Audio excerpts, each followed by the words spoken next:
Good morning, everyone. Please, can I have your attention just for a minute? Um, please, we need the attention of the person with this vehicle, GC 964022 Honda Civic Blue, to go repark the car, should in case you are in this hall. So they are moving around the halls to find the owner of this vehicle.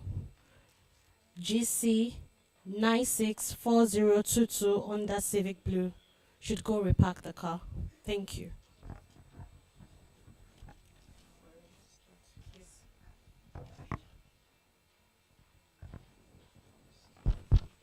All right, so we're good to go now. Thank you for your patience. You've done something for us today, so we have to do something for you nice later today for agreeing to wait with us. My name is Cynthia Mbamalu. I'm Director of Programs Siaga Africa. I'm here with my colleague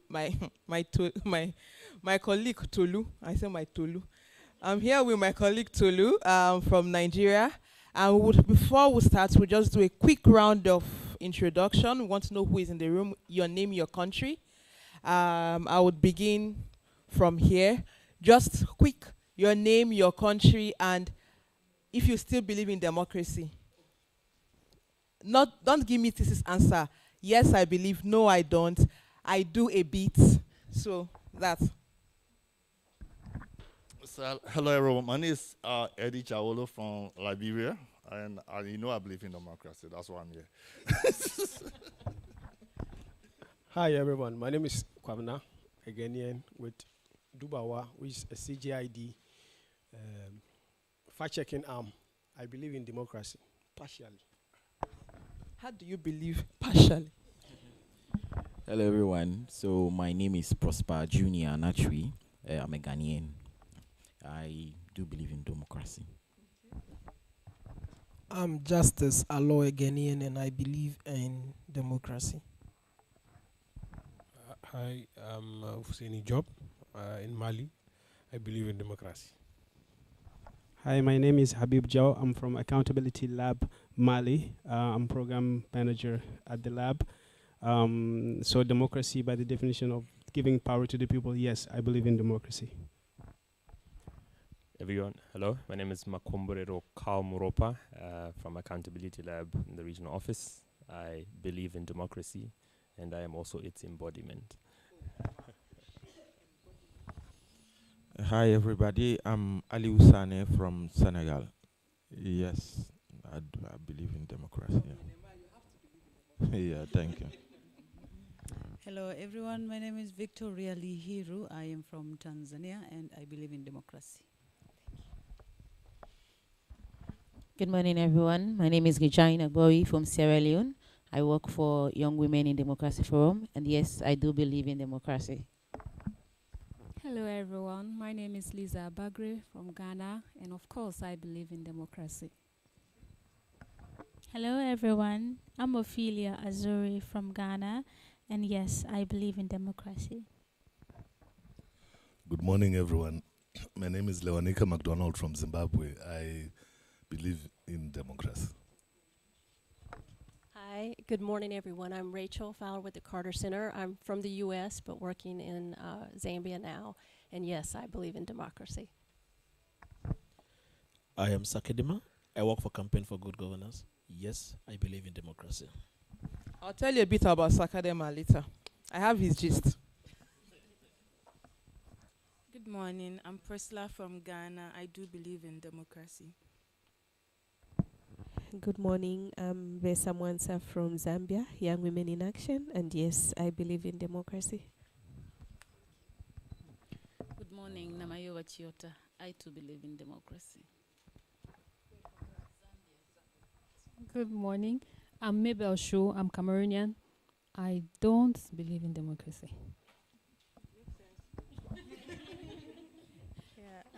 Good morning. I'm Grace Ano from Wademos Network, Ghana. I believe in democracy, but I believe that democracy is not working lately in our region, and there's more to be done. Okay. Context. She put it in context. She put her belief in context. Next. Hi, my name is Sharon Eva Ado. I'm Ghanaian. Sometimes I do believe in democracy, other times I don't. Hello, my name is Mwandida Teo from Malawi. I 100% believe in democracy. I'm Jennifer Moffat from Budget Ghana, and I believe that my voice has to be heard. So yes, I believe in democracy. Samuel is my name from Ghana. I strongly believe in democracy. Thank you. Yeah. Hi everyone, my name is Evelyn Oluke. I'm a Nigerian but resident in Ghana, and yes, I believe in democracy. Thank you. Good morning everyone. My name is Walda Shaka. I'm from Uganda and I believe in democracy.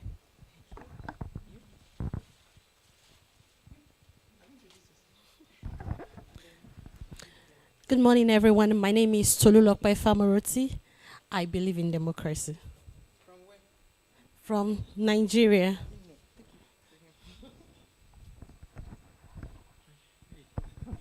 Hi, good morning. I'm Gideon Ahenkra, a Ghanaian. I believe in democracy. Thank you. Hello, good morning. My name is Fifi Boateng, and I believe in democracy. Partially. Hi, I'm Kwame Asante, a Ghanaian, and I don't think I believe in democracy at all. Okay, thank you. I think we've gotten everyone, and we'll go straight to the agenda. I'm sure we all have a copy of the agenda. If you'd permit me, we'll take our rounds of welcome remarks from our partners. So, YAG Africa, for this forum, we have the Accountability Lab and the Carter Center as co-implementing partners for this beautiful discussion we'll be having here in Accra, Ghana. And I'll invite McDonald for the welcome and opening remarks. Do we clap in Ghana?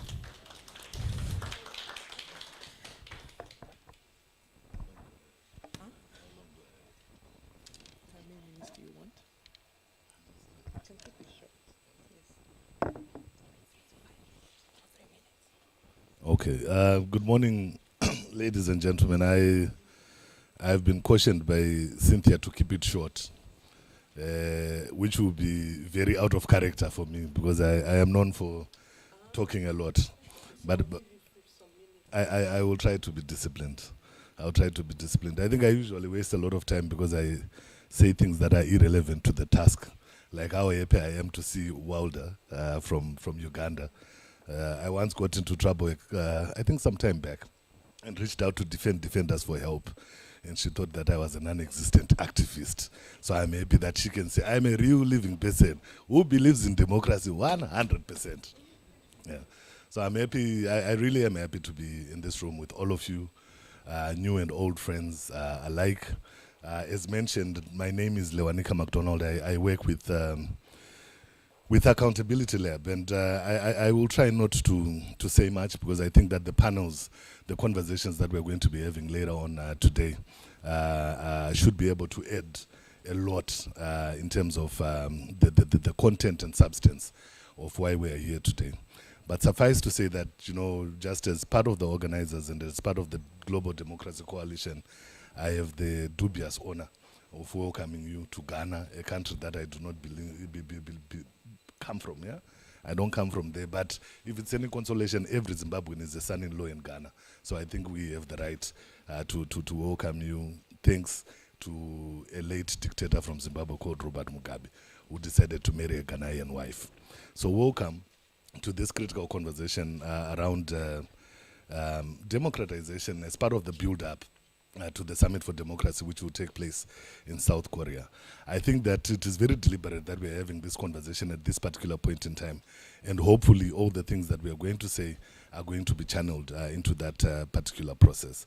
I think it is important for us to start by acknowledging the fact that the reality that we're in this room, and the reality that besides my sister from Cameroon, a lot of us believe in democracy in one form or another, or to a greater extent, is in itself something that is very, very encouraging. But I think as we believe in democracy and as we gather today to have a conversation around what that looks like on our continent and what that looks like in the 21st century, we must not lie to ourselves as Africans that we are here to have a conversation about protecting democracy or advancing it. Because the reality is that in a lot of places on our continent, democracy does not exist. We believe in it the same way we believe in God. Something that we know is out there and we need to believe in. But for a lot of us, it's unreachable. We have not seen it. And we are trying each and every day to have a better relationship with it and to understand it. That is the context within which we are meeting as Africans to talk about democracy today. For those of us who ticked the 35 to 45 box or anything higher, your understanding of democracy based on what was happening in the 1980s and the 1990s is fundamentally different to what the state of play is today. In the context where elections are not working, militaries are taking over governments many, many years after independence, especially in this region that we are in. So we owe it to ourselves to have a conversation that is contextually well-grounded as Africans, to say, what does this really mean to us and for us? Are we having a conversation around protecting, or are we having a conversation around building? Are we having a conversation around consolidating, or we're having a conversation around promoting? I think we need to clarify that. And once we have done that, we need to ask ourselves whether democracy, in the way that it is currently constituted, is fit for the 21st century, in a world where alternative, what do you call it? Alternative intelligence, artificial. See, I am that old, I don't even know what I'm talking about. But I believe in democracy. And in this age, where artificial intelligence, where digitization is taking place at scale, where the internet is something that a lot of people believe is a right and cannot live with, what does that look like? If we say democracy is not delivering today, is it because those of us who were born in the 1960s, 70s, and 80s are trying to introduce and sponsor and promote and support notions of democracy through tools and means that were used to in the 1990s during the second wave of democratization, but which may not make sense to a young Zambian in 2024, which may not make sense to a young Malawian in 2024? We owe it to ourselves to have a conversation around what digitization is doing to this notion of democracy and the space that we are operating in. I think that all these are conversations that we are going to have, and more importantly, the conversation around narratives. Part of, I always, you know, so I have a tendency, and I'm closing the book.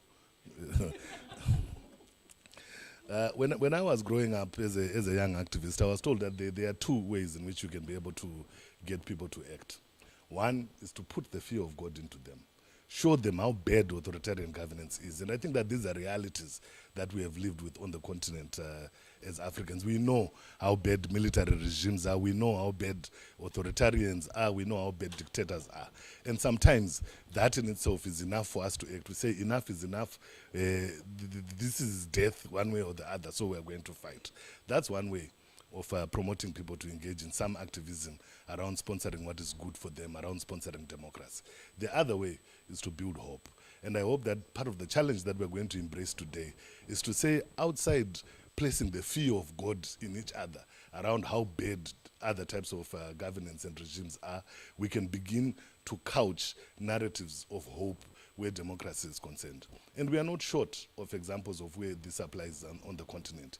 We are here in Ghana, Africa's firstborn, which has done really, really well in terms of promoting democracy, especially for those of us looking from the outside in. For those who are in, things may be bad. But for us, everything is kosher in Ghana. And we know that it's going to continue come December 7 when you have your elections. We look to comrades from Yanema in Senegal. It has been such a beautiful story until February 2024. But we are glad that you are taking steps to rectify that. Senegal has been a shining example on how to build and consolidate democracy. The young people have said, no, we will not have this. The courts have said, no, this will not pass. And we hope that we can be able to share these conversations and narratives in order to strengthen each other. I don't see him, but I saw him on the program, the colleague from Malawi, Honorable Mtambo. We hope that those stories from Malawi around how they were able to resist illegitimate electoral outcomes and processes led to meaningful change for the people of Malawi in 2020. I think that these are stories that are important for us to share and to build on. if not to inspire each other, at least to learn for those of us who are coming from places where change has not taken place, where democracy building has not really started, to learn from these colleagues and comrades around how what has happened in Senegal can possibly happen in Mali with difficulties. But let me stop there and say I am looking forward to the conversations and engagements that we're going to have today. I hope that this process continues beyond the space. The idea is not to have a once-a-year event. The idea is to build a community that we can continue to sustain, learn, and benefit from throughout time. Thank you very much. Thank you. That was amazing. Rachel, over to you. Can you hear me? Okay, because I don't think I'll be able to hold that. And I'll be very short, because McDonald, you covered all of the really important. Yeah, thank you. No. But I just wanted to say, my name is Rachel Fowler. I'm with the Carter Center, former U.S. President Jimmy Carter's center based out of the U.S. Okay. So you'll know, I think, that the Carter Center observes elections around the globe, and of course we very much believe in democracy. I'll just highlight a couple of things to emphasize, I think, some of the things McDonald shared. I think the forum is an important time for dialogue, discussion, sharing, and there definitely should be more opportunities to do that outside of once a year. But really bringing civil society organizations together and reinforcing the incredible and important role civil society plays in democracy promotion and democracy strengthening, I think is very important. We look very much forward to the conversations today where we don't just talk about the challenges, but what are the opportunities to advance democracy and what are the ways to advance democracy. For the center, it's especially important to us that we hear experiences about successful strategies to increase the participation of women and young people in political affairs and very specifically in elections. So we look very much forward to that. And again, I just want to emphasize, we're here to learn, and the center, of course, is here to support. This is the Africa Global Democracy Forum for the Summit for Democracies. And of course, that is what we'll focus on today: democracy, inclusion, human rights, promotion, protection, advancing. With that, I just want to thank IAGA Africa for hosting us, and also our partners, Accountability Lab and Defend Defenders, for all of us working together to bring everyone here today. And we very much look forward to continued conversations. Thank you so much, Rachel. I will now invite myself. I'm sorry, you see me looking all colorful because I'm hoping that the colors would also inspire our hope in democracy. That's because I also believe in democracy. My name is Cynthia Mbamalu with IAGA Africa. And on behalf of IAGA Africa and our partners, Accountability Lab, the Carter Center, Defend Defenders, but also just being part of this global conversation around democracy, the global, for me, this is one of the very important conversations we have to keep having. And so on behalf of all of that, I welcome you to this conversation. When we were planning for the convening, I guess one of the questions in our mind was, do people still believe in democracy? And that was why I asked the question, do we still believe in democracy? And that's because sometime last year, one of our former presidents, who is seen as a leader within the continent, President Obasanjo, some of us may have heard of him. Some people call him Baba. I traveled with him one time. People were saying Baba, Baba in Dakar. I'm like, okay. He's respected in most places. But then he said something in one of his speech that went viral in Nigeria. Maybe some of you may have seen it. That I think in the sense of democracy, Africa needs to define its democracy because democracy is not working for Africa. I'm just summarizing that. But then a lot of interpretation was, oh, maybe democracy is not African. And I felt that there was, the conversation was leading to some misinterpretation around what is African to what is democracy. And that is because for me as an individual, but even for Yaga Africa, we do believe that the concept of democracy is African. Why? For a lot of our traditional societies, if you read a bit about the pre-colonial Africa society, a lot of us had some sense of decentralization where they had different groups of people that took decisions for communities. You may have had a monarch, but the monarch could not act alone. You would have like council of chiefs or elders, advisors. That can be like a parliament, legislature for some of our countries, the term that we use. They had youth leaders, youth groups. Where I come from, we had the youth. They were very active. We had the women groups, who some of them were parts of the council of elders. And so I always tell them that even the idea of patriarchy is not totally African. A bit of that evolved during the colonial era. And Africans are known to have voice, to have the vibrancy, to be very vocal and very outspoken people. If you read a bit about pre-colonial Africa. So if you think about that, I don't know what else is democracy. Because democracy for me is about the people having the voice. But it's also about having decision making that is as inclusive as possible and as relevant. And I say relevant because the concept of diversity evolves. As we evolve as a people, we open our eyes to see the several forms of diversities and the need to get as many voices as possible to the table. And if you think about just the basic things about the traditional African society and who we are as a people, the values we hold dear, those are values that I believe are democratic in nature, and they are what you can translate into democratic values. And so, if we have the conversations, when I hear some of our leaders saying democracy is foreign and Western, I feel that that is just mischief, because you don't want to do the right thing. You don't want people to question you. And so you feel democracy gives them a voice or makes them to question, and so it doesn't work. But we know that we've had stories where leaders who failed, the people mobilized then and said this leader is not about the people. And there were revolutions and there were wars to take away horrible leaders in those days. And so democracy is African. We may call it different names in our respective languages, but the concept, the idea is really African. And I think a lot of people in the continent, what we just want is a system that works for the people. And so when we say democracy is failing, perhaps what should be the conversation is the government is failing, so that we're not equating individuals in government with democracy. Because individuals in government are representatives. So if they are failing, let us say the people that are leading are failing, not the democracy in itself.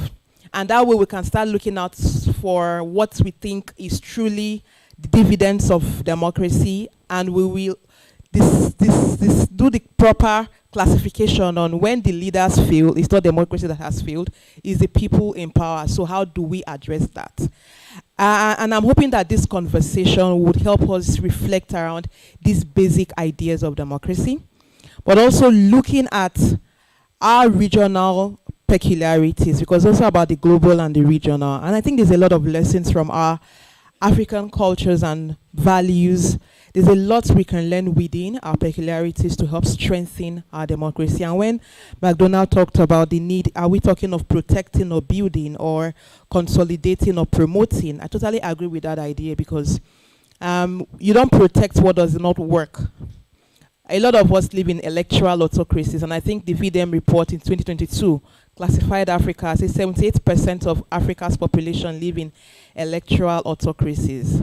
And it connects to the conversation that elections do not equate democracy. We may have periodic elections, but the quality of the elections is what determines if there is truly democracy. But it's not the end. Election is just a means. And so we may have elections, but if elections are basically reinstating regimes that are not democratic, just recycling individuals or allowing those with the powers to control the institution, then it's not really elections. And I'm hoping that we understand that one of the things we want to do is to build our democracy in a way that it works for the people, to promote the ideas of democracy, especially amongst the young people. And that brings me to the conversation around youth, because we're going to have a panel around youth, democracy, and technology, because Africa is a young population, or we have a young population. The median age in most of our countries is 18. Last year, I found out that the median age in Niger was 15. That was sadly after the coup. I think so far, I think South Africa probably has 21 as its median age. So you can imagine that the majority of people in Africa are young people, meaning that our democracy ought to be built on the youth. And we have inspiring stories from Yenema in Senegal and the movement, and how young voices demand for democracy, demand for change. There are stories across different parts of the continent that we can leverage. The NSAS in Nigeria, of course, I'll make reference to that. We have the Fees Must Fall youth voices in South Africa calling for education that is accessible to everyone. But there are so many, they may not come to my mind now. The conversation today is how can we get younger people to believe in democracy in a way that they see themselves as champions to push for a system that works for everyone. And that's because we've seen contexts where there's been coup and people celebrated. And we need to help people understand that people celebrated not because they love coup, but because they were just too tired of what existed.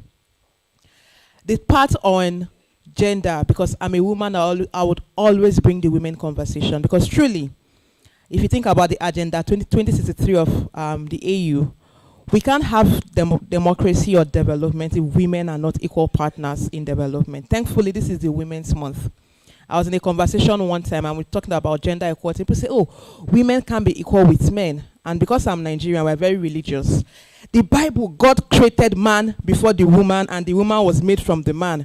I said, okay, fair, I agree with you.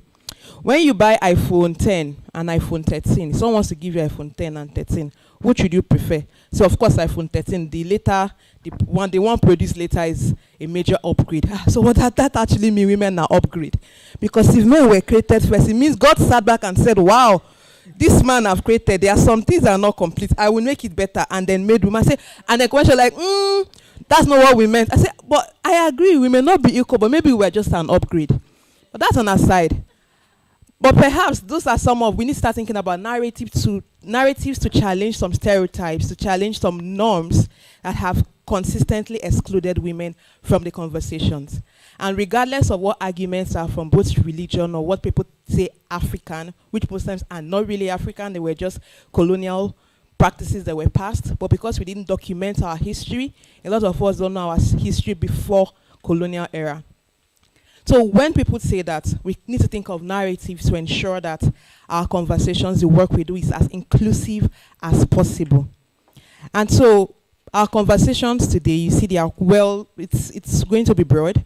There's a live stream because we have participation online. So if we have questions online, we'll take that. But we want this to be very interactive, and we really invite you to have an open conversation today. We can challenge anything we want to challenge. And when my sister from Cameroon said she doesn't believe in democracy, I said, I agree with you. I know why. There's a context to that. Because our different countries, we all experience democracies differently. And maybe what we experience is not necessarily democracy. Maybe they are just autocracies projecting themselves as democracies. And that is what we need to start to challenge. Once again, welcome to this dialogue. And I wish us a very fruitful, aspirational and hopeful conversation today. Thank you.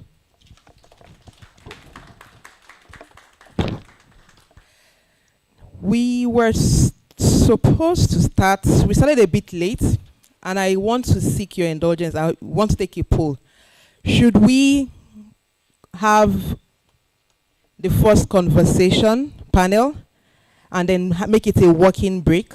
And after the first panel, we can then, or should we break, have tea, and then come back? What do we prefer?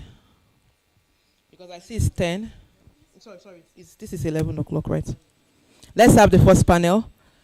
Can we proceed with the first panel? But tea break is served outside. You can grab and come in and sit down, if that's okay. So we can do that. We can also have the group picture after the first panel. I just want us to start with the conversations. Is that fine? Okay, thank you so much. I wanted to say, if you agree, say aye. If you don't, say nay, but I'll stop at that. And I would invite quickly For our first panel, we have Jennifer. She's our moderator for this panel. Clap for Jennifer. It's not easy. And the girl is brilliant. When she showed me the questions for our panel, I'm like, doctor, professor. I'm rightly corrected. Thank you. So I'll hand over to Jennifer. She would moderate the session. Thank you. Thank you so much, Cynthia. Good morning, everyone.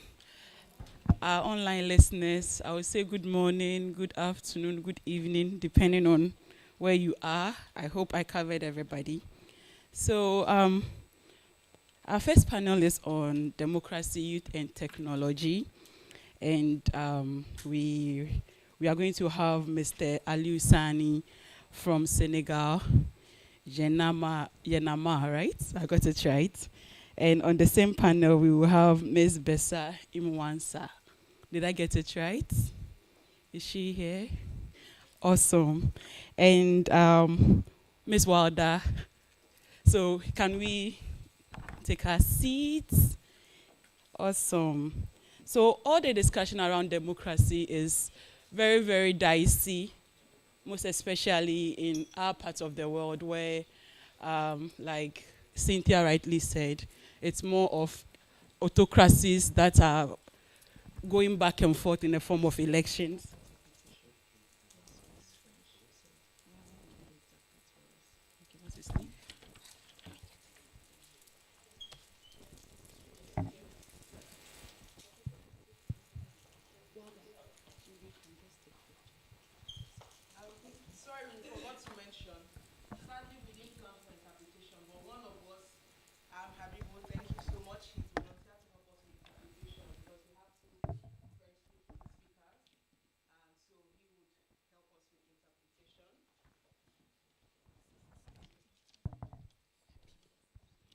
So we have Abibo, who is taking us, interpreting for us in French. Awesome. Thank you so much for volunteering. So democracy, youth, technology. These are three very, very, how do I even, the right word to use, it's a bit disruptive in itself. When you get all youth in one place, you get democracy itself trying to govern a place, and then we are now talking about technology, the game changer in the world.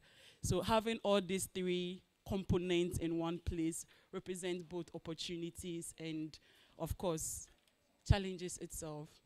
And if you check across the continent, we have majority of the youth in Africa riding on the back of technology to demand change.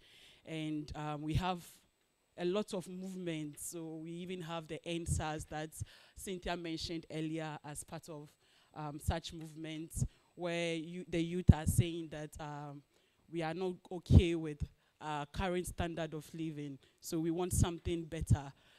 In 2003, the elections in Nigeria, we also followed it. So I was even following live online.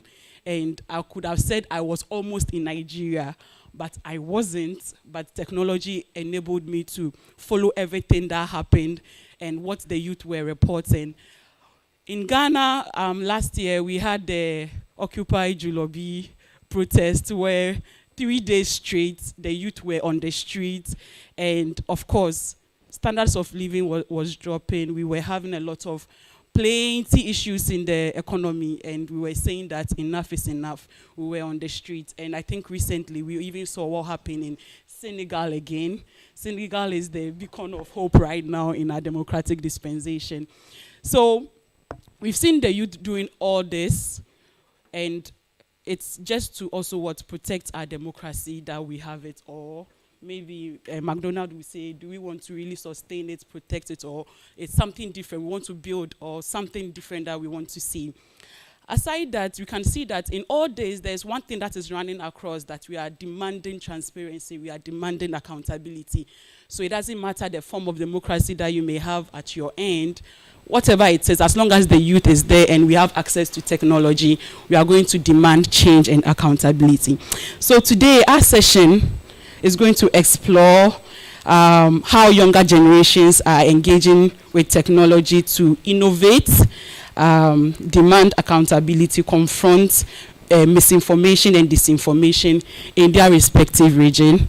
And I'm pleased to be here with Ali Usani from Yanama, Senegal, Ms. Bessa Inwansa from Young Women in Action in Zambia, and then Ms. Walda Kiza Shaka from Defend Defenders in Uganda. And I'm your moderator, Jennifer Moffat from Budget Ghana, and we are going to have a beautiful conversation. So it's going to be as interactive as possible as we can get. Okay, so we will have our opening remarks. I hope you have your mic. Okay. So first of all, we want you to briefly introduce yourself because we have an audience online as well, and then give us your opening remarks. Starting from Mr. Sani.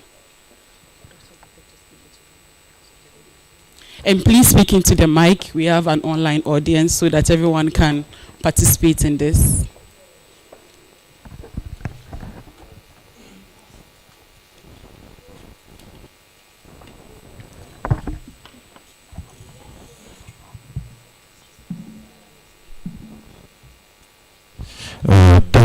Thank you. Je suis Ali Usane. Thank you for. Sorry for my bad English. I can't do this in English. I will speak in French, and my brother will translate for me.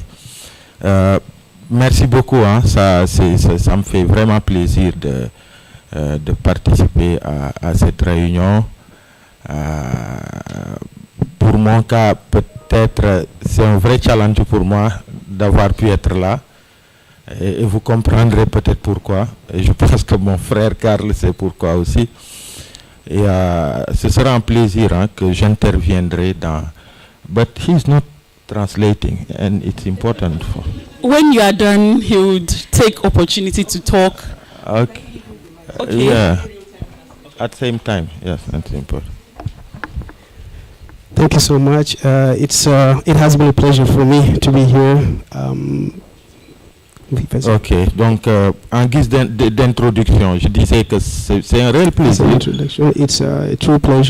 d'intervenir dans ce panel qui parle un peu de tout ce qui est innovation, technologie. That is about innovation and technology. Et l'importance que cela a dans tout ce qui est lutte contre la désinformation. And the importance pour it has. introduire, je vais juste dire une chose. Après, on viendra dans les détails. Donc, to introduce, I will just give this word and then we'll go into the details. Je pense que je suis un exemple patent que la technologie a aidé dans des moments très très difficiles. I'm a real example to show that technology has helped in moments of difficulty. Oui, parce que le 15 février dernier, j'ai été libéré de prison après 141 jours de détention arbitraire.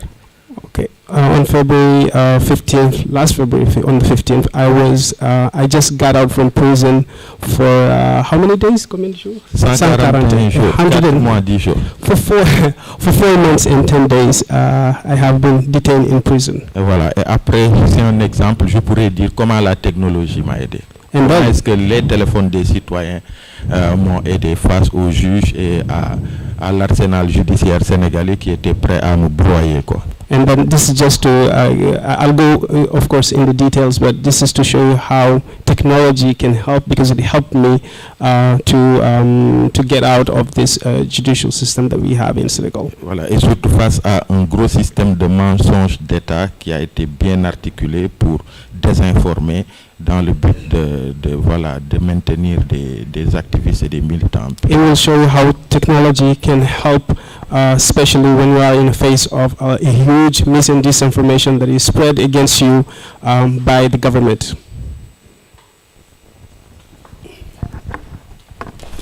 Thank you so much. Oh, wow, 4 months in prison.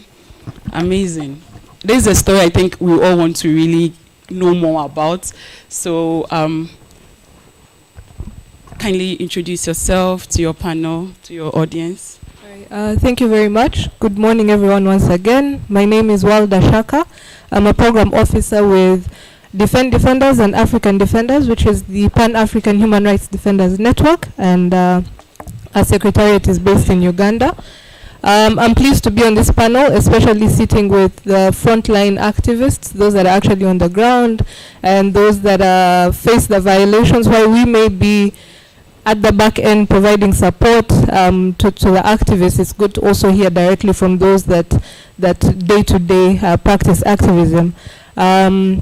So I'm hoping to hear more on which strategies the different organizations represented here are using to hold their states accountable, to protecting their digital rights, to protecting their right to privacy, access to information and the like.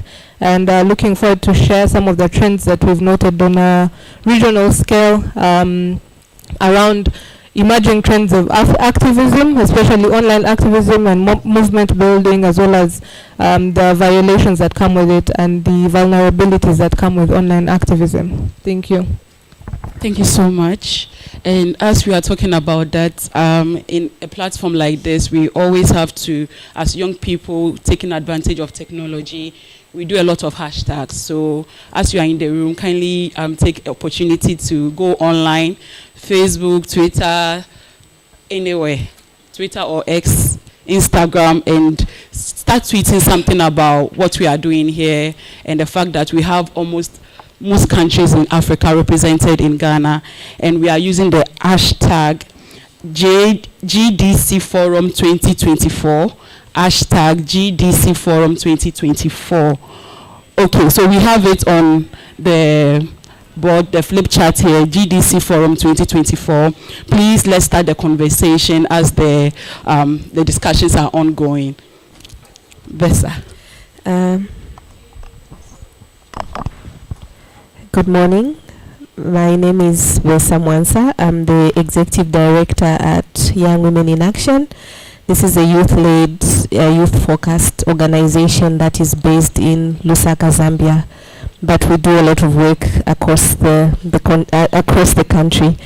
So it's very interesting that we're actually discussing democracy at the same time. We're also looking at youth participation and technology, especially that we're in a technology era. This is a very important conversation. So I'm looking forward also to sharing the different strategies that we've used back home to just enhance young people's voices, especially around participation and democracy. So thank you very much for this opportunity. Thank you so much.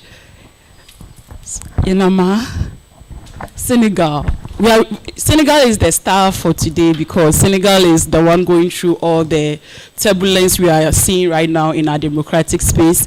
And we are really glad that at least finally we got a date for the election. Hooray! And we are all excited. 24th is just around the corner. We hope to see good outcomes. So, Aliou Sani, Mr. Aliou Sani, kindly tell us a little bit about your experience in prison and what actually took you to prison, because I think everybody in the room is interested in knowing that, and then online audience too would want to know.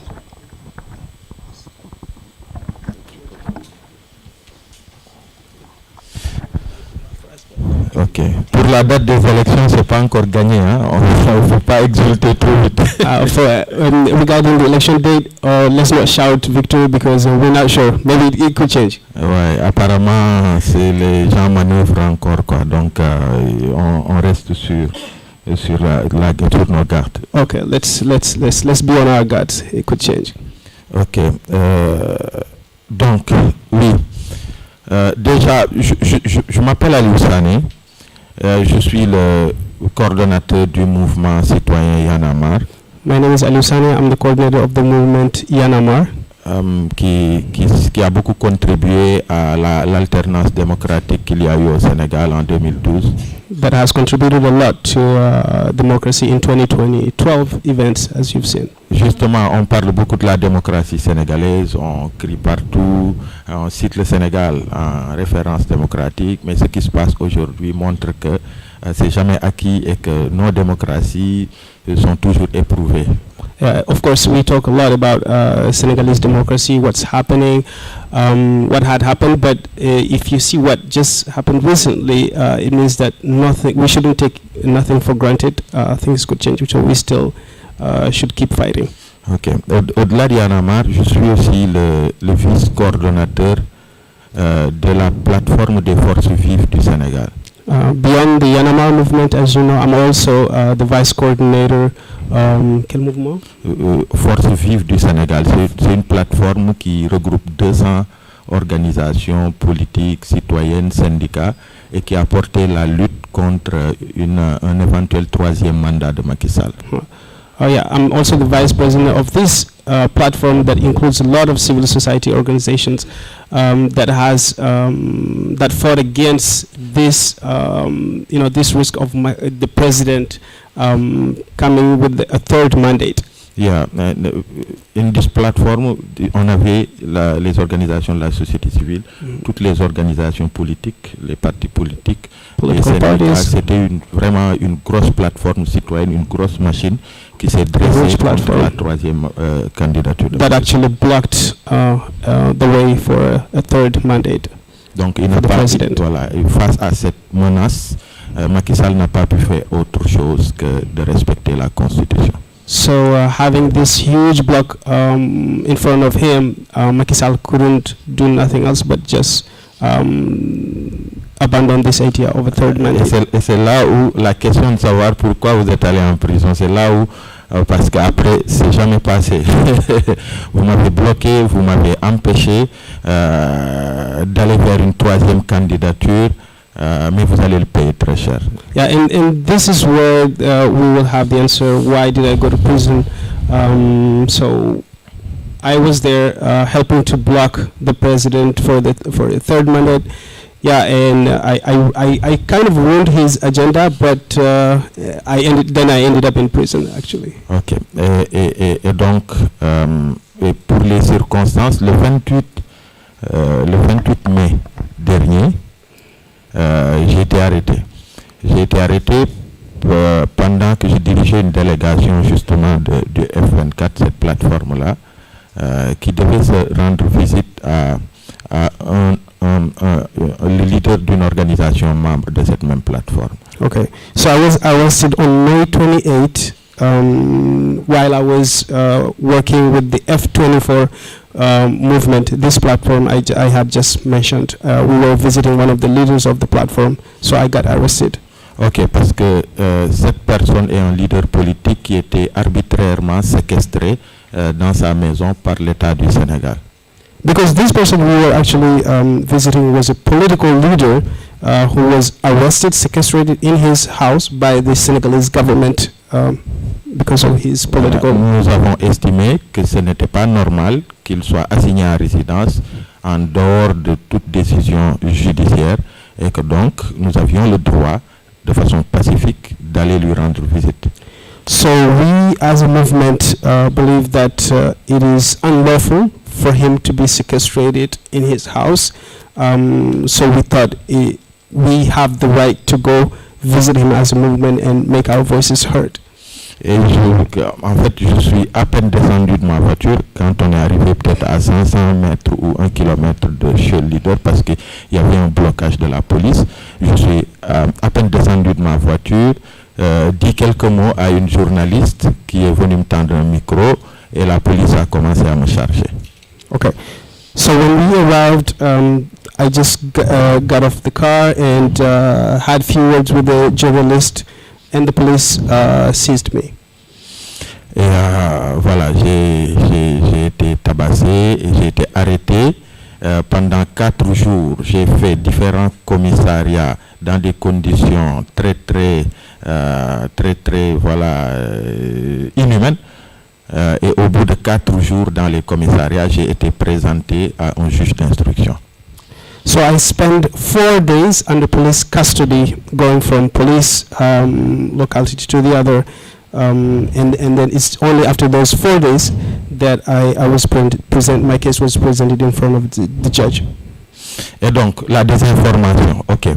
La désinformation résidait dans le fait que dès que j'ai été arrêté, pour me dénigrer, pour justifier mon arrestation, le gouvernement sénégalais a commencé à distiller des informations. Comme quoi, premièrement, moi j'ai brutalisé les policiers. Deuxièmement, que j'étais mêlé à, je sais pas, des actes et manœuvres de nature à déstabiliser le pays, le terrorisme, de je ne sais pas quoi. Donc il y a eu tout un tas de mensonges, de désinformations qui ont été construits par l'État et véhiculés dans les réseaux sociaux. So we talk about misleading information. Actually, that's what had been used against me. The government accused me of actually brutalizing the police and also actions of terrorism. So that's what they spread in social media about me. Ok. Et quand je suis arrivé devant le juge d'instruction qui devait me placer en prison, ça devait être automatique. Il m'a listé toutes les charges, tout ce qui m'était imputé, et à quel point il paraît que j'aurais été violent avec les policiers et tout. J'ai eu une chance, voilà, j'ai eu la chance, je vous dirai pourquoi j'ai eu la chance. So one thing is, when I arrived before the judge and he listed all of the charges that they spoke against me, one thing I have to say about that is that I got lucky, but I'll get into the details. Et ma chance c'est quoi? C'est que il m'a dit les charges du procureur. Et moi j'ai dit je suis pas d'accord avec ces charges. Il m'a dit est-ce que vous avez une preuve de ce que vous dites? Et la chance que j'ai eue c'est que quand on m'arrêtait, quelqu'un, un citoyen de je ne sais où, on dit que la télé maintenant avec les technologies elle est dans la poche des citoyens. Quelqu'un a filmé mon arrestation. Et j'ai dit au juge, oui, j'ai des preuves, de lesquelles je lui dis, la vidéo de mon arrestation est virale, elle est sur Internet. So, coming back to the why I got lucky after those charges were listed by the prosecutor. Actually, when I got arrested, somebody was filming, and that video went viral. So I told them that I have the proof that those charges, misleading information that it is spreading about me, were false. Et la première importance de cette vidéo, c'est d'avoir éclairé l'opinion et c'est d'avoir amené l'opinion à ne pas croire à tout ce qui se disait sur ma personne pour me décrédibiliser.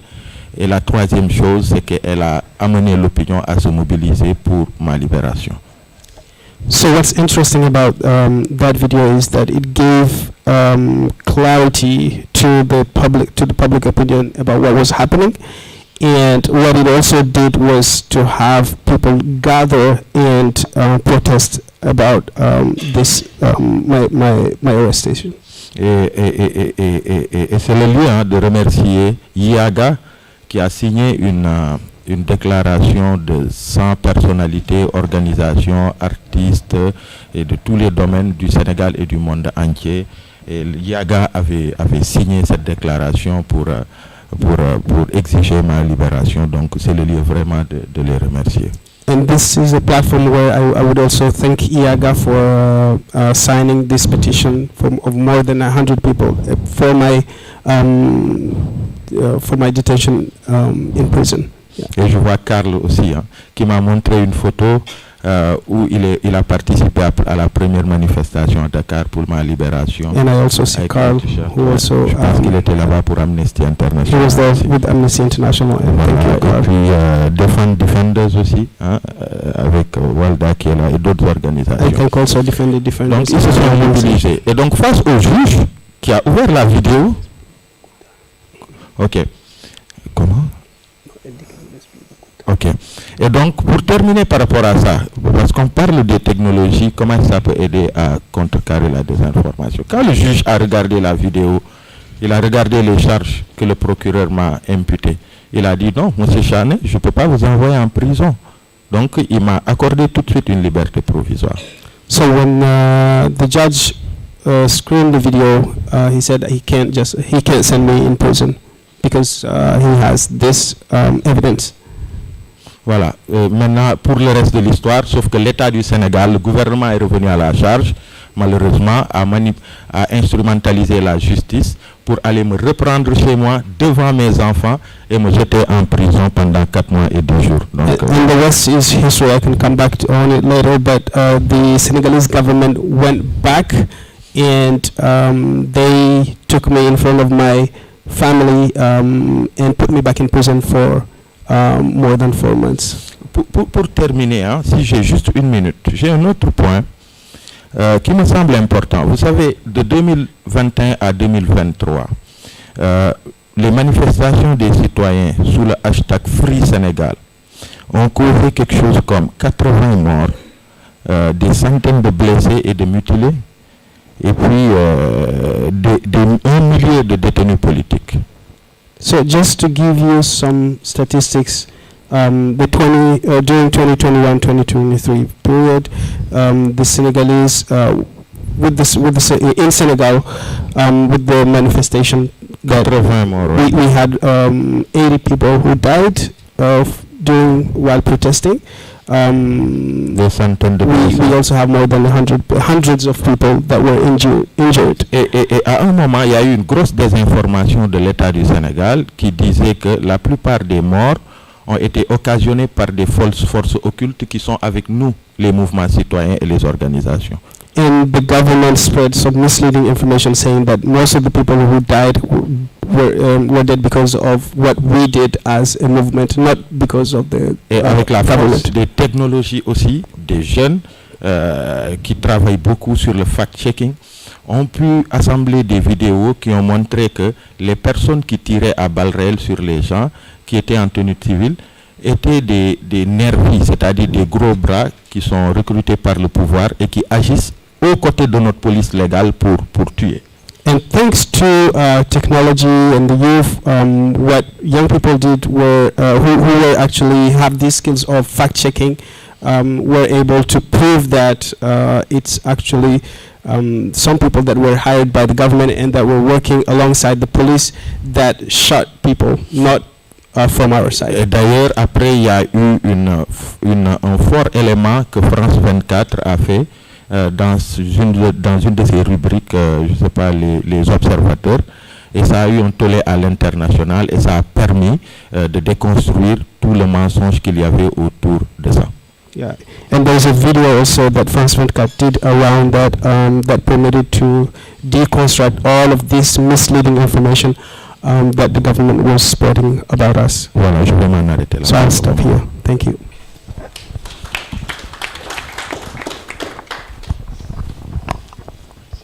That's very touching.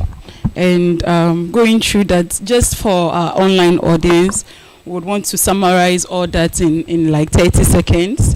So he got arrested and he was put in jail. And because of the F-24 movement, I think the most recent one, because of his participation in the F-24 movement. But he got lucky. Yay, technology came to play again. And as we know, in this 21st century, whenever anything is happening, people just take out their phone and they are filming. And so luckily for him, he got filmed. And so when he got arrested and being told that he brutalized the police when they came to arrest him and all that, they had proof. Yes, they had proof to show that they didn't do that. And so he got lucky and he got released. But because of the kind of work he's doing in promoting transparency, promoting accountability, making sure that he's holding the government accountable, they came back for him. They didn't stop there, they came back for him. And he got back into prison. And what I didn't get from that is whether he went through the legal process again or they just took him and dumped him in a jail anywhere. So per his statistics, 80 people died out of those protests. Over hundreds of them got injured. And those people that died, they were misinformation or disinformation online saying they were out of the movement, the F-24 movement. They were the one causing, shooting people and killing people. But again, technology came to play. The members of the organization were able to do some fact checking and they were able to find out that it wasn't their members that committed those atrocities. It was committed by people, young people like us, within this age bracket that we are all fighting for the same thing. They were employed by the government to commit those acts, killing their own age mates anyway. So thank you so much, Mr. Sani. Your story, I think, Defend the Defenders would talk about it much more, because your act of activism is something that inspires all of us. And being able to go to jail, like in Ghana, we have like someone like Dr. Kwame Nkrumah, who went to jail, and out of all the activism happening outside, he was able to win presidency whilst he was in jail. So thank you so much for your marvelous work you've been doing so far with the F24 movement in Senegal. Ms. Shaka, defend the defenders. Yes. So we know Defend the Defenders is working so well within the Horn of Africa region, and like the name rightly sound, all the activism you are doing, who is watching your back? Do you have something to fall on? Is there any security for you? And I think that is exactly what Defend the Defenders is doing. And per what I read online, you are in Malawi, you are in Burundi, Cameroon, Kenya, plenty places, over 57 members. How are you doing that? How is your organization achieving that? Thank you very much. So, Defend Defenders is the East and Horn of Africa Human Rights Defenders Project, but it hosts the Secretariat of the African Defenders, which is the Pan-African Human Rights Defenders Network. So this network is a network of 5 African sub-regional networks for human rights defenders. So within each sub-region, we have human rights defenders that have come together and formally established networks under which they promote solidarity amongst the human rights defenders within those sub-regions, also as an avenue for protection and promotion of human rights defenders. So we have a network in Southern Africa, we have a network in Central Africa. In the Eastern Horn of Africa, it's also hosted by Defend Defenders, and then West Africa and the North of Africa. So how we do promotion and protection is, on one end, we do protection, which is both reactive and preventive. So preventive is equipping human rights defenders with the tools to be able to protect themselves from risks associated with their work. And then on the reactive end, this is emergency protection support for when the risks have actually materialized. We then provide different kinds of support to assist the human rights defenders to be able to take themselves out of those situations of risk.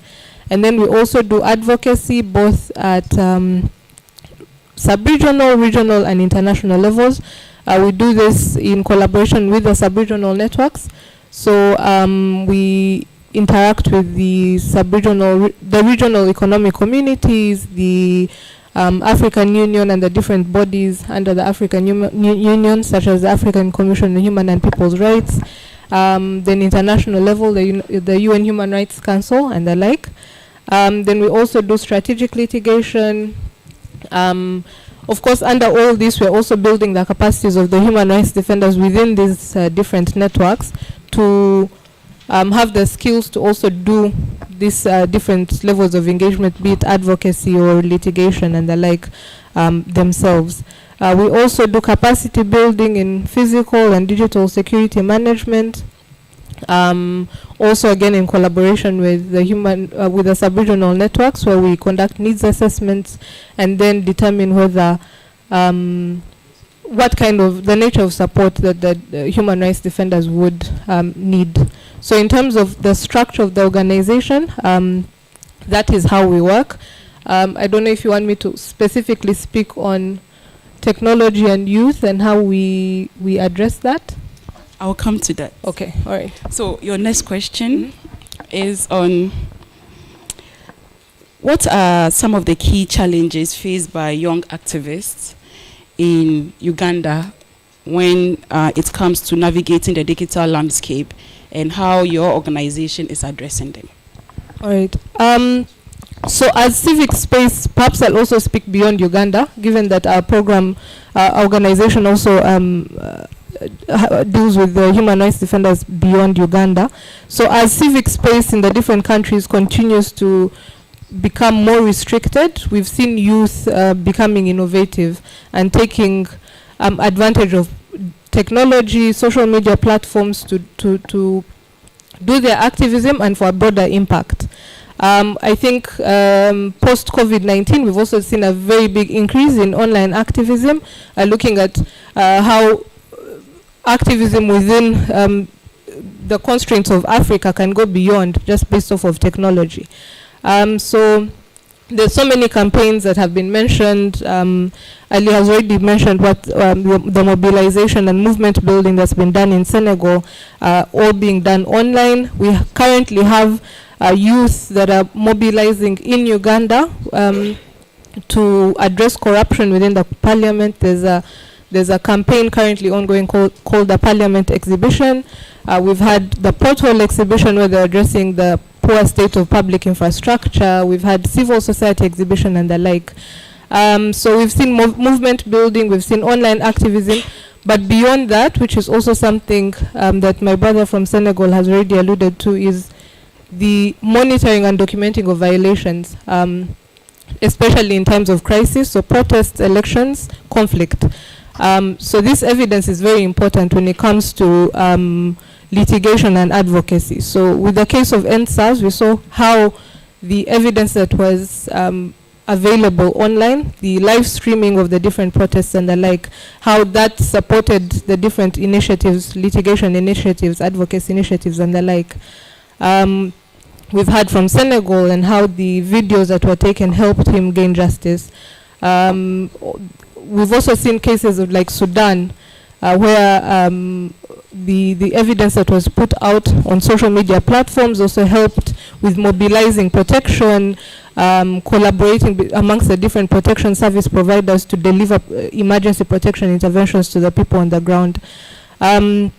We've also seen from Southern Africa in Swaziland, the Justice for Tulani campaign after Tulani was killed last year, how there was a rallying of global support to call for accountability, to push for Swaziland to investigate into the murder of Tulani. And there is some results that we saw out of this. We saw SADC speak up on it. We saw the African Union speak up on it. The United Nations speak up on it and the like. So it is important beyond movement building, beyond mobilizing, but also monitoring and tracking trends and documenting. However, with this innovation and technology, we've also seen that violations arise. The states also become very clever when it comes to addressing this innovation. So we've seen internet shutdowns, total internet shutdowns. I experienced one for the first time in my life in 2021 in Uganda, total internet shutdown, cut off from the rest of the world. We've seen that in Sudan. And it's starting to become very common, I think, on the continent. It's the go-to practice for most of the states. So we also see online gender-based violence. This is something that's becoming quite rampant. We see smear campaigns of women who use technology and social media platforms for their work, posting or publishing of intimate images, trolling and the like. So the violations, I think, are very hard it does come with the work that we do, and there are steps that are being taken by defenders to address some of these. So as I had mentioned earlier, we take both a preventive and reactive route. So from a preventive standpoint, we do have initiatives specifically addressing digital security needs of human rights defenders. So we have a Safe Sister program, which is a digital security fellowship for women human rights defenders specifically, and women and journalists. So in this fellowship, they're equipped with tactical tools to deal with digital security risks, and then it's a formal training of trainers, and then following this very comprehensive workshop, they're then provided with grants. So they apply for grants where they use these grants to then train people in the local communities, so their peers in the local communities, and then pass it on. So that's one of the initiatives we have. We also have a TALA program, which is also comprehensive but more around online activism, so it goes beyond training the human rights defenders on digital security management, but also online activism, how to be smart and with online activism to protect yourself, and also how to tackle disinformation and misinformation. And then recently we've entered into a collaboration with Meta Platform. So Meta recently launched a corporate human rights policy, which is their commitment to human rights as outlined in international law.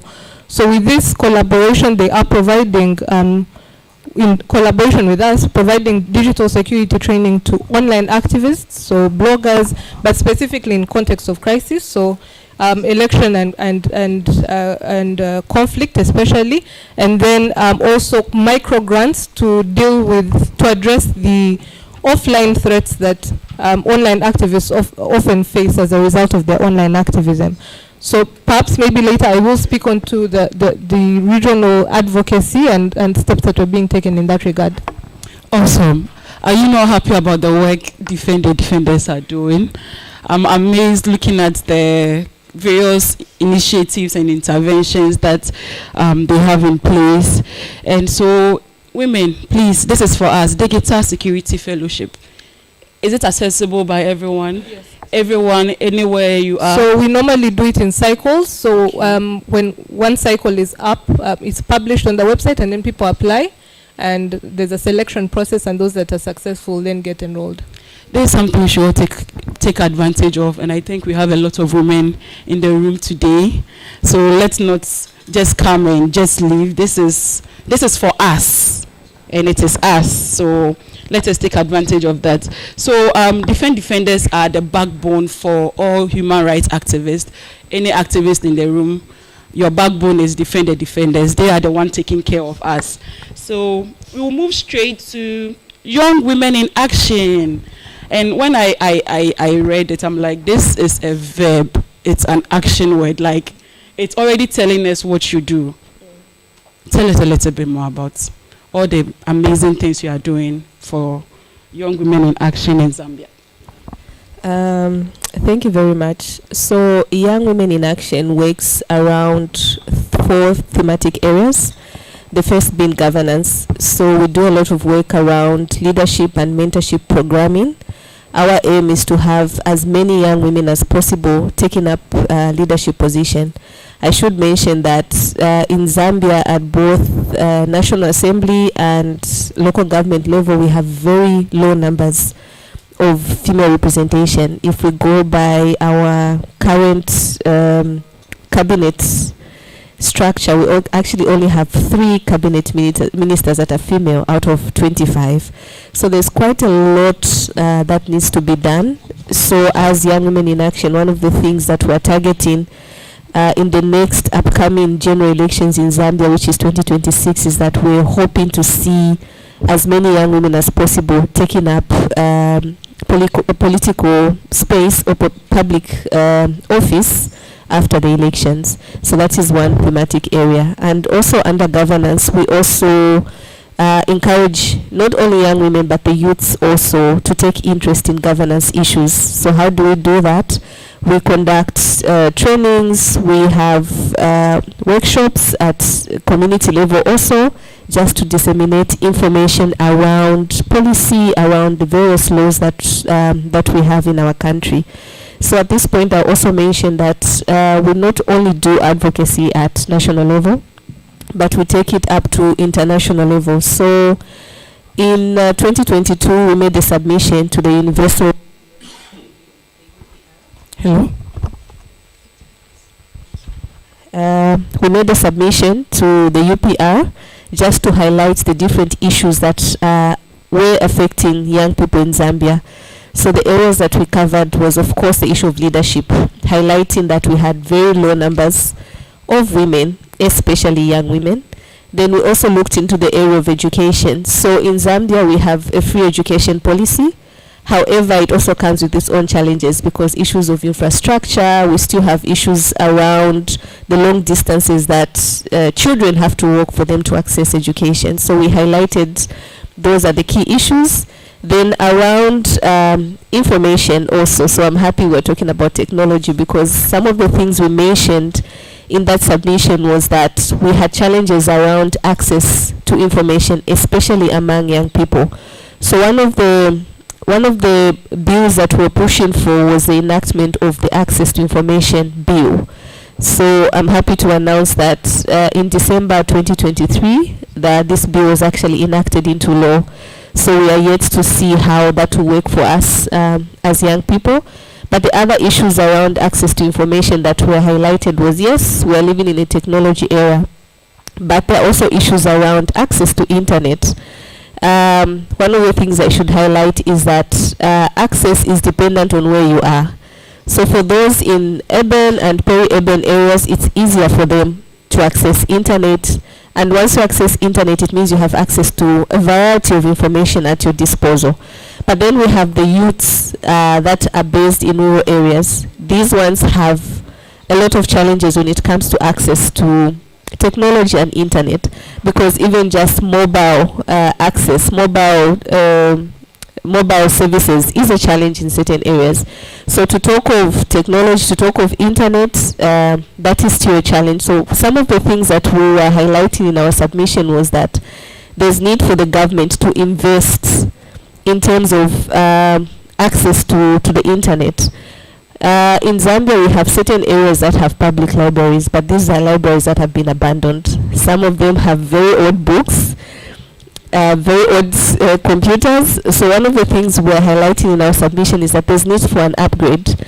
There's need for these public libraries actually to have IT, to have up-to-date computers, so that when young people visit these libraries, they're able to have access to information, but also access to internet.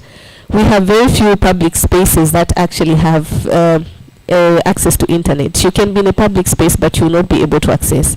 So those are some of the things that we had highlighted in our submission. And lastly, we also spoke to the issues around persons with disabilities. These are persons with their own special needs. So in our submission, we are saying there's need to enhance access, firstly to infrastructure, and secondly to also information, because this is a group of people that are left out. If you talk about access to internet, how accessible is it for a person with maybe a visual impairment? Are they actually able to access the information that they need at that particular time? So those are some of the issues that we had highlighted. Then I'll speak to the second thematic area, that is around socio-economic empowerment, because we believe that if you can't access funds, then it means that we are disadvantaging the young women. So under this thematic area, as an organization, we firstly provide information around the different economic empowerment opportunities that are available at national level. One of them being, we have a very common a pool of funds that is known as the Constituency Development Fund, CDF. So the advantages of this fund is that it has actually categorized thresholds for women, for youths, and for persons with disabilities. So that is one of the opportunities that we've been capitalizing on as an organization. Then we also have the third thematic area around sexual and reproductive health. So in Zambia, we have high teenage pregnancies, we have high infection rates among adolescents and young women. So even as an organization, we've prioritized this area to raise awareness, to speak to service providers to provide a youth-friendly service. Then lastly, we do work around gender. This is also one of our core business. So it's advocacy, it's lobbying for gender equality. Thank you. Thank you so much. Is that not beautiful? We have a lot of women. Please clap for her. They are doing amazing work in Zambia. Thank you so much. So when you were talking, one of the things that kept popping in my mind is, like, in one sentence, how do you perceive technology empowering women in Zambia? How do you, in your vision, how do you see it empowering women? I think the key word is access to information. Access to yes. information. Thank you. Awesome. And I'm happy to say that in Ghana, we have the Right to Information Act. It's already in place. So as you are now fighting, we already have it. It's just that we are not actually taking advantage of, the youth is not taking advantage of what it represents for us. So it's not going to be a one-way talk show. It's going to be interactive. We've heard from my panel. They've done so well. Each of them is doing something great in their respective countries. So I'm opening the, I'm giving way for everyone in the room online to also participate in the discussion. So in the event that you have any question, can I see if someone has a question to go around? Any question? Awesome, Ghana first. I like that. We have comments as well. So too. Okay, so can you pass it on?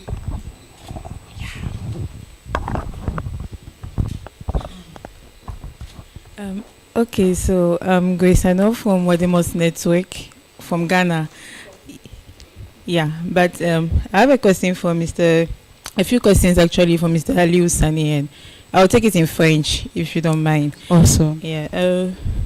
Donc, j'aimerais savoir quel est l'état de la liberté de presse au Sénégal actuellement.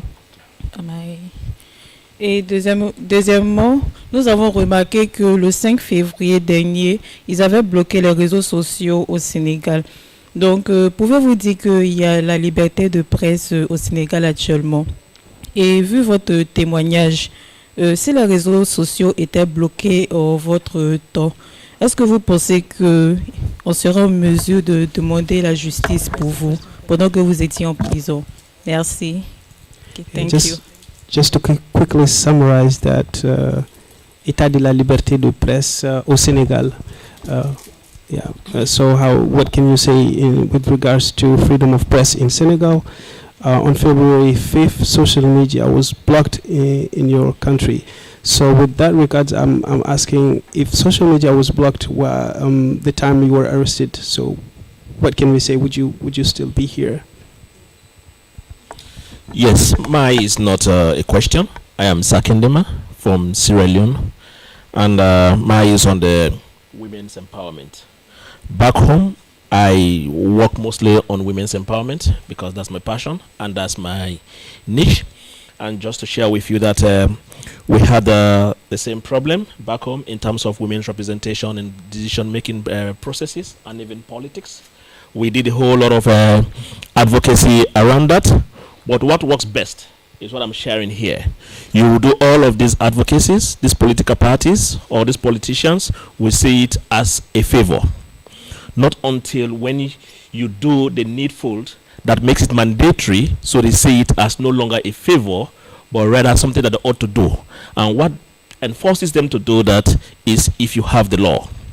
For us who have been advocating for the Gender Equality and Women's Empowerment Act, previously you have just 5% or just 3 women in cabinet.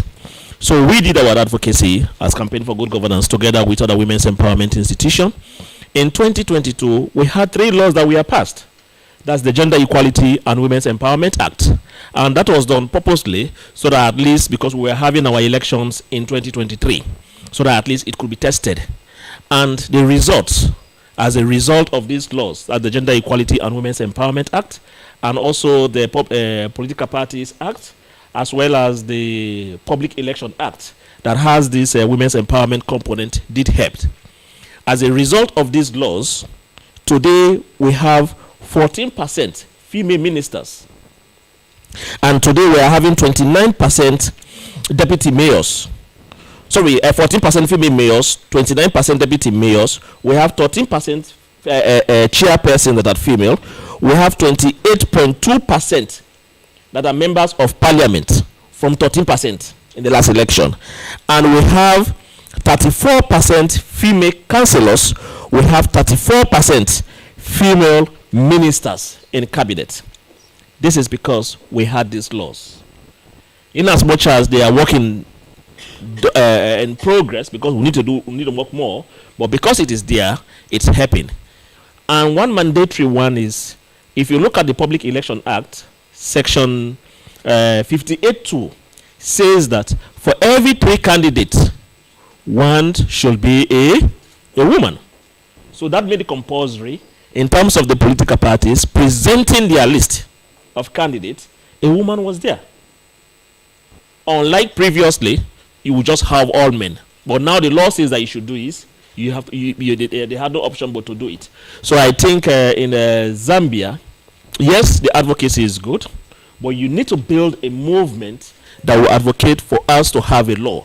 When you have the law, it becomes mandatory for these people to do as the law demands them to do. I think I've shared this once with Nigeria, even with Liberia, our colleagues in Liberia. We are happy to also collaborate to see how we did it in Sierra Leone, and this could be a learning process. I think Sierra Leone deserve a round of applause.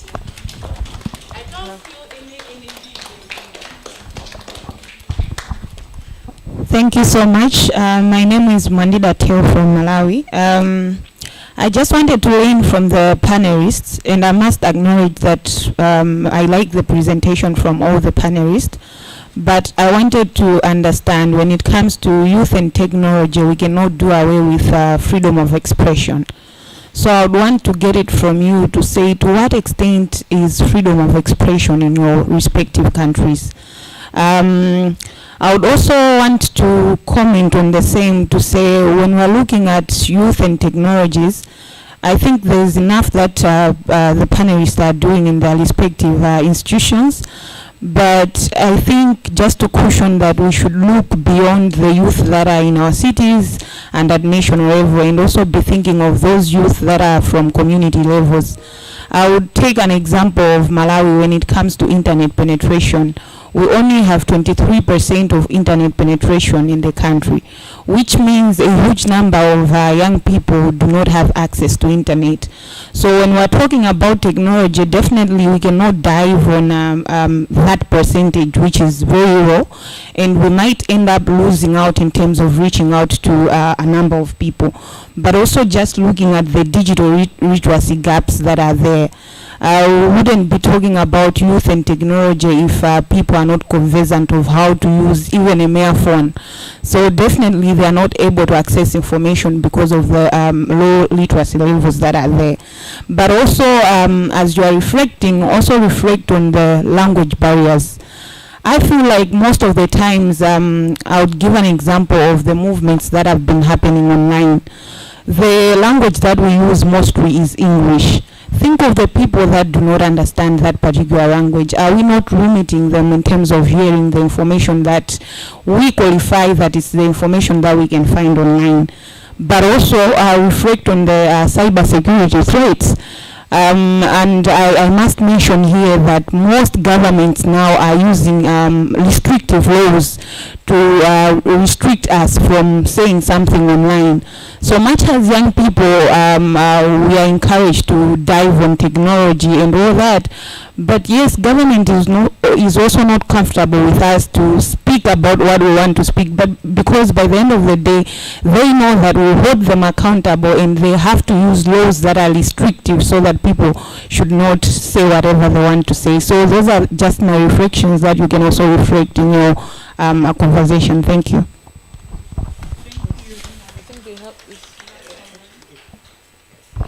Ok, merci. Peut-être je vais juste parler de 2 points.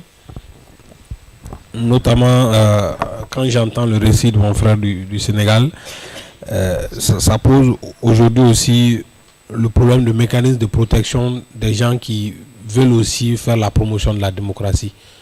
Et comment est-ce que nous pouvons réfléchir à mettre en place ce système-là? Parce que si aussi nos leaders sont arrêtés, il faudrait bien que les actions puissent continuer pour qu'on puisse avoir gain de cause. Deuxième élément, c'est par rapport aussi à la gestion de ces nouvelles technologies-là. Autrefois, c'était l'État qui avait le monopole de l'information. Aujourd'hui, ce n'est plus le cas. Le citoyen lambda ou qui se trouve peut donner son avis sur la gouvernance de manière générale, mais de plus en plus, dans nos États, l'État aussi légifère des lois pour restreindre cela. Par exemple, au Mali, on a la loi sur la cybercriminalité. Tu peux, à travers une seule publication aujourd'hui, être en prison. Donc, comment est-ce que l'État aussi met en place des mécanismes pour restreindre davantage cet espace-là, qui est de plus en plus pas libre. Donc, du coup, aussi, autant ça a des effets positifs, mais ça a des effets négatifs aussi sur nos populations. Parce que la machine même que l'État met en place pour désinformer, pour faire des trolls pendant des élections, influence le choix aussi des citoyens. Donc, comment est-ce que nous pouvons réfléchir aussi à avoir ce même pouvoir-là? Je pense qu'il faut aussi réfléchir. Donc, du coup, que pensez-vous du fait que ça influence négativement? Mais comment est-ce que nous pouvons préparer nos populations à pouvoir détecter cette désinformation? Parce que la plupart aussi n'a pas d'astuce pour le faire. Voilà, merci. So just to quickly summarize that, what he was saying, here we're talking about actually a mechanism. We should identify mechanisms to protect people that are fighting against corruption, for instance, promoting good governance. What do we have in place that actually protect them? We should reflect on that. And the second point is that nowadays I think that people have access to information at some extent through social media. So it's not just information is not just with the government. But I wanted to give this particular case. For example, in Mali, we have a law that has been passed by the government that could send you to jail just with one single post on social media. So they are finding ways to protect themselves. We also should think about how we are going to protect ourselves. And the last point is we know that the governments usually also spread misleading information. So how are we ensuring that population is inoculated or sort of vaccinated against this misleading information that the government is spreading? Thank you. So we want to give our panelists a chance to briefly take on questions. I think these two, and then there was one person, the last person, and then. Are we able to track all the questions that are coming to us? Okay, so I also want to take opportunity. Please take out your phone, go online, and use a hashtag to say something about what is happening in this room, because all the information going is very rich. So let's just take a minute break, 1 minute. Please take out your phones. I know we are all tech savvy. We are on Facebook, Instagram, X. Please use the opportunity just to say a sentence of what is happening today in this room. So I'm still waiting, and as we are waiting, I would want to talk that one of the key things that we are realizing across that anytime it's getting to elections, leaders are finding nice ways of shutting down the internet, and it's now becoming like a trend across the continent or sub-Saharan Africa. And this is also giving, as they are doing that, young people are also finding innovative ways to also still come online, because that is where we think the global space will be able to hear us. And we are using VPNs to access places that they are shut or certain keywords that are being blocked. We are using VPNs to ensure that we will still be online. So if they think they are, in quote, smart, we are also very smart because we were born in this age and time. So we are also taking advantage of all the tools that are available to us to be online. And to talk about affirmative action, in Ghana we still have our bill pending. So we are hoping that before the end of this 8th Parliament, we will be able to get the affirmative action bill endorsed, and we'll be able to use it moving forward. Are we done? That was a quick exercise. I want to see this trending when I sit back and I check my phone. So thank you all so much. Yeah, thank you very much. My name is Gijaina Bori. I'm from Sierra Leone. So it's definitely important that we are having this kind of conversation, particularly when it has to do with women, and more so that we have the space for young women's inclusion and their participation into leadership spaces. So what I could add to a lot of what have been said is that even when we have made so much gains in Sierra Leone with the act that we now have, we feel so much protected, and we now know it's our rights, and there's something that is supporting our rights. But what young people should also take into consideration is the will to go into those spaces, because once we do not act upon the provisions that have been made for us, we still will not occupy these spaces, because we have the right, we have everything, but we need the will, because when we have the will to do anything, the whole world will make forces with other parties to make the things happen. And then on the part of technology, we should also be considering about how we could engage the network providers, because you might have the necessary resources, but the network will be so poor, and then it makes your work very difficult for you. So I feel moving forward, we should think about ways of how we could engage them so they can improve on their services, because we will be paying for them, and it's not fair on our part to get services that are not good. Thank you very much. I wanted to just talk about the affirmative action bill of what you just said.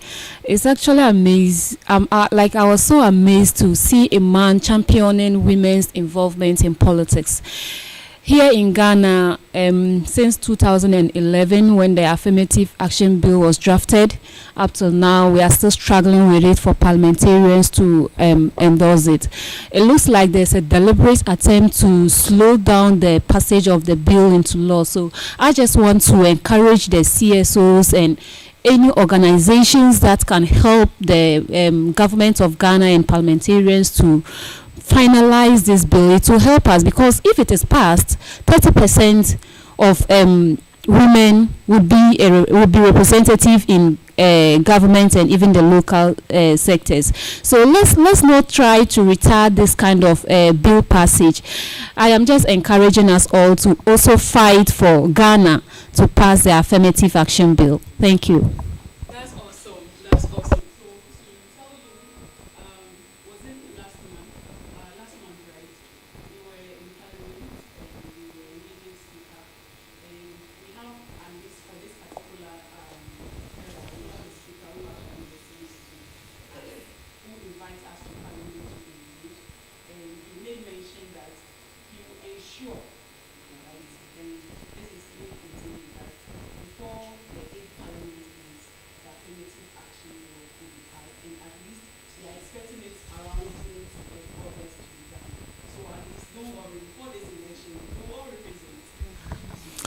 Thank you so much. My name is Eddie from Liberia. So I work with young people. I run a program called the Young Political Leadership School Africa.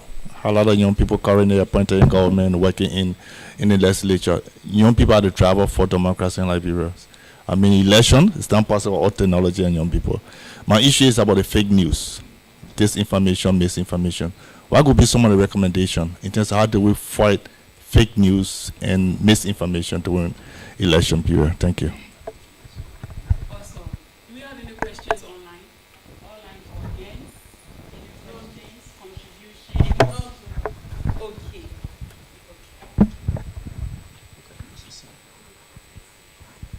Anyone can take any of your questions. It's not, most of them were.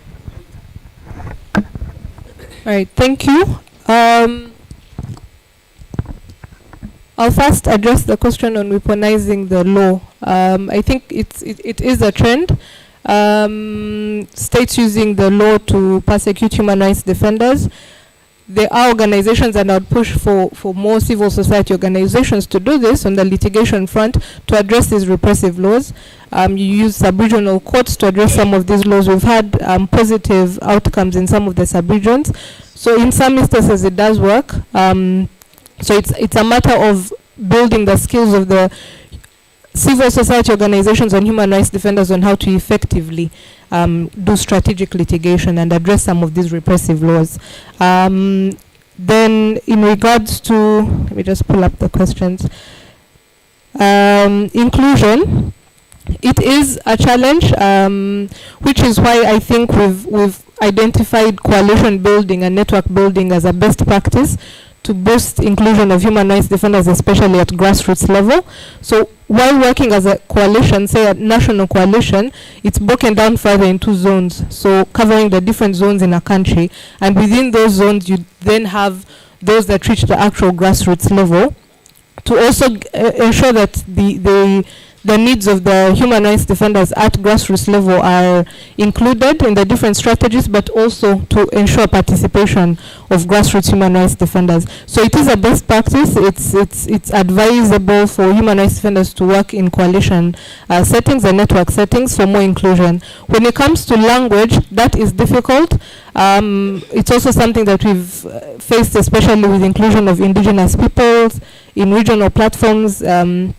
international platforms where the languages used are very foreign to them. So I think it's a process. It's important to deal with this first at local level, ensure that the voices of those at grassroots are included at national level, and then slowly move up the chain, up to regional and then international level. Then lastly, in terms of how to address misinformation, my first recommendation would be, first of all, strategic litigation to address the laws that promote that, and then also push for the adoption of laws that protect people from the risks that are associated with misinformation and disinformation. And then secondly, human rights education, especially for the media. So building the capacity of media practitioners to be able to fact check and to counter disinformation. I think states have built a trend of also using influencers. I don't know if you've heard of the influencers for hire kind of thing on social media to push their narratives, to push these fake stories. So it's also important for the media to have the skills to be able to identify what's true and what's not. So it's also a matter of capacity building that needs to be done. And then lastly, advocating for law enforcement agencies to know what disinformation is. I think if it's a matter of the judiciary, law enforcement generally knowing what disinformation is, it's also a protection barrier for human rights defenders that are often victims. Then lastly, on the advocacy front, I think we also really need to put pressure, and especially on our regional bodies, to advocate for adoption of policies that are progressive and that are in line with the African Charter, and also for regional and international human rights bodies to stop engaging with states that are very repressive, especially when it comes to technology. We've seen COP27 being hosted in Egypt. We had the African Commission in 2019 being hosted in Egypt. Egypt is one of the worst repressors when it comes to especially digital rights. A lot of human rights defenders that engaged at these platforms faced reprisals. So it's also important to hold these bodies that are supposed to be safeguards of human rights and safeguards of the rights of human rights defenders accountable. Thank you. I think not to take much more time than that. I think my closing remarks is to collaborate more, especially at regional level, learn more. There's a lot of good work being done. We've heard from Sierra Leone. Get those best practices, try to domesticate them and apply them in our different countries. Thank you. Zambia, closing remarks. Thank you. So I also just wanted to make a quick reaction to the best practices around the legal framework. Definitely this is something that we're taking on board. Zambia has a Gender Equity and Equality Act, but we're also still pushing for enactment of the political parties bill, because we feel that that is something that is going to compel political parties to adopt more women. We're also working around amendments in our constitution also, so that we just have progressive provisions that are going to increase women's participation. Then around freedom of expression, it's a yes and no. A yes in that Zambia in 2023 did away with defamation of the president, and the idea was that the public should be able to freely express themselves. So it's really a 50-50. Of course, we're seeing more expression. Our president is on social media platforms because he wants to engage with the youths as much as possible. But there's always that holding back, not knowing how certain information will be treated. But otherwise, the doing away with the defamation of the president, I think, was a step forward. Then around shutting down of the internet, we also experienced that in 2021. Elections, on the actual day of elections, but like you rightly put it, the youths were still able to go around it, and we were able to follow through the election observation and all. And I must mention that the victory that our current president actually won was based on youth participation. A lot of youths participated in the 2021 elections, and we hope to see more of that even in the coming elections. Around how do we deal with the issues of false information, I think, like my colleague had rightly put it, there's needs to strengthen our legal framework, But also, I think there's also need for regulation of most of these social media platforms. Would also want to learn how certain countries are doing in terms of regulation of social media, especially because information is just put out there and there's very little verification on whether the information is actually accurate or not. So I think one of them would be just having regulation around that. Then my closing remarks, just to say there's still a lot of room to learn. Platforms such as these actually award us an opportunity to share best practices. So we're looking forward to many more deliberations as we proceed with the other discussions. Thank you. Awesome. Senegal. Closing remarks. Ok, merci beaucoup. Hein. Peut-être juste répondre à ma sœur qui m'a posé 3 questions. La première, c'est que moi je pense que le Sénégal a battu tous les records en matière de coupure d'Internet, quoi, en 2021 à maintenant. I think Senegal has won the prize of the most shutter of Internet. Ouais, the biggest cutter of Internet. Oui, la dernière fois, il a fallu l'intervention des États-Unis qui ont dit trop c'est trop, quoi. Et en 30 minutes, ils ont rétabli. Last time, the US has to intervene to say, hey, this is too much, and it just took them half an hour to bring back the Internet. Voilà. Et comme Jennifer l'a dit, hein, je pense qu'aussi il y a en fait, les gens développent des stratégies de résilience au niveau local avec les VPN et tout, quoi. Yes, like Jennifer said, people develop strategies locally to be resilient, like VPN. Ok. Par rapport à la liberté de la presse, vous savez, je suis journaliste à la base aussi, et j'ai exercé le métier. Et je pense que je suis bien placé pour voir à quel point il y a une régression de la liberté de la presse au Sénégal. Regarding the freedom of press, I'm a journalist and I have done this job for a while, so I can tell you that there's been a regression regarding freedom of press in Senegal. Juste un exemple quand même symbolique, c'est qu'en février dernier, la seule télé qui a osé montrer les manifestations et tout ce qui se passait, en fait, on a carrément, le gouvernement a carrément fermé la télé, retiré la licence. So one concrete example is that the only TV station that dared to broadcast the events of manifestation got their license, the authorization withdrawn by the government. Yeah, so that's one example. Et heureusement que la mobilisation, la protestation, moi quand je suis sorti, j'ai participé à une manifestation des journalistes.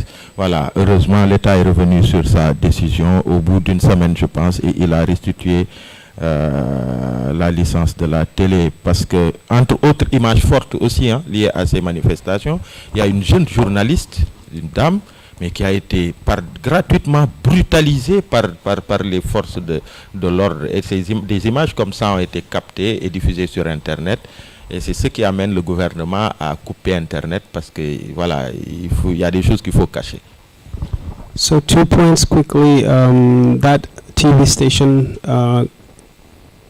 got back their authorization because we protested for that. But also I have this example where you see a young journalists in Senegal who actually had been very brutalized, and images were circulating across internet. And these are the reasons why the government sometimes they shut down the internet because there are things that they don't want to be seen. Voilà. Et est-ce que justice sera faite? Voilà. Je pense qu'on aura le temps peut-être. Et bon, ça aussi, j'en suis désolé. Je pense que ce seront mes derniers mots. C'est que peut-être que voilà, dès qu'on termine, je vais devoir partir, prendre l'avion. Et c'est vrai que rester ce soir aurait permis d'échanger plus avec tout le monde. Mais malheureusement, je vais partir juste à la fin de la réunion. Donc, encore une fois, merci. C'était vraiment un réel plaisir de participer à ce panel. So, unfortunately, I will have to go after this meeting. But it has actually, I would have preferred to stay longer, but I just have some other duties. But it has been a pleasure for me to be part of this panel.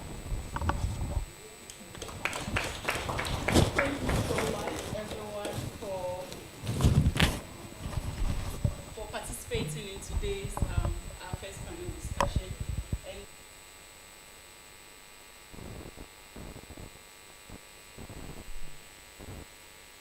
Africa Regional Summit, and we have the Yaga Africa, the Carter Center, and then the Accountability Lab as being our hosts for this beautiful forum that we are all participating in. And I am Jennifer Moffat, and I am the country manager for Budget Ghana. And thank you all for being part of this session.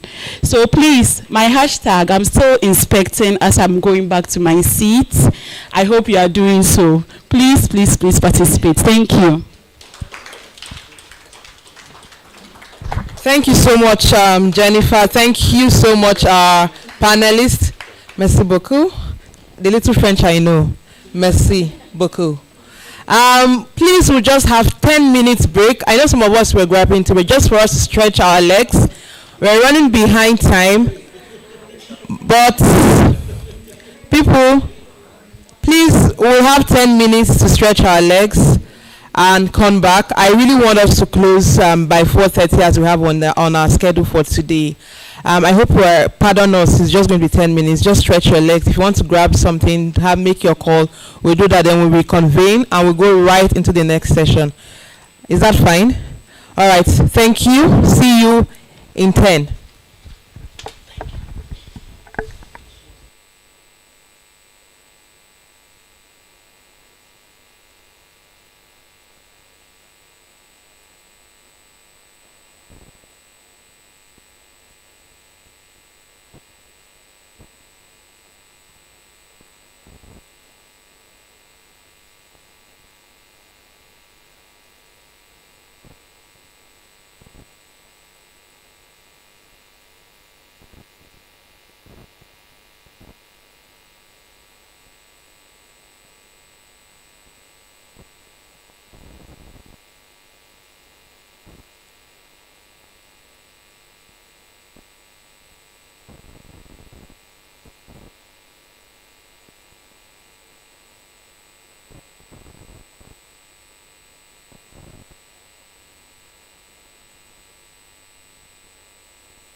Ah, these films guys have not come up. The streaming guys. What? Okay, that's what I thought. I thought they were.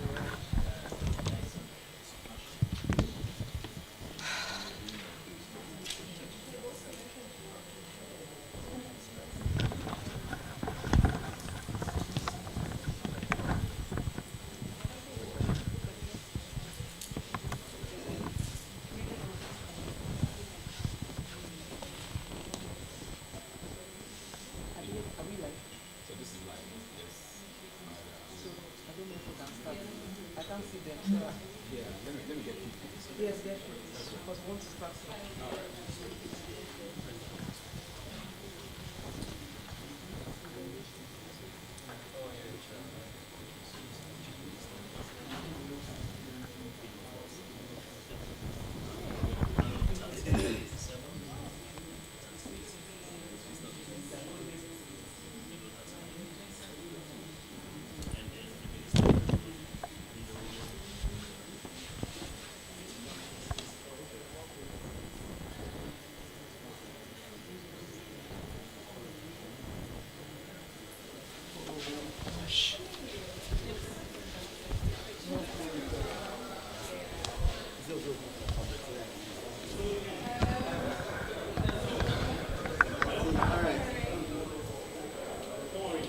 We're waiting for you to start.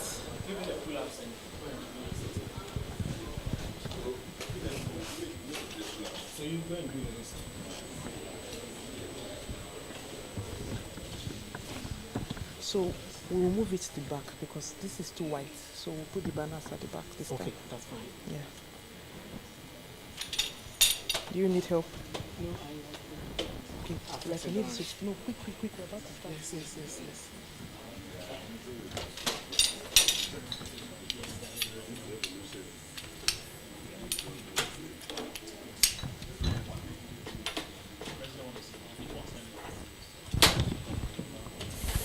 So we'll be starting now, but we have to move the banners a bit behind because from the online streaming, what is behind is just white. So,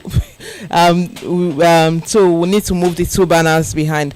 While that is happening, we'll go straight to the next panel session, and I would invite our moderator, Sakadema, from Campaign for Good Governance, to take over the conversation.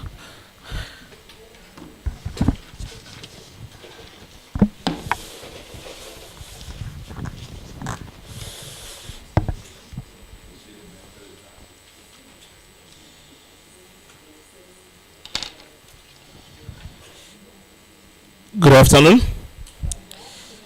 Yes, this session is going to be short and interesting because we need to catch up with time. And I have my panelist for this session, Cynthia. Let's clap.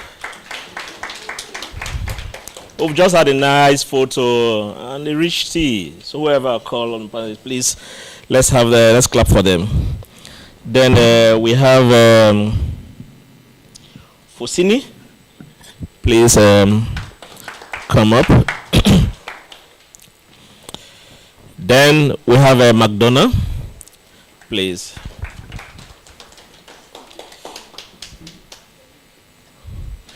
Yes, we've discussed technology. Now we are here to discuss democracy from the African perspective and from the global perspective. This is so important because regional democracy narrative and global perspective offer different lenses through which we would understand and address governance issues. It's interesting to note that both regional democracy narratives and global perspective are key, and there have been serious debates over the years around these two. This is all important because it gives us the opportunity, when I say we, Africa and beyond, and all of us, to clearly have an idea of what's our perception of democracy in our respective region, and how do we compare that to the global perspective? And as well for viewers who are online to as well learn from each other. And it creates an opportunity for us to really reflect, because Socrates will say life without cross-examination is not worth living. So we see this event today, this forum, as a moment for us to cross-examine how democracy has worked in our respective what are some of the challenges and what can we do different? That's why we are here. And this is what we will be discussing. And in discussing this, ladies and gentlemen, I have my panelists that have wealth of knowledge. And that is why you see we have someone who will be covering West Africa, the South, and someone from Mali to discuss this. But I think all of you want to know, and even the viewers online, who are these guys? Who are they? On that note, I will be asking them to do a brief introduction of themselves, so you get to know who they are, their work, and what's the perception of democracy in their respective region. So this will be like an introduction, and after which you will be given an opportunity to also add on to the conversation, because we are in this together, and we can best achieve this when we collectively identify the challenges, the successes, and discuss the narrative, and then provide recommendations. On that note, ladies and gentlemen, please allow me to call on Cynthia to please do a brief introduction of herself.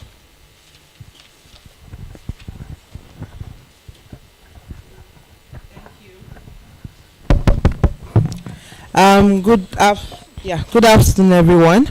I'm Cynthia Babalo. I work with Yaga Africa, and I'm very much interested in supporting democracy, inclusion, especially for marginalized groups, so women, young people, persons with disability in Africa, but more importantly, in creating opportunities for diverse voices to be heard around promoting the values societies hold dear, especially issues around democracy and development. And so if you'd ask me the perspective from my region. The relevance of discussing regional democracy and global perspective as an introduction. The relevance. I do believe it's relevant. Why? Because if you look at the current trend when it comes to the state of democracy, globally there's a decline in democracy. You see several reports talking about the reversal in democracy. This year, the Democracy Index report highlights that there's been a decline, and even in sub-Saharan Africa, we also experience major decline. And it's not surprising.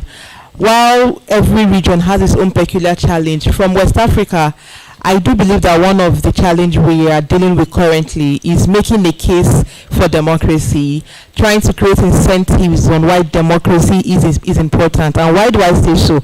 I'll say three reasons. First, there's been a consistent and persistent failure of governance and failure of leadership that has left the people impoverished. And so that's the first part for me. And that is because a lot of people, for them, what democracy is, what democracy is to them is how it affects them, on how it impacts on their lives. So if the quality of their life, their standard of living is not improving, then for them, democracy is not working, because it's usually the question around, is there a dividend? What's the dividend of democracy? And increasingly, as more people become poor, as we have an increase in level of poverty, youth unemployment, that in itself impacts on how the people interact with governance.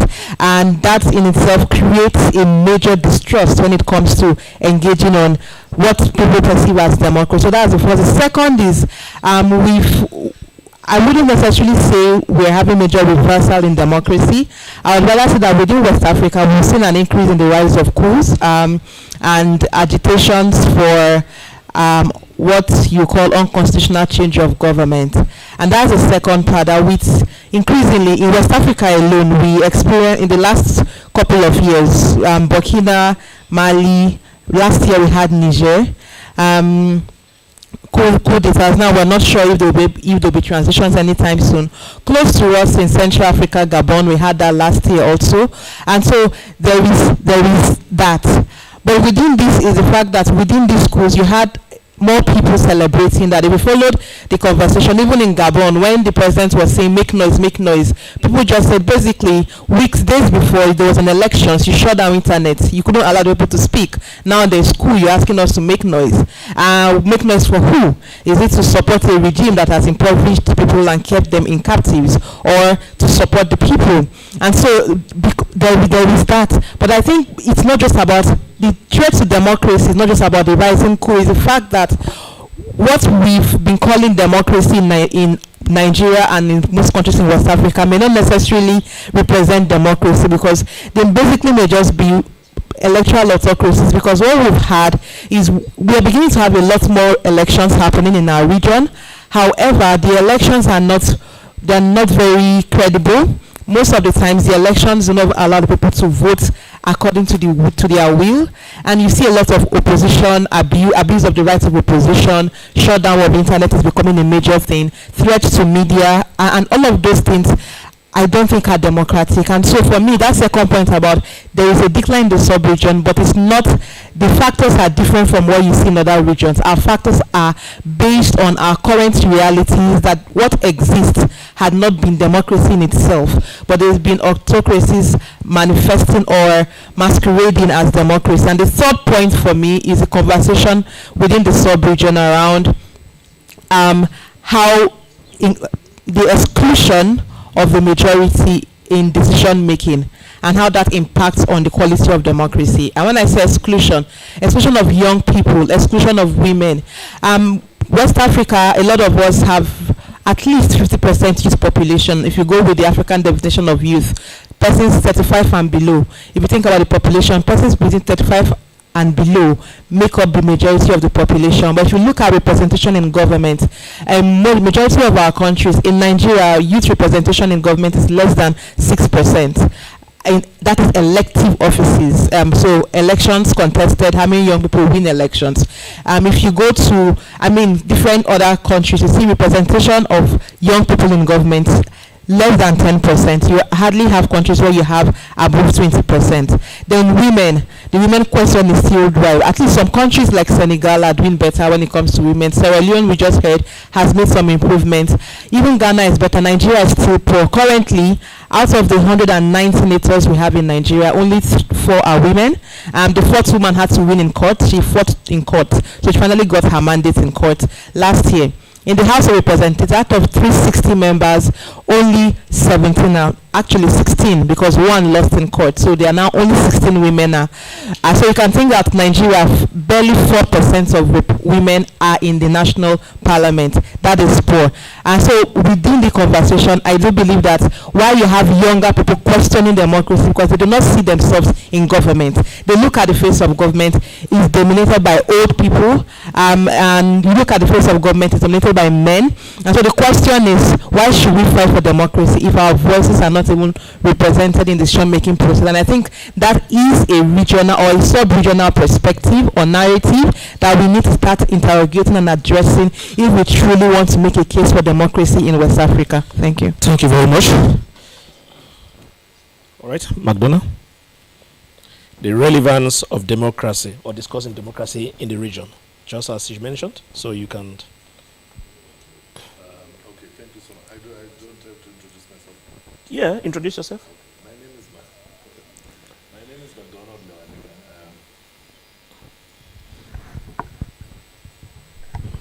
My name is McDonald Lewanika. I'm with Accountability Lab. At Accountability Lab, we basically do 2 things. One of the things that we try to do is to make governance work for the people. And we do this through promoting active citizenship, responsive and responsible governance, and trying to foster accountable institutions. We are also in the business of building integrity.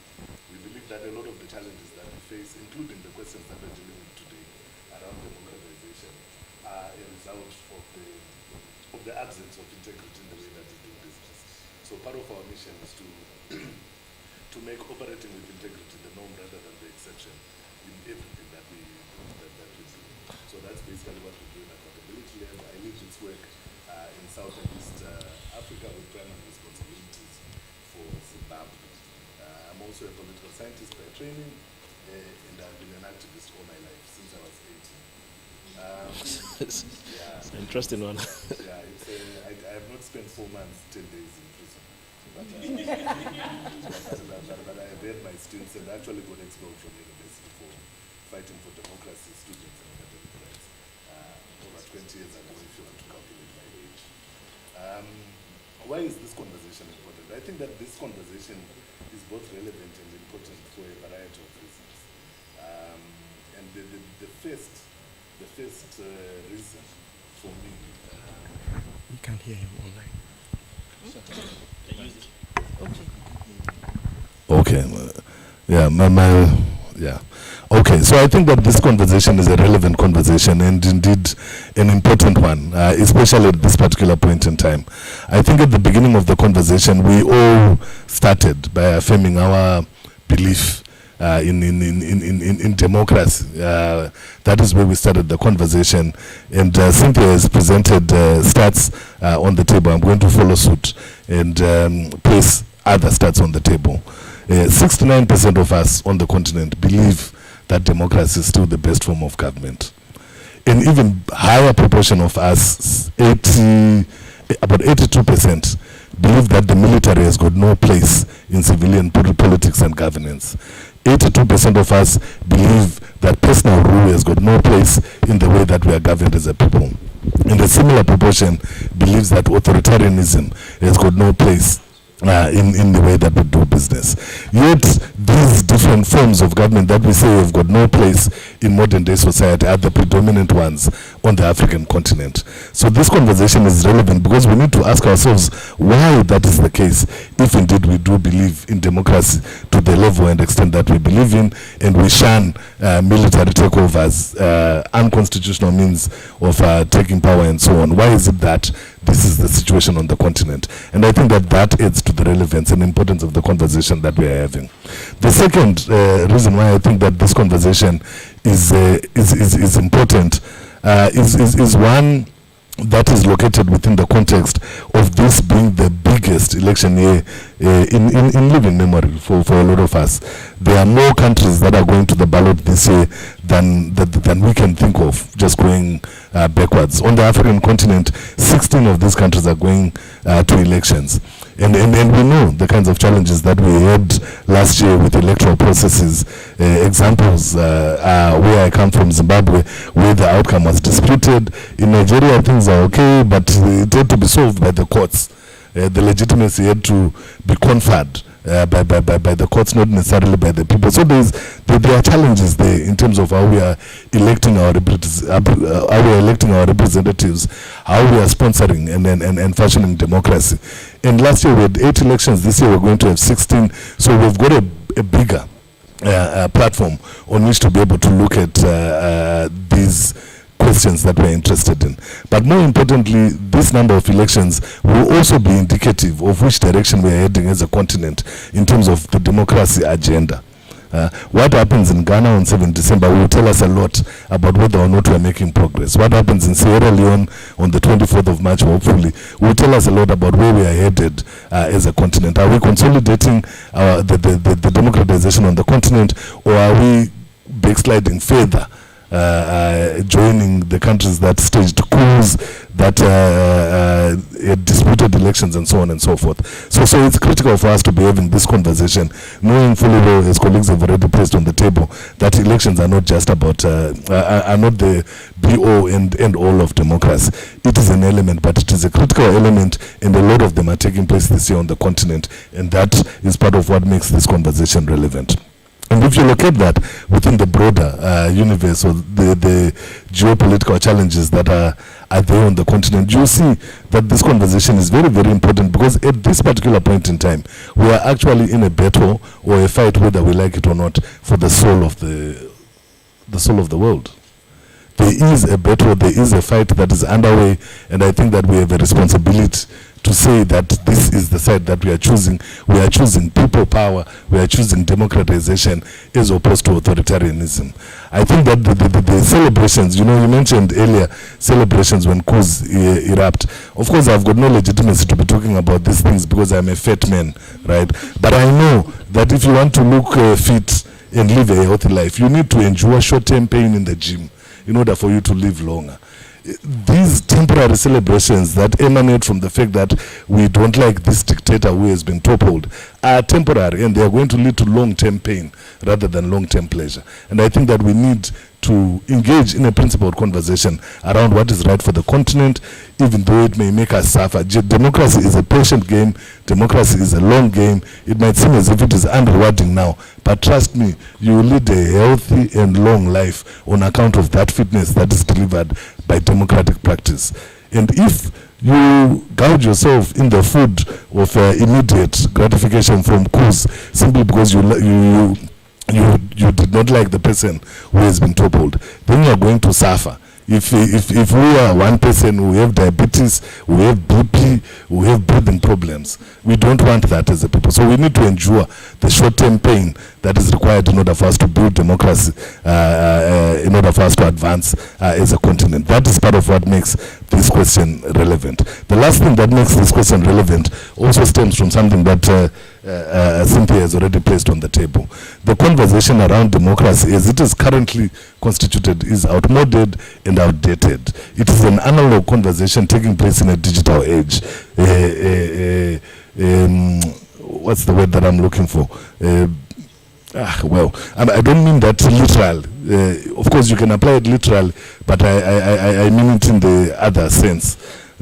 So we owe it to ourselves to have a critical conversation around how we pull and drag democracy into the 21st century, to have a conversation that is relevant and meaningful for the people who are living in this in this age. And I think that agency is part of what makes this question very relevant. I've said that the majority of people on the continent prefer democracy. What is shocking is actually that the lowest proportion of people who prefer democracy as a form of governance on this continent are actually young people.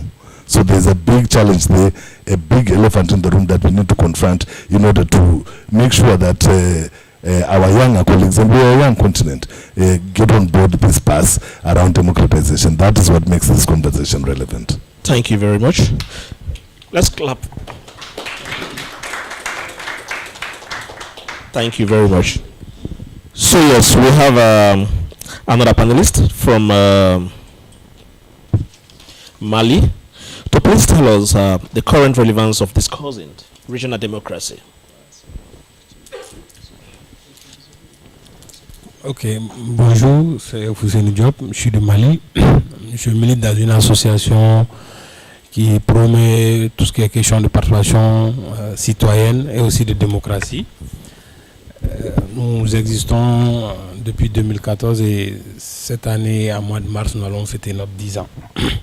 My name is Fuseni Diop. I'm from Mali. I belong to a Malian civil society organization that also work around the same topic, and we're almost 10 years of age since we have been founded.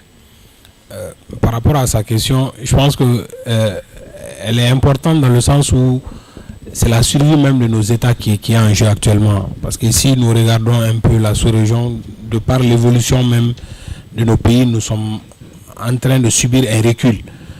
On l'a dit, la démocratisation est venue dans les années 90, mais aujourd'hui c'est vraiment un recul parce que les militaires arrivent au pouvoir et que le système qui est mis en place est en train de s'écrouler.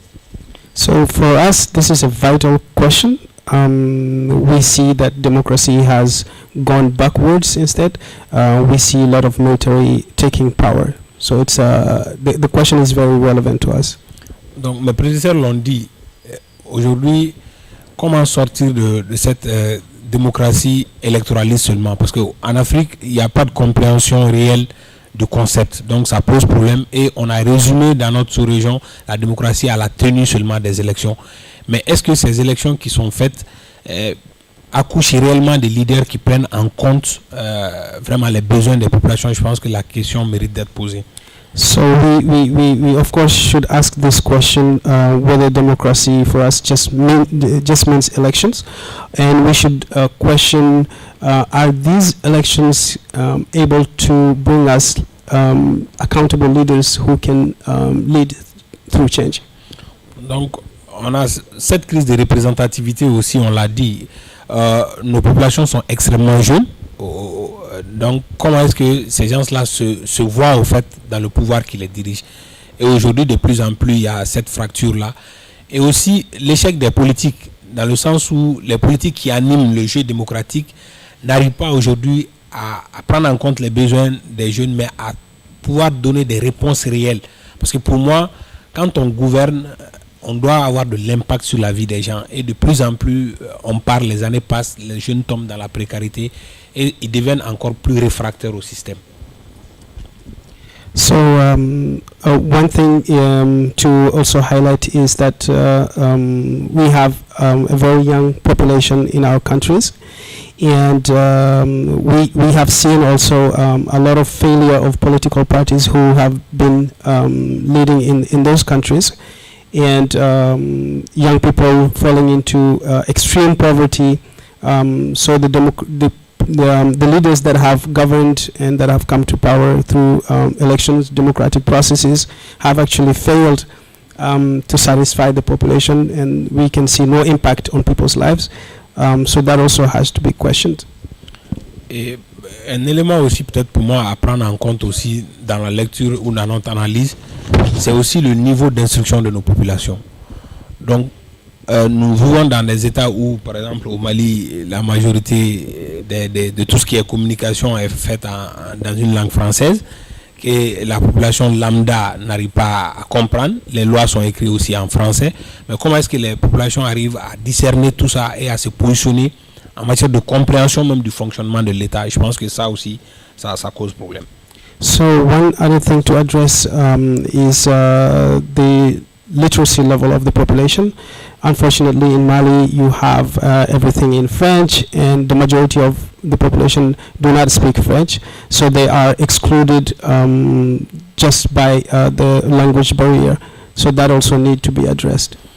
Et maintenant, peut-être un dernier élément, c'est par rapport aussi au concept de séparation de pouvoir. Comment est-ce qu'aujourd'hui, la justice qui doit être un pan pour pouvoir réguler les choses est aujourd'hui instrumentalisée par l'exécutif à leur gré. Donc du coup, il n'y a pas une distribution équitable de la justice.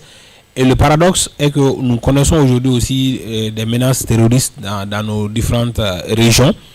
Et les endroits qui échappent au contrôle de l'État, qui sont administrés par ces groupes terroristes, les populations pensent qu'il y a plus de justice que lorsque l'État est présent. Donc ça pose aussi un problème du fait de quel regard ils portent quand nous sommes administrés par la démocratie et que lorsque l'état de droit n'est pas là mais qu'ils pensent que la justice est mieux rendue. Je pense que c'est aussi une question à se poser, à trouver des solutions aussi par rapport à ça. So two more things. We should question how the checks and balance come in place into our governments, because power should stop power. How accountability, simply put, is checked. But also we see these days in regions, in Mali for instance, in regions where you have terrorist groups governing and bringing their laws, you feel like there's more justice in those regions than regions where you have the official government. So when there is no justice, people do not have access to justice. That's a huge problem. Yeah.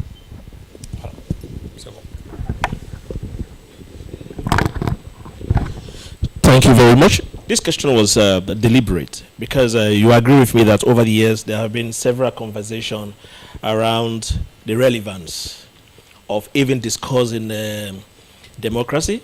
And I think most of you, when you were invited here, you must have had a thought. What are we going to discuss? Why is it that we should discuss democracy when the principles are declining? Just as we've heard from our panelists. When we are seeing so many coup d'etats, when we see the rule of law, when we see participation, especially women, declining. And you will say we've been discussing democracy since we got liberated from colonial era, but we've not seen changes. So some are of the view that, yes, democracy is not relevant, while some are with the view that democracy is relevant. So discussion around democracy is key, just as you've heard from the submission, that we still have about 69% that still believe in democracy. And that was even evident this morning when Cynthia was asking, do you believe in democracy? And we've got some people who still do not believe in democracy. But this is an important event for those who are online and those who are in person here to see that, yes, in as much as you might not believe in democracy, but absolutely, I think the discussion around democracy is good if we are to consolidate the little gains we've made around democracy and if we are to make more progress. We need those who are outside to join the conversation and your opinion. That doesn't mean that your opinion around democracy is not relevant. That's your opinion, and that's what you think about democracy. But just note that we have 69% that still believe. In as much as they might believe this, what is true is that African democracy encompasses diverse or area political system, process, and experience across the continent. Yes, we might not have everybody here to discuss it, but I think we have a regional representation. And because we have a regional representation to discuss our democracy, I'm calling it ours because it's something we believe in, we will be hearing from them their perception of democracy in their regions. And in giving us their perception, we want to know what are some of the opportunities, what are some of the challenges, and the way forward.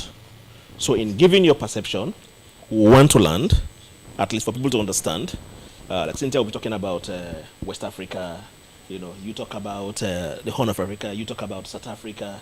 So these are different perceptions. So we want to know what are the perceptions when it comes to that, and what are some of the opportunities, challenges, and the way forward. So in as much as we are propelling that democracy, 69% believe in it, we want to identify the challenges, because we need to identify the challenges, we need to identify the opportunities, and then we need to discuss the way forward. It's ours, and we need to find a solution. This is not just an event, it's also a learning for those who are online, and for all of us that are here to see how best at least we can learn based on submissions that will be given. So over to you, Cynthia.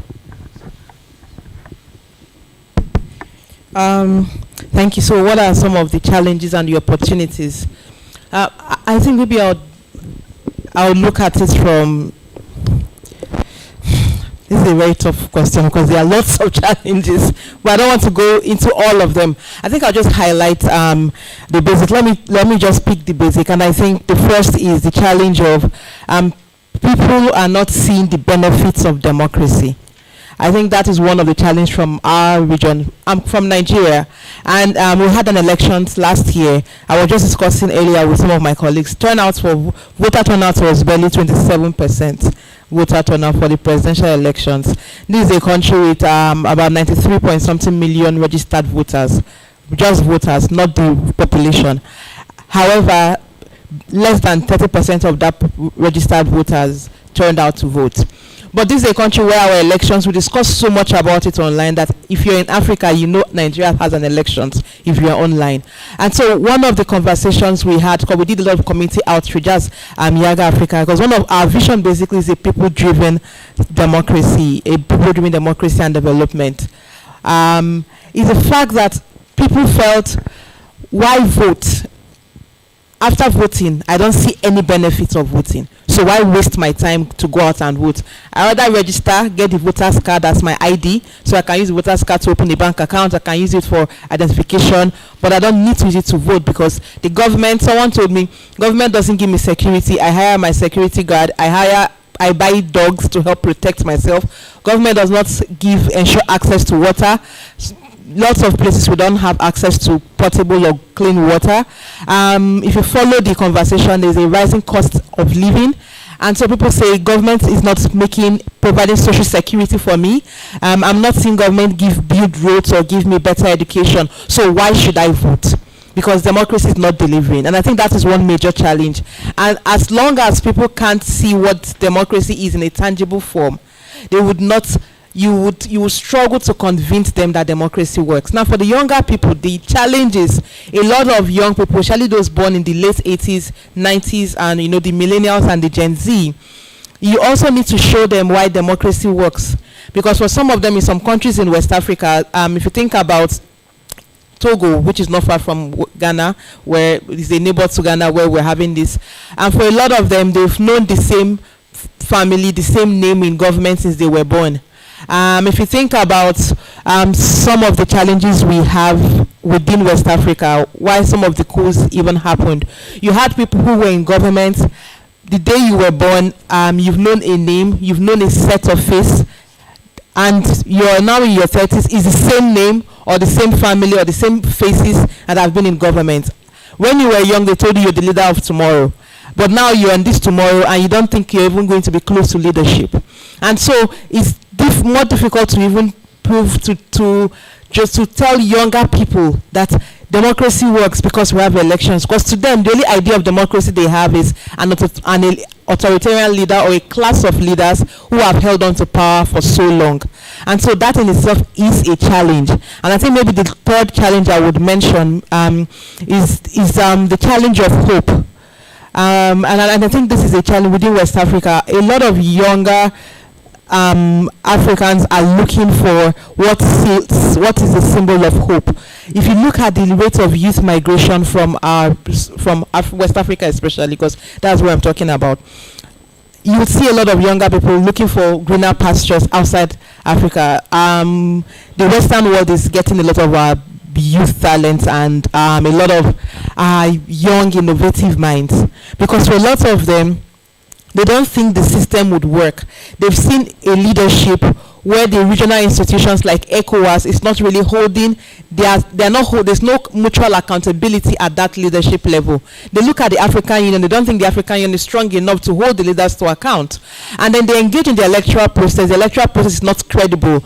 Sometimes they vote, their votes do not reflect their will. And so for them, my only option is to leave the continent. I don't see hope here. So those for me are like broad challenges. And if you think about, for me, opportunities, what are the opportunities?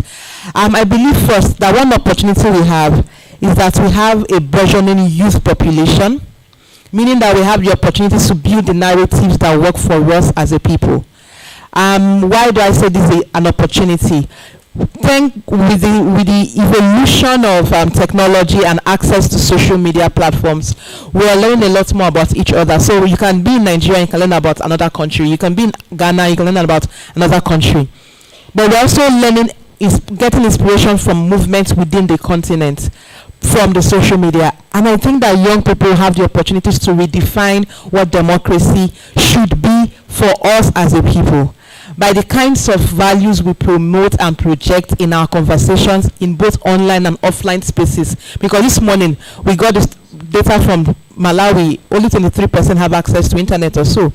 Meaning that we must also be including our conversation that what conversations are we having as young people in both offline and online spaces. Can we start defining what democracy means to us?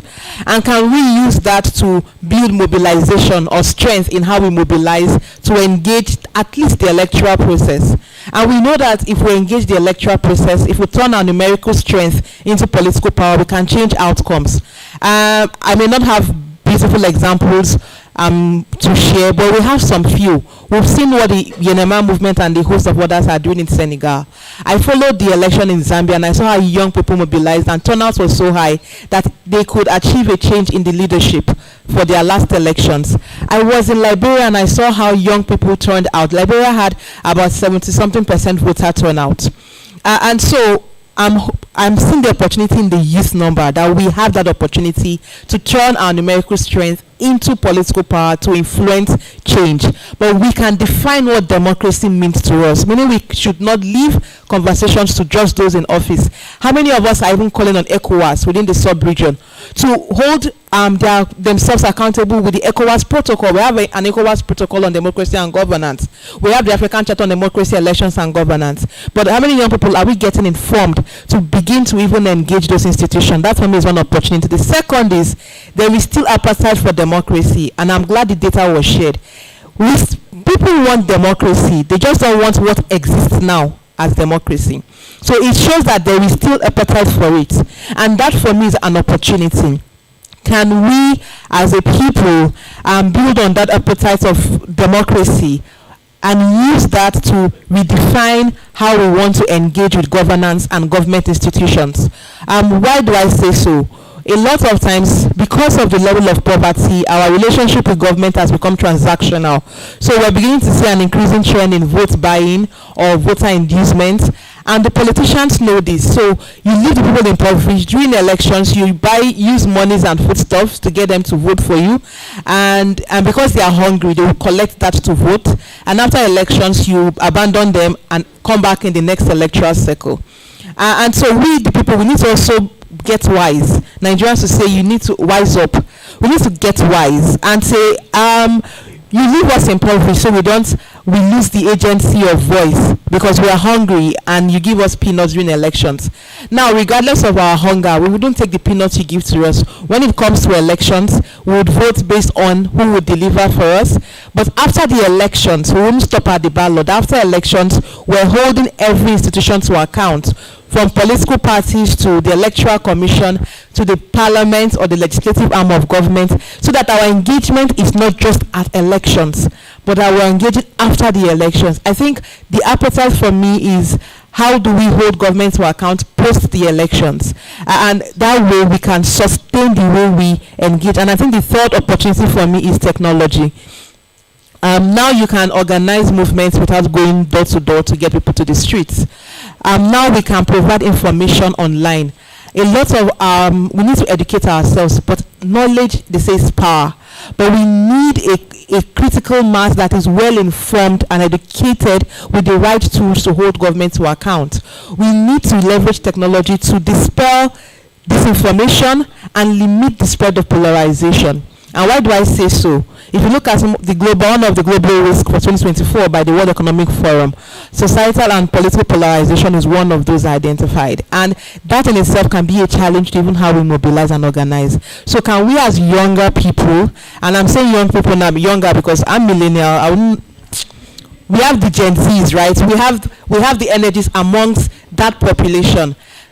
For those of us who have access to knowledge and information, can we use every platform available to educate our peers? Can we have those conversations to build knowledge and information in a way that people feel empowered to ask the right questions?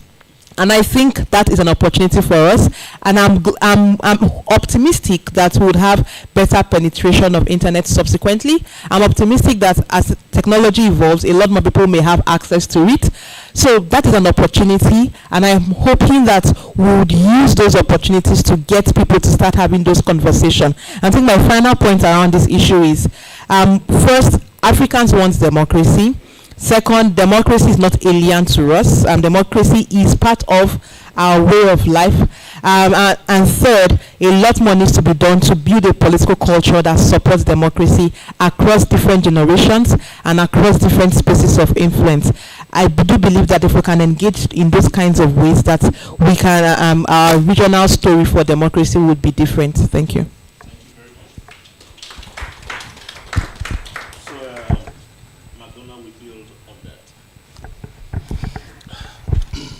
Thanks, Mr. Chair. And yeah, just to start by agreeing with everything that Cynthia said. You know, it's really funny and strange. One of the popular things where I come from, you know, so people talk about the American dream and they define it. What is the American dream? Get a decent education, a beautiful house, a small family, a car and stuff. That's the American dream. Where I come from, they say that the Zimbabwean dream is to leave the country. You know, yeah, you know, and that's a very damning indictment on our countries. And I'm hearing Cynthia saying that they say that in Nigeria too. I'm sure in a lot of places where we come from, that is the dream, to leave the country. But part of the question that we must ask ourselves as Africans is, when we do leave our countries, we go away to do what? Yeah. I can tell you, as someone who has stayed abroad, that the life abroad, for the vast majority of us, is a very subpar existence. It's an existence where we go and do the jobs that those people whose countries we have gone to do not want to do. So what is left over in terms of what they do not want to do is what we get to do. And even if you're not doing that and you are an actual professional, there's a ceiling to which you can be able to rise. Especially if you're a first-generation immigrant, you can be sure that your entire life is going to be spent in menial labor. Maybe your children or your children's children are the ones that are going to become lawyers, doctors, or something in that particular environment. So we need to ask ourselves and challenge ourselves that we want to leave our countries to go away to do what? And is that not a dereliction of duty as citizens? When we just throw our hands in the air and say, we are leaving. So who is going to fix the country if we are leaving? There's an interesting video that I once saw from colleagues in Kenya a couple of years ago. I think it's a group called Kueni Serious. It's a very touching video. And it says if this country bends, it was just after the 2007 elections, I think that is when it was produced, and Kenyans were beginning to embrace the reality that Kenya is the only country that they have, and if it bends, it will bend, they will bend too. Because in very real terms, there's really nowhere else to go except home. Yeah, and the responsibility is to fix home. So I'm just an elaborate way of just agreeing with that and encouraging all of us to take responsibility. Now, what is the perceptions of democracy in the region, and what are the challenges and opportunities? The region which we come from has got the very best and the worst when it comes to issues of democracy. We've got an absolute monarchy in the form of Swaziland, where people lose their lives for fighting for democracy, as we have already had the case of Tulani, who was brutally murdered in his sitting room by state agents because he was a human rights defender and was fighting for the democratization of Swaziland, or Eswatini, as it is now called. You've got South Africa, which is celebrated as a country that has got the most progressive constitution, arguably in the world, but with its own challenges. But it is there. You've got Botswana in that same region, and you've got Namibia. So it's a bit of, and you've got Zimbabwe. You know, and yeah. So it's a very mixed bag, but there is progress, and part of what we need to accept and understand sometimes when we talk about progress is to understand that, number one, as a continent, we're a very young continent. You know, in the morning I said that we're in Africa's firstborn. But Africa's firstborn in terms of independence was just born in 1950 what? Ghanaians help me. Do you know Independence Day? 1957. How old is the US? 200. So Ghana is 1957. How old is South Sudan? How old is Namibia? How old is Zimbabwe? We're a fairly young continent when it comes to these particular issues. And sometimes when we think about progress, we also need to think about the political moments that we are in. I'm not saying that we must excuse the lack of democratic development, but I'm saying that sometimes we compare apples and oranges and beat ourselves up and lose hope in the process. Yet, if we understand that democracy is a building process, and with each step we are making strides. At the moment we celebrate Ghana, but it started this journey in 1957. It has had a number of military coups before it started successfully handing over and changing over leadership at national level. Nigeria is the same. It's fairly, it's also, Ghana is the firstborn, Nigeria is the biggest. But it has also had its own challenges. So I think let's be fair to ourselves even as we think about how difficult the situation is. I'm not saying let's excuse failure.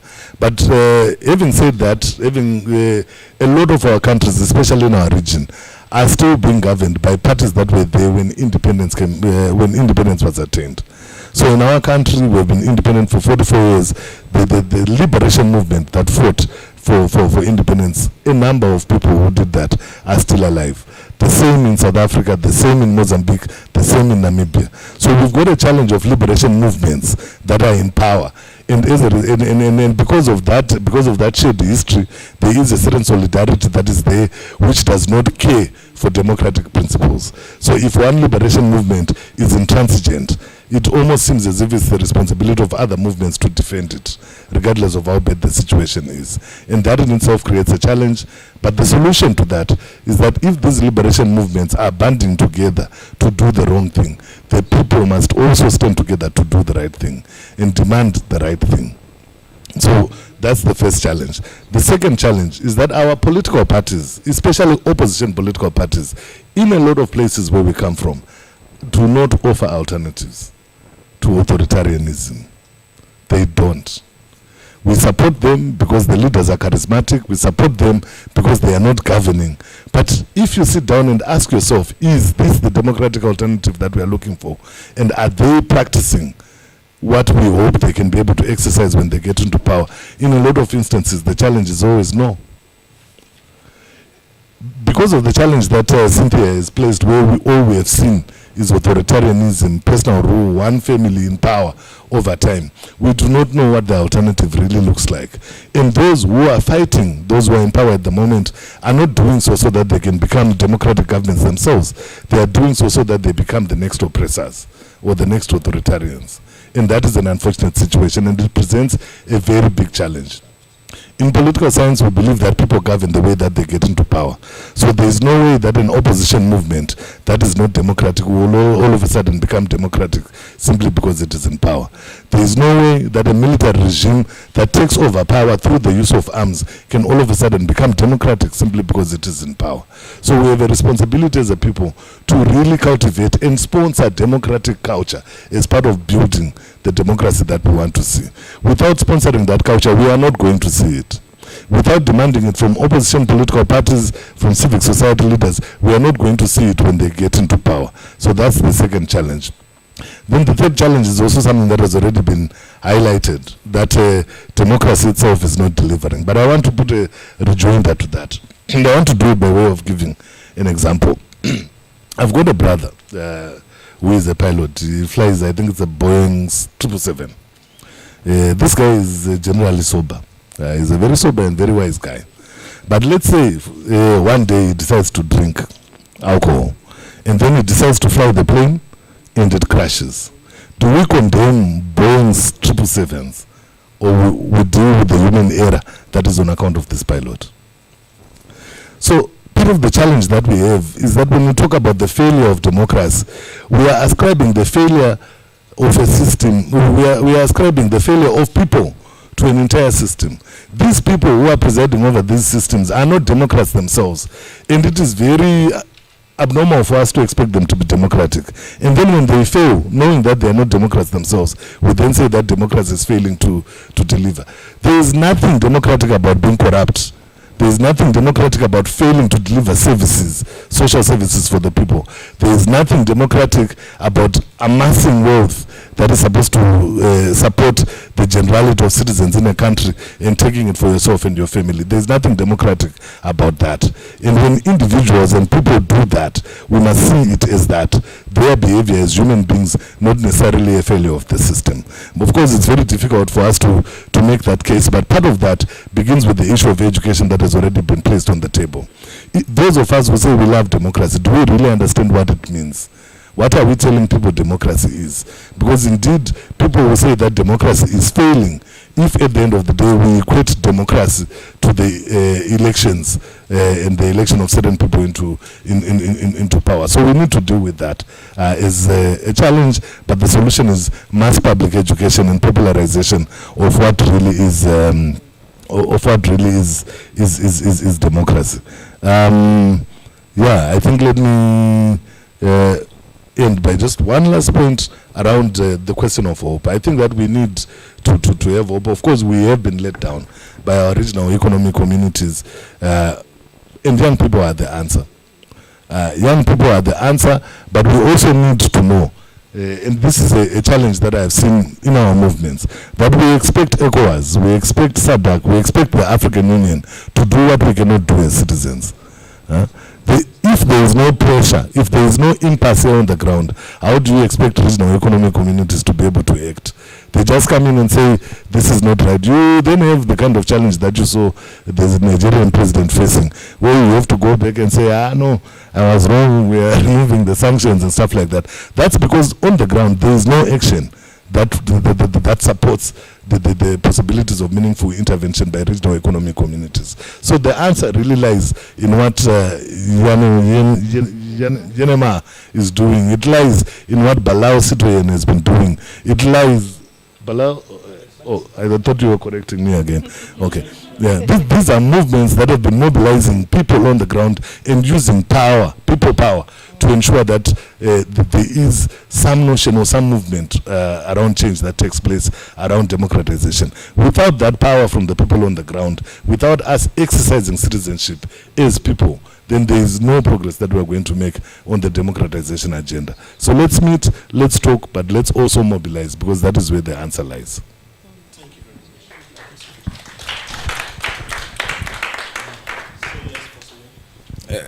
Je pense que tout ce qui vient d'être dit En fait, je sens comme si je vis la même chose c'est le même pays, au fait. Donc, je pense que ça pose le défi aussi du fait que, est-ce qu'aujourd'hui, l'Afrique même ne doit pas se regarder et devenir vraiment un vrai continent dans le sens du terme, en sortant des micro-États, mais en faisant en sorte que nous ayons de grandes fédérations, mais voilà, qui certes auront des présidents, mais qui auront des gouverneurs qui vont gérer des partis en fonction des réalités.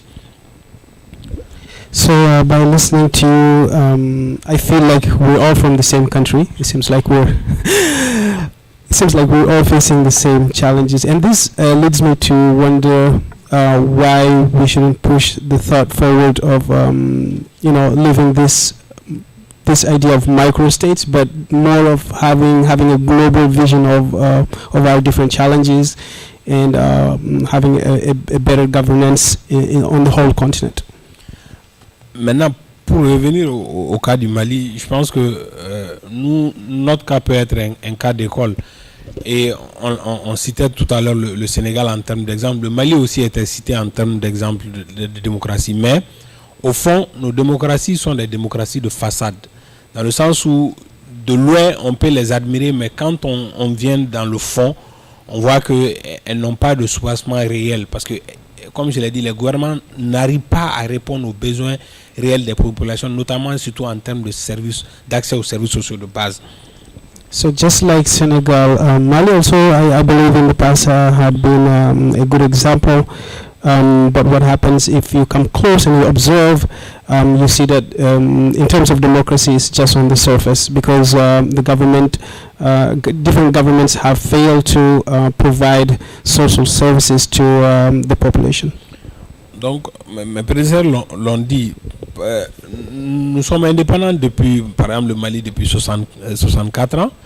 On a acquis l'indépendance en 1960. Et la démocratie, on a connu un premier président, voilà, qui a subi un coup d'État, 68. Celui qui est venu, qui a prôné ce changement d'ouverture et tout, nous sommes toujours sous le parti unique, a fait 23 ans de régime militaire où il a un clan seul à diriger le pays. Donc l'avènement de la démocratie par les mouvements démocratiques qui ont fait l'Afrique dans les années 90, aujourd'hui, après 33 ans de pratiques démocratiques, on sent réellement une lassitude des populations parce que les Maliens même sont devenus nostalgiques des régimes passés. Et juste à titre d'exemple, depuis l'avènement de la démocratie, seul Afama Konaré qui a été élu dans les années 92 a été le seul qui a remis le pouvoir à son prédécesseur sans coup d'État. Okay. Sinon, voilà. Mm-hmm. So if you look at the Malian case, for example, we've been independent since 1960. We had our first, the first coup, 1968, and the second president who came to power had been there for remained on power for 23 years with the military force. So we can say for Mali, after 33 years of democratic, we could say of democratic governance in a sense, the population is currently fed up because they just don't believe that it works. So to give you an idea, since Mali has been independent, only one single president handed the power in a normal way, but for the remaining president, it's all through different coups. Donc nous sommes aujourd'hui spécialistes des coups d'État. So we're today specialists of coups. Expérimentés à venir au Mali pour apprendre. Yeah, and it's the right place to learn how to do coup. Et je pense que ça pose aussi le problème même aussi de l'esprit aussi de nos armées. On parle d'armée républicaine, mais on sent tout simplement que l'armée est là au service d'un clan, voilà, qui est au pouvoir et qui s'enrichit davantage, mais qui sont là seulement pour défendre ses intérêts. Et lorsqu'ils voient la grogne monter, ils interviennent en arbitre alors qu'ils ont participé à tout le processus. Aujourd'hui, vous regardez, c'est l'élite militaire aujourd'hui qui est en train de poser des coups. Le cas du Gabon est là, qui a participé pendant des années, qui fait un coup. En fait, le peuple est spolié de sa révolution. Et le militaire vient en arbitre comme si voilà, lui n'était pas là, il vient pour sauver le peuple, mais en général, on est toujours déçu au fait. So one important stakeholder that also needs to be questioned is the army. So usually they are also they are part of the problems because they support every government that comes at some point. So when they see that the population is fed up with the government that's in place, they jump on that opportunity to take back the power. We have seen that in Mali and in Gabon. So also that also needs to be questioned. Donc du coup, ça devient difficile et aussi les présidents l'ont dit. Comment est-ce que nos organisations aussi au niveau sous-régional peuvent être aussi des remparts pour aussi montrer des exemples. Je pense que ça aussi, ça a un souci. Parce que je me dis, la gestion du coup d'État du Mali de 2020 par la CEDEAO a été tellement mal gérée que ça a donné des idées aux autres pays. Notamment, on a après vu la Guinée, ensuite vu le Niger. On a vu maintenant que ce sont ces 3 pays dissidents qui forment un front contre l'organisation sous-régionale. Parce que tout simplement, les présidents aussi qui sont à la tête de ces institutions ne sont pas des exemples dans leur pays. Macky Sall qui tente un 3e coup, qu'on appelle en Côte d'Ivoire, Alassane Ouattara qui fait aussi un 3e mandat. Donc du coup, les populations se disent, chez eux c'est possible, mais quand ça survient chez nous, ils ne brandissent que les sanctions. Donc ça devient un discrédit, un ras-bol vis-à-vis aussi de ces institutions qui doivent aujourd'hui se réformer pour écouter réellement ce que les populations ont envie de dire. So like what McDonald and others have been saying, I also join that point of view regarding our regional organizations like ECOWAS. And one concrete example is how ECOWAS has managed the different coups, what their reaction to the different coups. For example, for the Malian case, I believe that they have reacted in a very bad manner. We also can just think of the Senegalese case, for example, Macky Sall trying to have a third mandate, and Alassane Ouattara, and all of these people are part of those regional platforms that are supposed to be giving us good examples, but actually fail to do so. Et maintenant, pour arriver, finir par rapport aux élections, qui me semble être un processus assez important, parce que c'est la seule fois où le citoyen il a l'opportunité de pouvoir s'exprimer, soit de choisir ou encore de sanctionner une gouvernance, mais de plus en plus, ces élections sont non participatives, elles sont non inclusives. On met en place des systèmes pour empêcher. Par exemple, le référendum passé au Mali, nous sommes autour de 8 millions d'électeurs. Seulement moins de 30% ont voté pour l'adoption de la nouvelle constitution qui nous a fait basculer à la 4e République. Et dans cette constitution, quand tu as 18 ans, tu peux être enrôlé pour défendre la patrie au niveau de l'armée. Mais tant que tu n'as pas 35 ans, tu ne peux pas devenir président de la République. Alors qu'on dit que la majorité de la population a moins de 35 ans. Donc du coup, on veut gouverner une majorité sans elle, au fait. En termes de représentativité, aucun jeune n'est présent dans aucune institution. Donc cela rend difficile aussi cet aspect. So in terms of elections, it's a very important topic for us. Because I believe it's usually the only time when the citizens' voice is heard. In Mali, for example, we have recently had a constitutional reform, and people got to vote. But when you look at this new constitution that has been approved by the population that they voted for, you only have to be 18 to be able to enroll in the army. But you have to be 35 at least to be able to run for a certain high, like to be candidate for the presidency, for example. So that's we think that this is a huge exclusion of the majority of the population to come to power. And when you look at the different institutions, you feel that there is a void for the young people. Et maintenant, dernier élément, au vu du tableau sombre que je viens de peindre, en fait, avec tout ce problème, en fait, je crois au fait qu'on puisse, comme on l'a dit, célébrer aussi les avancées. Parce que, en fait, on n'a pas d'autre alternative de gouvernance que la démocratie. Donc, c'est ce système seulement qui nous offre l'opportunité de dire qu'on est d'accord, qu'on n'est pas d'accord, et de pouvoir trouver un consensus pour amener nos pays à se développer, à avoir des réponses réelles. Donc du coup, on est engagé dans ça. Malgré ce noir-là, on a de l'espoir et on se bat chaque jour pour améliorer les choses. Parce que je pense que dans notre évolution, on a une démocratie très jeune. On va aussi dans l'apprentissage. Peut-être que nous, on ne va pas avoir les fruits, mais on va quand même poser des actes pour que les générations qui viendront après nous puissent profiter du travail qu'on est en train de faire aujourd'hui. So despite all of the challenges that I have mentioned, I think there is room for us to believe in the cause that we're fighting for. There's no other alternative for our states to be well governed other than through democratic processes. We may not be here tomorrow to, of course, benefit from all the fruits of our work, but it's a fight that we still keep to continue and be positive about it.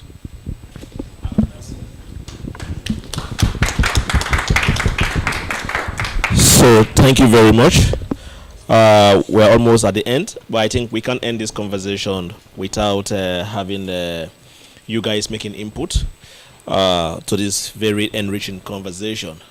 But in as much as you are thinking of what will be your contribution, your question for clarity, just note that global perception of democracy are complex and multifaceted, reflecting a wide range of cultural, political, and historic influences.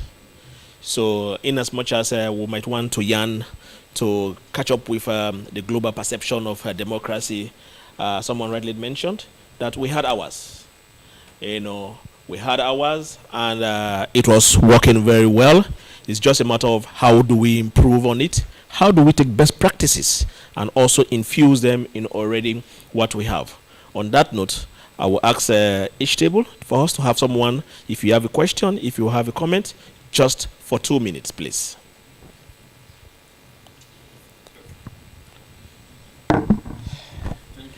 This is democracy.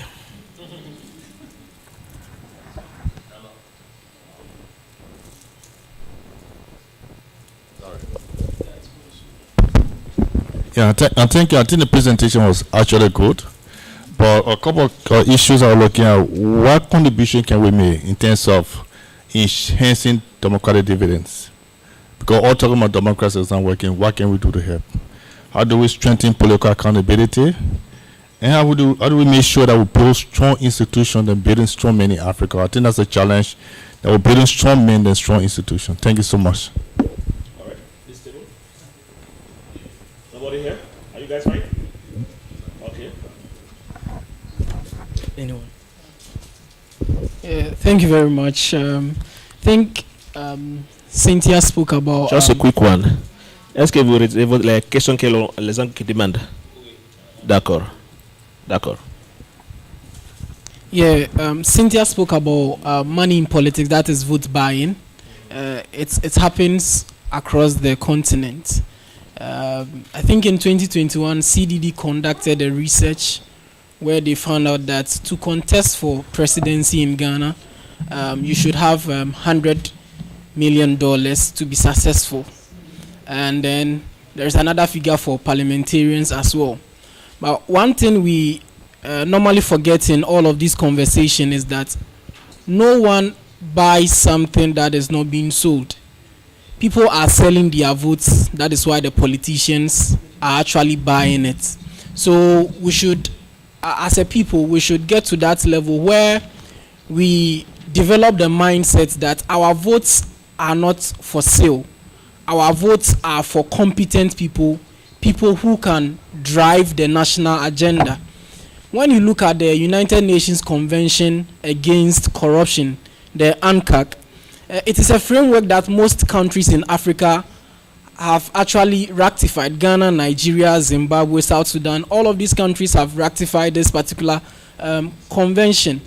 But what is left is for us to implement them. We have all the laws, we have all the regulations. Ghana, our constitution has so many pages than that of the United States of America. But we are unable to implement the laws that we have for ourselves. Africa, our issue in dealing with the problem we have with our democracy, I believe it is not a matter of we not having the needed laws and regulations or having the needed legal frameworks. We have all of them, But the issue with Africa is that we lack the implementation culture. And I believe that as young people, as we are here, if we take the charge, just like others are doing, we'll be able to spark the change from the nooks and crannies of our countries to the forgotten corners of same. Thank you. Thank you. So yes. Thank you. I just wanted to ask specifically in regards to the situation in West Africa and more particularly the Sahel region. There's other external factors that are impacting democracy. There's the presence of the non-state armed groups that are driving the conflict in the region. And then there's also the international actors that are also expanding their strategic and economic footprint in the region. So we have France, we have China, we have the Wagner Group, which are also players and also intervening in the military and financing some of these strategic moves. So what can civil society do to also address those external factors? Yeah, thank you very much. I heard the first speaker says that a lot of young people are losing interest in the system of democracy that we practice. And one thing that I have to commend is that whether you are interested to participate in decision making or not, we are ruled by political economy. So the moment central government gives a directive from the top, you have no reason to say that you will not comply. Secondly, democracy has become too expensive that it has put young people to the cleanest in the sense that they don't even have the needed resources that they can contest in any elections. Like my colleague friend rightly said, when you are coming as a first-time person to penetrate into the system to win political power, you need to have over 50,000 or 500,000 Ghana cedis before you can make an entry into politics. And here is the case that young graduates are coming out of school without much of work that they have done in their life. How are they going to recoup this amount of money to contest for political positions? It's very critical that we need to review some of the things that we normally look at it. Secondly, if you look at the kind of age gap most of the constitutions are bringing on board, some are saying that you have to be 21 years, some are saying you have to be 40 years before you can contest for presidency. If you go to other places, people are like 35 years and they are prime ministers. I think I can make reference to Lesotho, where a political party was formed in March and was able to win an election in the same year in November. Can we say this in other parts of this country or in other jurisdictions? Definitely no. The likes of Peter Obi and Kuru, we have seen him trending when it was time for an election. But the problem about Peter Obi's case is that lack of political structures. The well-established structures in the various within the country was able to make an impact because they have the structures put in place from the polling station level to the regional level to the national level. These are people that they have decentralized party workers to make sure that they monitor and make sure things are put in place. But Peter Obi's people were just on social media, and elections are not won on social media. That is the honest truth. Let's go to shop. Yes. The next person. Thank you. So mine is more of a contribution and highlight some of the things we are also doing in our budget. So I like it when Cynthia made mention that vote buying is really rampant in the region, and the fact that I once chanced on a conversation which I really gave it to the one I heard it from, who I heard him telling someone that in this, the MP that came, he really gave us TV, and he will give you cloth, and he will give you this, and because of that, we are all out for him. So, you know, I was ironing by then when I had that conversation, and I was just boiling in my spirit, and they kept on going on, and I just jumped into the conversation, and I told them that anytime you receive a TV, anytime you receive a cloth, anytime you receive a cash donation from any of these people, just know that it is your road that's supposed to be done. That is, you are eating, that's the word I use, you are eating it in advance. The moment you take any of those things, just know that your health care that you're supposed to have access to, what is due you, that is what you are spending now. So when they come into power, you don't have any mandate to hold them accountable in any way, because you've taken your part of the national cake in advance. And he made mention that, okay, so if you say we shouldn't be taking it, I'm just in Accra, I'm just one person. What about those people in the interland? If I don't take it, they will take it. So it's still the same thing. We've not achieved anything. And I told him that just you starting it alone can also inform another person and can inform another person, and that is how change starts. So this conversation is really real. All the votes buying going on is really real, and we have to take a stance as young people, which is we are, according to the AU, 400 million and still counting. If we really take a stance, then we are going to really have impact, and the kind of Africa we are looking for, the kind of African dream that we want, we will get it. Also, you made mention that young people see governance as something for old people, and you are very right. So we started our Budget Youth Club, which we call Youth Participatory Forum. And one of the things we realized was that anytime for us, one of the core mandates we do is to analyze public data, especially the budget, and engage people on. So part of our engagement, we go into the universities to engage students.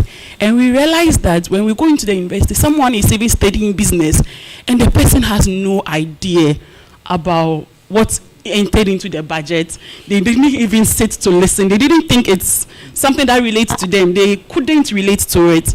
So it brought about the need for us to have the Youth Participatory Forum, where we are actively now engaging students, we have 3 universities now. We are in 3 universities: University of Ghana, University of Professional Studies, and Wisconsin University. And we are still going. Thank you. And in so doing, we realized that the first thing they said was, in their first Twitter X space, that governance or budget issue is for old people, like very, very old people. It's not for people like them. But actually, we're now trying to get them to be interested. They're now trying to see that, okay, I didn't know I'm supposed to be part of this whole process. In my mind, it's only old people that do all these things. So when we get the conversation going, and as we are going out to our respective countries, this is one key thing that we should start engaging people right from the universities. Even if we can go down to SHS, senior high schools, it will be very good for us to also get them on board the national agenda, and then get the Africa that we all want. Thank you. Thank you very much. Thank you so much, our panelists. I had a few angles in terms of democracy. Number one was external influencers. So I was looking at international organizations, how they have played a role in terms of shaping electoral processes in Africa. I think you are conversant with the issue of the Leland that happened in Malawi. And I'm here to say that international organizations sometimes could play a negative role in the whole process. Because if you remember pretty well, just soon after the elections, the international organizations came up with a statement saying the elections were free and fair. So this is the issue that we have to tackle. I think we are afraid of talking to the international organizations and telling them clearly to say you are influencing our electoral processes in a bad manner. So because they fund us and all that, we are afraid of telling them that this is goes on for most African countries. So this is one thing that we need to reflect on in terms of the influencing card that they have. But also I was looking at the post-elections. I think in Africa we have failed in terms of post-election initiatives. I'm only thinking when it comes to manifestos. We've read about the political candidates' manifestos towards elections, and just soon after elections, we tend to forget to say how do we hold our jury bearers accountable based on their manifestos. So we have failed to literally track the manifestos that they tell us. I would also give an example. In Malawi, there are coalitions because of the 50+1 law, which says that you cannot just win, you need to have the 50% plus 1. And these coalitions, when they were coming into power, everyone had their own manifestos. And today, I must say that Malawi do not even know what is in the manifesto that is jointly. So this is an issue that citizens need to literally track in terms of the manifestos that are there. But also in terms of corruption, I'm sorry, just a minute. In terms of corruption also, I literally feel that when it comes to corruption, we as citizens, we have also contributed to our leaders to do corruption because we cannot hold them accountable. But also, we feel like government shenanigans are untouchable and we cannot do anything with them. So this is a thing that citizens also must be able to stand up and speak up. And also when it comes to elections, I must say I'm not against donors, but this is a thing that we need to go away with. When it comes to elections in Africa, donors come in so late in terms of their funding. They will come with funding towards elections, 6 months or months to elections. What do you expect people to do with such kind of funding? And the funding is so small. And beyond elections, I'm also thinking of what happened with our situation, the Iran. There were literally no donors who helped us, the Human Rights Defenders Coalition. We could do demonstrations continuously for months without any funding from any donor. So it's high time donors should be realistic in terms of their funding towards elections. Thank you. Thank you very much. So yes, we have you as the last person. Thank you so much. I think McDonald talked about the young people and the movements to try and bring about change. Do we have very good examples in the region? And if not, how can we then make them effective for change going forward? Because if that's the solution, then we need to find a way of making them very effective. But how do we do that? Have we reached an agreement of how we proceed then with the social movements to ensure that we get the change that we need to get? Thank you very much. These are very brilliant questions and comments. You know, democracy is about right. And your right to food, I don't want to play with it. And we've far gone into that. So I will ask my panelists. I think the bigger question that has come here is that we've spoken about the relevance of democracy. We've talked about the opportunities, the challenges. What I see coming through is that the how. How can we make democracy work? So I will give my panelists and for our own education so that at least we understand how can we make democracy work. So if we have a summary of that, I think it will be good. Thank you very much. Thank you. I really enjoyed listening to the conversation, the comments that we have, and so maybe to conclude, to share my concluding thoughts in line with some questions asked. I like the question around external factors because also within, if you look at the trend of coups within West Africa and Central Africa, there's also a dynamic to the fact that we're seeing a lot more in French-speaking countries, and there is a context to that also. And I think for me, if there would be two conversations on the way forward, it will be first, we need to have leaders that are really autonomous and independent in thinking in a way that their interest is the development of their people.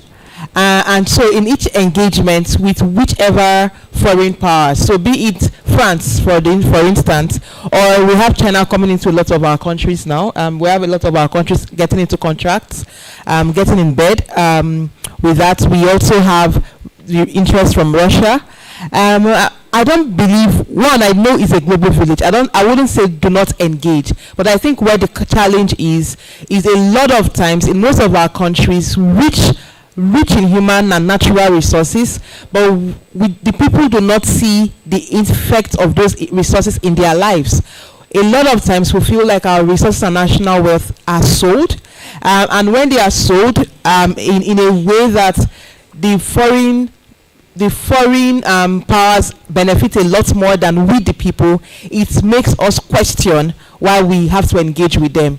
And for me, one way out of that is we need leaders that are more interested in the interest of the people than in their personal gain. That way it changes the way we engage. For the part on the external, when it comes to non-state actors, there's a lot more around that. I can't really get involved into that now. But honestly, we need our leaders to think more about the people, about the interests of people beyond just their personal needs. That way, there can be a balance of power in how we interact at the global level. And my last point is, we know that democracy is good for us. We just know that what we have now is not really the kind of democracy we want. And so what would be our takeaway from this session? That every one of us here, we have a contribution to make. It could be how we provide education to others who do not know much about democracy. Can we educate ourselves and inform others? The second, we need to be patient with our system. I tell Nigerians our democracy is 24, will be 25 years this year, our democracy. And so how many 25-year-olds can say they've fully understood who they are, or they are fully independent and they have achieved what they want to achieve in life? A lot of us at 24, 25, we're still trying to find our footing. And if you think about most of our democracies, they are young. Not making excuse like McDonald's said, but we need to be a bit more patient with the system. And the way we invest in ourselves to become more productive and more independent is the way we need to think about the system. We must invest in our system. No one will build our country for us, our countries for us. No one will build Africa for us. We are the ones that will build Africa.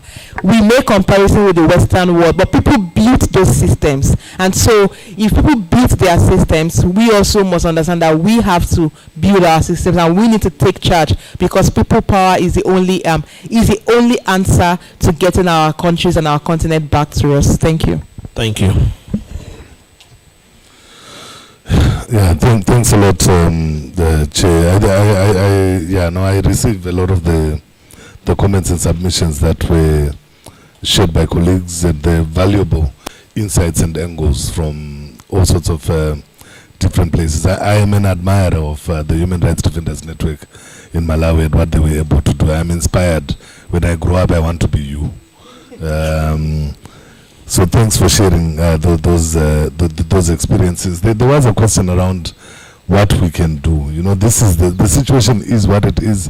What is it that we need to do? And I think that that's the question that we need to be focusing our attention on. I'm hoping that we get partial answers to that particular question. But a lot of that begins with accepting a lot of the things that we have said here, that democracy in its current composition and how it has been manifesting is either not democracy or it is flawed, and as a result is failing to deliver. I think that reality is an important place for us to start the conversation around what needs to happen next. The second step is therefore not an attempt to try to legitimize what is happening now, and which we agree is flawed and failing to deliver. The challenge for us as a young continent, as young people, let me just fit myself in there, as young people, is to reimagine. We need to reimagine the conversation around democracy and what we can do to make it work in this particular moment. I think that I've already made this point that there are a lot of things that have been happening, a lot of things that have not been working. And part of the reflection here is not just about reflecting on what governments are failing to do.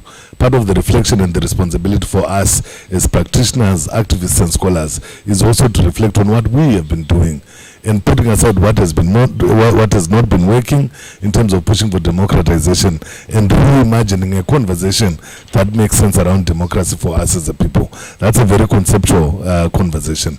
The practical actions and conversations that we need to have, Cynthia has already summarized that. There is no substitute for organization and for people power. Power understands power. If you do not have state power, then at least have street power. Thank you. That is the only thing that these comrades will be able to understand. Thanks. Thank you. So, summary. Ok. Je pense qu'il y a eu plus de contributions, mais par rapport à la question sur la redevabilité politique, personnellement, je pense que nos textes aussi doivent être un peu réformés, dans le sens où nos présidents sont presque des monarques. En fait, il n'y a pas de système mis en place réel pour contrer au fait leur pouvoir. Je pense qu'il faut revoir à ce niveau. Et maintenant, par rapport à l'argent, je pense que le poids de l'argent sur le système est assez aussi pesant. Donc comment est-ce que nous pouvons réduire au maximum ou encore mettre en place des textes pour légiférer par rapport à l'utilisation de l'argent? Sinon, j'ai peur que d'ici quelques années, qu'on puisse retrouver des groupes de narcos qui décident de qui peut devenir des chefs d'État dans nos pays.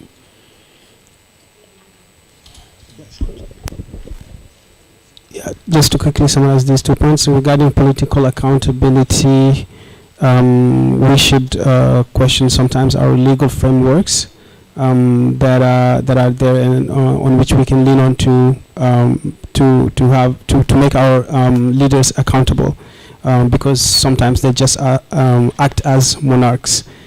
And I'm wondering regarding the question of money being extremely useful in running for like a president for certain post. I'm just afraid that in years to come, we wouldn't have drug dealers who would be extremely rich only to be able to run for president, because it would just require so much money that a normal human being wouldn't be able to run for these positions. Et maintenant, pour les questions par rapport à l'influence de certains groupes aussi dans nos politiques à l'interne, que ce soit Wagner et tout ça, pour le cas du Mali, c'est assez difficile, dans le sens où la société civile sait que ces groupes-là existent, travaillent avec l'État, mais l'État au niveau central nie. Ils disent que c'est un partenariat entre l'État de Russie, et qui risque de le dire peut avoir des soucis avec, parce que nous sommes dans une transition, nous ne sommes pas dans un régime démocratique. Et maintenant, par rapport aux élections, notamment le financement qu'on a, nous, ce qu'on a trouvé, que nous-mêmes nous mobilisons pour essayer de domicilier l'observation électorale. Par exemple, mon organisation a déployé lors du référendum plus de 3000 observateurs sur le territoire. Donc, nous étions à même de donner les tendances par rapport à la participation. À titre d'exemple, nous avons été le pôle qui a dit qu'il n'y a pas eu d'élection à Kidal, alors que l'État, c'est-à-dire l'organe de gestion, avait dit qu'il y a eu élection. Mais malheureusement, ils n'ont pas pu fournir de résultats. Donc ça montre que si les organisations se mettent ensemble et mettent en place un dispositif, ils peuvent bel et bien veiller à la transparence du processus. Et pour finir, je pense qu'on gagnerait plus d'engagement dans nos États, à pouvoir informer plus de citoyens sur le système, mais que l'éducation aussi, l'accès soit plus effectif. Parce que je pense que plus il y a un niveau élevé d'éducation, plus nos élus aussi peuvent ne pas prendre des chemins qui vont à l'encontre. Et aussi veiller à l'impunité quand les textes sont violés, et que la justice aussi puisse sévir par rapport à ça. Donc voilà un peu mes mots de fin. So just to quickly summarize regarding influence groups, for Mali, for the Malian case, we know that the Wagner group is there. Even the civil society organizations know. But it's we live in a very complex situation. With a simple post, you could end up somewhere. So yeah, but we are aware that there's this collaboration. And regarding how do we take more leadership in terms of elections as local civil society organizations? He gave the example of his organization that sent 3,000 observers in different localities. For example, they were able to prove that there were no elections in the Kidal region, while the official election observation mission said that there were elections there. So they were able to prove that there were no elections in Kidal, for instance. So until there is more let's say responsibility for civil society organizations to take leadership in observing elections, things will be hard to change. Thank you very much. From the conversation, just a super summary here is that yes, the discussion around democracy in Africa from the global perspective, it's relevant and it's timely, especially now when we're having so many elections. And that yes, the perspective might differ, the African perspective from that of the global perspective, and with respect to democracy, challenges exist.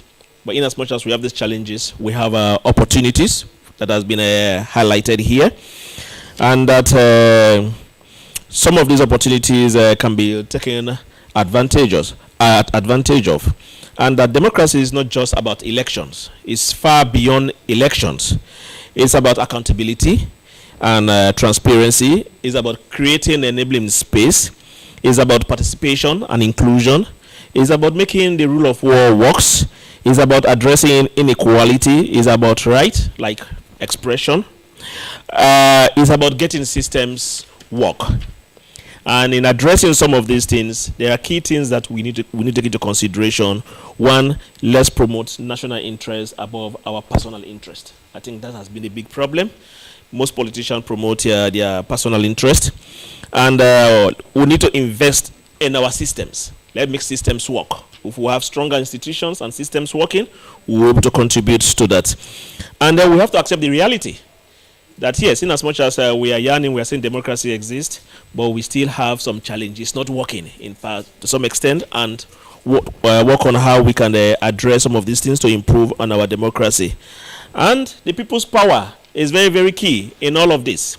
We need to ensure that the people's powers work, and civil society has got a role, because we have the role to serve as intermediary, to complement the work of government, and also to play the watchdog role to ensure that things work very, very well. Thank you very much. These are great panelists. Please, let's give them a big round of applause. Thank you. And just a few announcements. The restaurant will close at 3 o'clock, and now it is 2:27. Barely we have 33 minutes to get here for lunch, to get this done. And we'll listen to Tolu to take us where the restaurant is.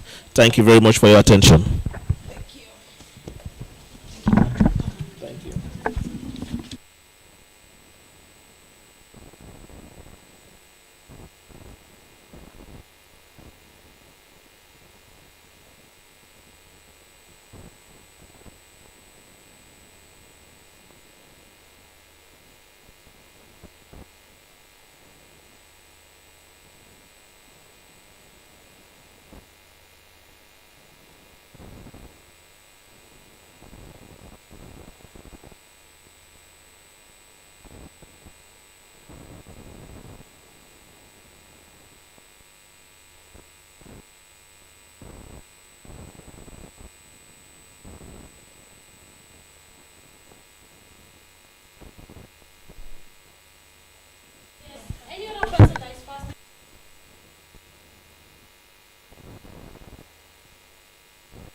I thought my village people were trying to silence me.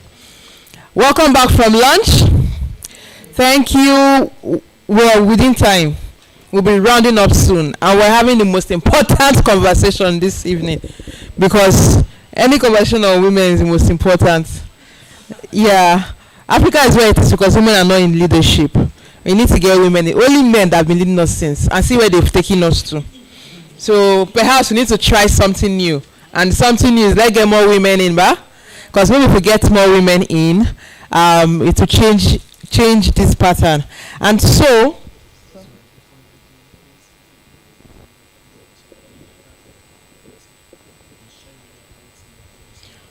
okay, wow, thank you, Gideon. Gideon, you would have told us this earlier. This is the last panel. What he's saying is we can check, because we're streaming on YouTube. It's YouTube/Yaga1. So we're streaming on Yaga's YouTube. If you just type Yaga Africa on YouTube, see Yaga TV. You can share the link on your social media platform, put it on your WhatsApp status so people can log on and see the conversation. Especially because for those on the panel, you can also put it on your social media. Now, if you go on YouTube, you can just copy the link and tweet out. That's what he wants to inform us, so that you have more participation. But we will be inviting Carl Murupa. Did I call that way? Carl Murupa will be moderating the session on navigating challenges and embracing opportunities for young women's political participation in Africa. This will be our last panel for today, and we hope you all enjoy that. Over to you, Carl. Please, I know we feel a bit sleepy. If we can just stand up and stretch our legs, because the session after lunch is always challenging. Please, no executive meditation in this session. We need active participation. Thank you.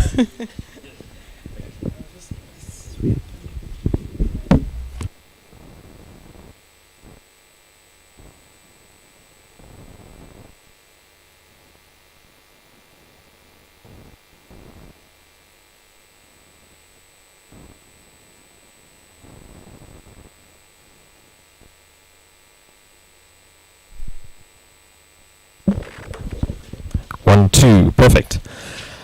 So we want to ensure that everyone is alive and well for this session. So it's going to be very, very, very interactive.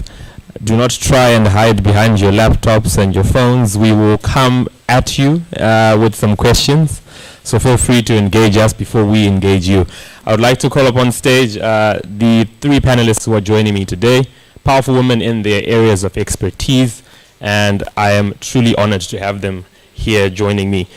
First up, Regina Gbori from Young Women in Democracy Network. Please step onto the floor. Thank you so much. Can we also have Ms. Mwandida Teu from Youth and Society in Malawi. And the last one will be Dr. Victoria Lihiru from Women in Law and Development in Africa from Tanzania. Thank you so much for joining me on this very important panel, if not the most important panel for today, which will be a very interactive session, including the panelists and the floor, as we unpack the challenges and embracing the opportunities for young women's political participation here in Africa. I'm happy that our panel is very representative of the region itself, but more importantly can give us different contextual reflections and how we can surmount the challenge of having more young people being represented in positions that matter. Because I think the question has to do with whether or not we consider women being an important demographic within electoral processes, but more importantly to ensure that we start recognizing them as equal and important participants where elections and public office are concerned. So thank you so much for making yourselves available. So this session we want to explore some challenges, we want to explore the opportunities facing democratization in Africa, but emphasizing young women's political participation where governance and democracy are concerned. So this panel, as diverse as it is, will give us insight onto that. They will begin by giving us short presentations on their own contexts, what they've been learning, what they've been seeing, and those reflections. And then I'll have a few questions that I will entreat them to answer together with the crowd.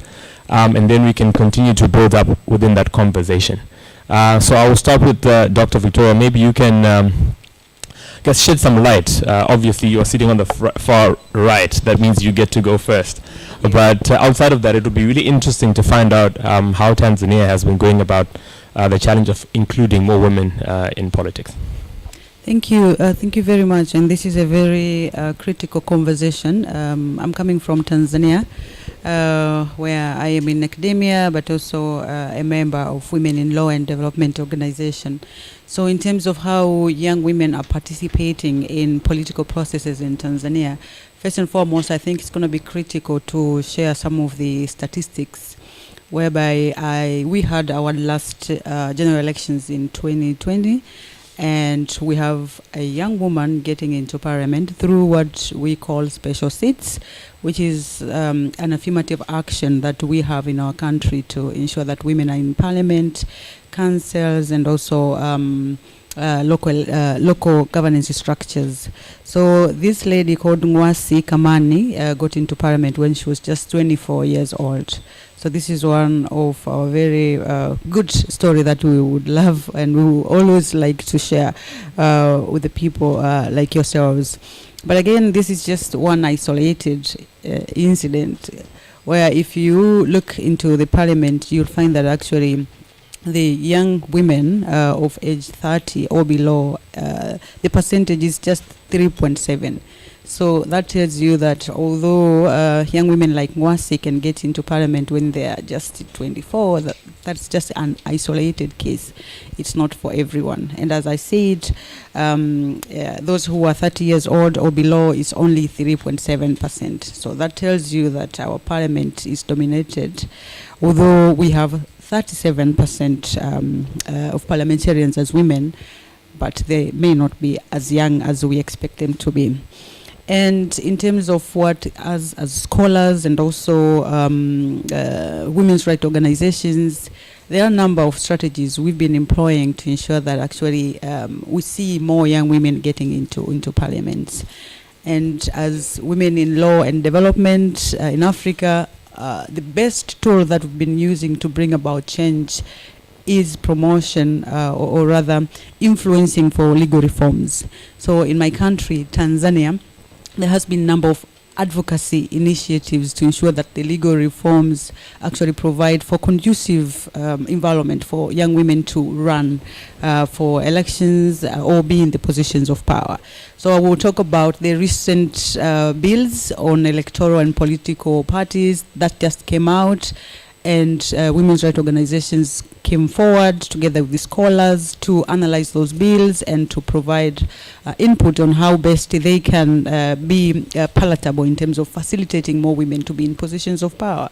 So I think our, the conversation here in the morning actually alluded to the fact that we as African countries are still very young, and my country is actually still very young, I think 60 years or so.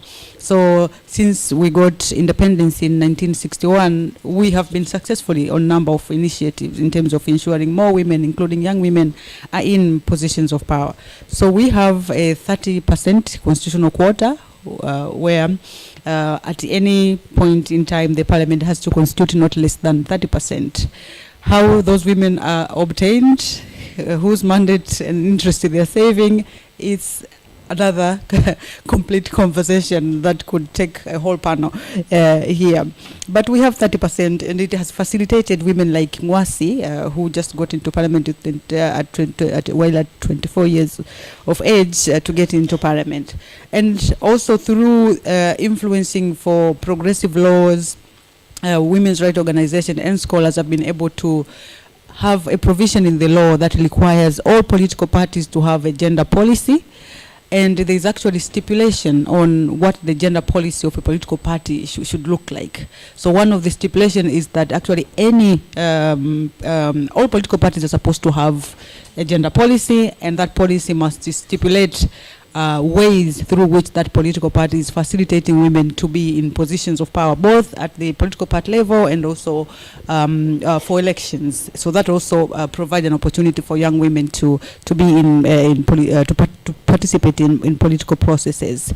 Another success is actually with regard to violence against women in politics and elections. As you know, this is an important issue that the continent is looking at. There has been lots of physical violence, emotional violence, including online violence that women who are attempting to go into public life are facing.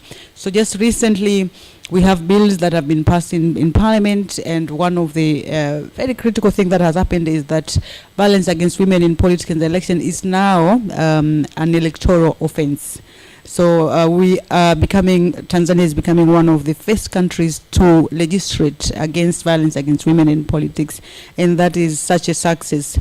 So those are with regard to success. And actually finishing my opening remarks, I would say that there are a number of other ongoing initiatives to ensure that the laws are friendly for young women to participate in elections and in political processes that have not yet been successfully. For instance, in my country, you can vote at age 18 in Tanzania, but in order for you to vie for a parliamentary seat or to become a councillor, you need to be 21 years old.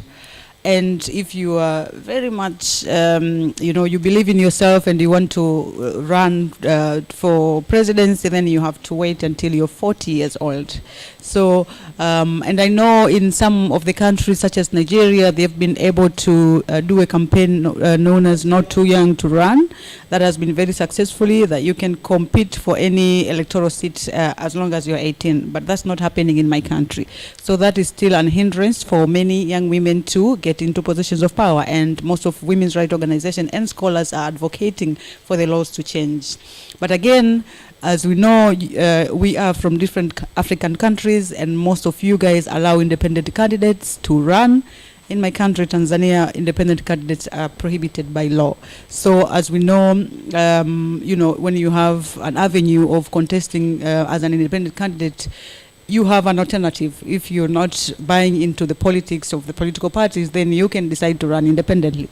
But that option is not there in my country for young women, for young men, for people with disabilities, and anyone. And also, finances is still a problem. As you know, we've talked about vote buying, we've talked about how expensive the elections are. So some of the countries, such as Kenya, they use political parties subsidies to incentivize political parties to ensure the inclusion of women, people with disabilities, and young people as leaders of the political parties, as candidates. But in my country, really, there are no any deliberate effort taken to ensure that the public funds that political parties get through subsidies is really benefiting the marginalized groups. And finally, there's always less attention paid to what we call electoral systems, but an electoral system is critical and one of the things that can really transform how different groups participate in elections. So in Tanzania, we use what we call first past the post electoral system, and as you know, this is a majoritarian system where you have let's say 16 political parties, all of them having a candidates in one constituency, and the one who wins is the one who gets the constituency.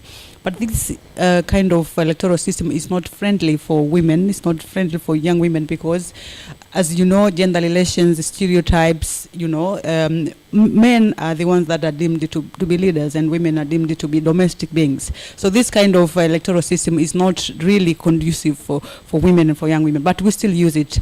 Most of the countries have, transitioned from first past the post to proportional representation, and that has really helped. Like my brother from Sierra Leone here, he was talking about how they pushed for electoral changes that has seen an increase in women in parliament. But actually that has also been helped by the fact that as the country, they moved from first past the post to proportional representation. So as long as we still have first past the post in our country, it's going to be very challenging for women and young women to get into political process. They will still use special seats, as I said, but special seats has a lot of challenges, which I'll come to talk about later. Thank you so much for that, Dr. Victoria. Interesting comments. You know, we can begin to see the discrepancies that exist in how we elect individuals, more so young women who then suffer as a result of these intersectionalities. I often question myself, what's the difference between an 18-year-old and a 21-year-old and a 40-year-old where we're talking about political participation? Because I think we do have some societal and structured views of how people participate in these spaces. And most of these are very vicious when they come to women, especially young women. So thank you for giving us that perspective. We are going to go deeper into that. Mwandida, give us your commentary on the context in Malawi and some views on that. I should start with my introduction. Yes. Okay, fine. My name is Mwandida Teu. I'm working with Youth and Society. But also I should mention that I'm also a commissioner under the Peace and Unity Commission, which was established like 2 months ago. So Youth and Society is an NGO which promotes and defends human rights and democratic governance in the principal interest of young people, but also the marginalized groups. So currently we are working on 4 thematic areas. Number 1 is human rights and civil society strengthening. Then we have anti-corruption and rule of law, economic justice and wealth creation, but also gender and social inclusion. So basically we will work with young people. So in my comments, I will definitely not comment without saying about young people, because I know young women are within young people. So number 1 is that when Doug was saying here, I was like, so there are similar cases between Tanzania and Malawi, maybe because we are neighboring countries. So we share most of the things that she shared, but I wouldn't want to be repetitive, but I also just tackle the other area. One thing that you have to understand is that Malawi in 1964, we had one-party system. So this one-party system, in terms of women representation in politics, it was a non-starter. Up until we got into a multi-party system in 1994, that's where we started looking at women like they are people that can also be in a leadership position, including in politics. So that was in 1994. So I just wanted to lay that background because my position is a bit different, because looking at where we're coming from 1964 up to now, we've made slides because women are represented, but when it comes to young women now, it's an issue. So I must also make mention that in our constitution, the constitution empowers human rights, women's participation, and equality. So when it comes to women being represented, I think we cannot debate about it. We all need to be there. And I must mention that we have laws including Gender Equality Act. We have Political Parties Act, which in a way also tackles in terms of women participation in politics. But as I mentioned today is that in our parliament, we only have one young lady. Which means that we are drawing back in terms of participation of young women still. So there are several issues and challenges that limits young people to participate. And I must mention that one challenge is lack of resources. So apart from that, we are also in a patriarchy society where people do not believe in women being leaders, more especially young women, because they feel like young women have nothing to contribute on the table. So those are the issues that, the challenges, and I wouldn't want to dwell much on the challenges, but just to mention a few things that we are doing as civil society organizations in Malawi, but particularly my organization. So towards the 2019 elections, we young people, we came together, young people across Malawi, and we had a deliberation on what should we do so that the next president should address our problems. So we managed to have a movement which is called Youth Decide Campaign. This is a movement that was built towards the 2019 elections. So the idea behind it was that we should encourage young women to take part in electoral processes, but also they should be represented. So apart from that, we also was looking at how can we hold our duty bearers accountable beyond the elections.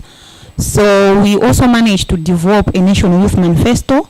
This is a manifesto, it's a booklet that complies with policy demands of what young people would want the next president to address. So we're doing away with the issue of young people waiting for the manifestos from their leaders, that we should watch and people should lie to us, no, we'll do this when we come into power and that. We wanted us to come up with our own manifestos. What is it that we want young people across Malawi? So we managed to come, we had consulted a consultant which had helped us in terms of development of this booklet. And one of the thematic demands there is the issue of women representation and even youth. So already there we also have policies in terms of national youth policy, even the African Charter. Our national youth policy says 30% representation should be young people. That means even in the Gender Equality Act, there's 30% representation of women. Despite all that, in terms of implementation, it has been a challenge. For whatever reasons, the government, even various stakeholders, are not willing to incorporate young women and even women as a whole in decision-making structures. So the idea was that after the candidates which had shown interest to run for different positions should endorse our youth manifesto, so that when they come into power, we should be able to hold them accountable based on the signature that they painted on that particular document. And I'm happy to say that the current president and even the vice president were part of endorsing that particular document. So it has helped us a lot as young people. Even me, today being a commissioner, that's the document that we're talking about, because we're able to have conversation with the government to say, what are you doing in terms of representation, women representation, young people? We need to be there. So this is the agenda that we've been pushing. And I believe that people in different countries can also learn from this particular initiative, because it's not easy to hold government accountable if there is no written document that they painted their signatures. One thing that I commented in the second panel discussion is that maybe we have failed as countries in terms of holding our duty bearers accountable based on their manifestos. But now we are looking at young people, young women coming up with their own manifestos and selling to the candidates that they want to run for different positions. Then you can be able to hold them accountable because they endorsed that they will be able to implement such activities. Another initiative that we are doing as youth and society is called Institute for Leadership program. This is a year-long program which is there to nurture a crop of human rights defenders in Malawi. Not just human rights defenders, but also leaders. So we look at young people because according to our national youth policy, it says a young person is a person between 10 to 35 years. So we look at them to say, maybe it's high time for us to look at our own leaders and nurture them. Because today, human rights activists are here would agree with me. In most African countries, when it comes to human rights defenders, there are people that sometimes they'll just wake up and say, I'm defending this right. But we want to have an effort in terms of nurturing people so that they should understand what human rights are, what should they do, because by the end of the day, they have a role to play. So this particular program has 4 components. There's training. So we draw people from political parties, from universities. They will undergo training for 4 months. And after that, we attach them to mentors. So if you have an interest of having political interest, you are attached to a person who is conversant with those processes. If you are a person that you want to be a human rights defender, you are also attached to a vanguard of civil society, so that you should be able to understand and you should be able to shape your own idea. After that, these fellows then they undergo what is called apprenticeship, just to practice what they've been learning and all that. But also we create spaces for networking. Because remember, if you do not have network, I don't think you can go far. This is one thing that has struck us a lot as women, because we are in few spaces where we do not make connections with people. We do not make networks with people, and we create such spaces so that people should be able to know who is in that room, and they should be able to get helped when they do. But also I should mention that we are very strong when it comes to advocacy. So towards the 2019 elections, we even managed, because for you to stand for member of parliament seat, you are supposed to pay a fee to Malawi Electoral Commission. So we were able to advocate for reduction of the fee in terms of women, but also the youth, which happened. So I'm happy to say that in terms of advocacy, you cannot do away with the voice. If you are able to speak, people listen, and people are able to respond according to what you are demanding. So those are the initiatives that we are doing in Malawi. Thank you. Thank you so much, Mwandida. Such interesting perspectives on how we, yes, hold the state accountable based on legislation and policy, but how also as young people and as civil society, we also raise our voice to tell them what we want of them and some of the demands. And I think that's an interesting way of engaging from both ends, from the top going downwards, but also from a grassroots movement, trying to see if we can shift the balance of power from any and every direction. Thank you so much for that. We'll now move on to Regina to give us her insights. Let us know about what is happening within your context. Yeah, go ahead. Thank you very much. I'm from Sierra Leone, and I work with the Young Women in Democracy Forum. So what we do at the forum is to ensure that we see more young women who come into the leadership space, because it's an idea born from Campaign for Good Governance as a sustainable way of women taking up leadership spaces. What we have realized is that in the leadership space, more of the women are in the middle age, are the older women. And then we've asked several questions that if these women leave the stage, who are those that are coming to take up this space if we do not empower young women, if we do not give them the right kind of mindset to believe in themselves, to get the confidence to take up leadership space. And beyond that is also around the advocacy, because we have a lot of issues that hinders women's participation into leadership. So we are ensuring that we provide a kind of advocacy skill for young women to talk about things that bothers them, that bothers other young women. So when it is time for them to go into leadership, they have less or little things that will be of challenges to them, and will be able to surpass every challenge that they are faced with. And then also, we are providing them the necessary skills. What men used to say about us is that we do not have the right kind of education to face the political landscape.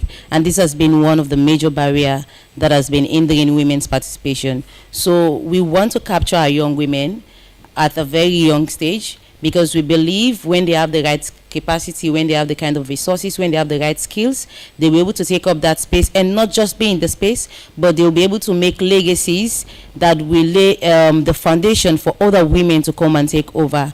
What we are keen about is the sustainability aspect of women's political participation. We don't just want to shout about it, but we want to see that we don't do the same old things every day, but we want to take an approach that will become sustainable, and we have more young women who will take up these spaces. And what is happening in Sierra Leone? Sierra Leone has been making great gains, especially so with the enactment of the Gender Equality and Women Empowerment Bill.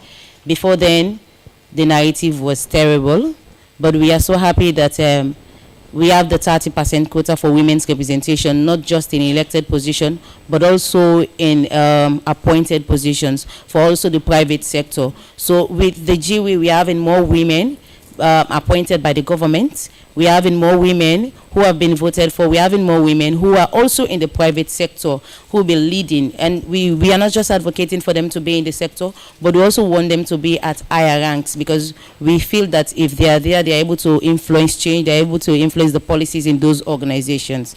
And then also, we are able to get more women because we used the PR system in the 2023 general elections. Before then, you will see less women having the confidence to go for those positions. And even the political parties, we are not in favor to give women those spaces. It was so much unhealthy competition in the political landscape. But with the PR system, we know that out of every 3 men, out of every 3 candidates, there should be a woman. What is so sad is that although the law did not say that there should be just 1 woman, but the political parties took it that they will not give more than 1 woman out of the 3. So they just took it that they're just going to give one woman, because the law says there should be a woman among every 3 candidates. But we feel this has helped us a lot to reach to this 30% that we have so desired for. This is not the stopping point, because we desire more than that. And the GWE, the PR system, and the Public Relations Act that complemented each other, we were able to get 2 young women in the Well of Parliament. And as we know, Sierra Leone's women's participation was very, very low. And these 3 laws helped us a lot. And I believe this is what other countries should practice. They should ensure that there is an affirmative action, because it makes it mandatory for women to be represented. It makes it feel that it is my right and it should be given to me. It's not like a favor that the political party is giving to me. I mean, like nobody is too young to lead. It is the individual having the ability, the potential to lead and create the positive change. It is about the right kind of mindset that young people have to bring the necessary change that we desire in our society. So with all of our campaigns and advocacies, we have been able to get young women into parliament, into the local councils, and we believe this is not a stopping point. We're not stopping there, we are not relenting. We're going to do more, and this will continue with the will from the young people. Now that we have the affirmative action, the question is, what do we do as young people? We do not just want to sit back and say we have the law. But if we do not have the will, if we are not prepared, we will just be shouting and will not get the kind of result that we really desire. So I think we have made great gains, and we'll continue to push towards that. Thank you so much, Regina. Interesting, very, very interesting perspectives. And I think even as we're going further into this discussion, there are certain themes that are occurring in all 3 contexts that I think we can begin to delve into. We are going to come to the question of strategies that they're employing to ensure that women are better accommodated within these spaces. But I think something we need to zero on, and I think this is the platform, what are some of the emerging or the consistent social cultural barriers that women are facing when it comes to political participation, especially young women? Because we hear about these stories all the time. We see it in how they enact legislation, things such as quotas. Yes, they will tell you 1 in every 3, but then when we say 1 in every 3, we get 33%. We see it when we're going to rallies or when political parties are electing their candidates. We do not see that representation. And I think there is a social context within which we should have this discussion that we must acknowledge here to say, what are some of these social cultural barriers that exist within our societies that are stopping women from truly achieving the positions of leadership that they deserve, especially when they're qualified, but more importantly, that are necessary to ensure that women are truly included in political processes. And this question, we're also opening it up to the floor, especially to our keyboard warriors who I know are hiding behind their computers. We also want to hear from you. What are some of the social cultural barriers that women are experiencing today in the 21st century and now that are stopping them from truly achieving the political leadership that they must attain? So we'll come back to our panel, but I see a few hands here. Yes.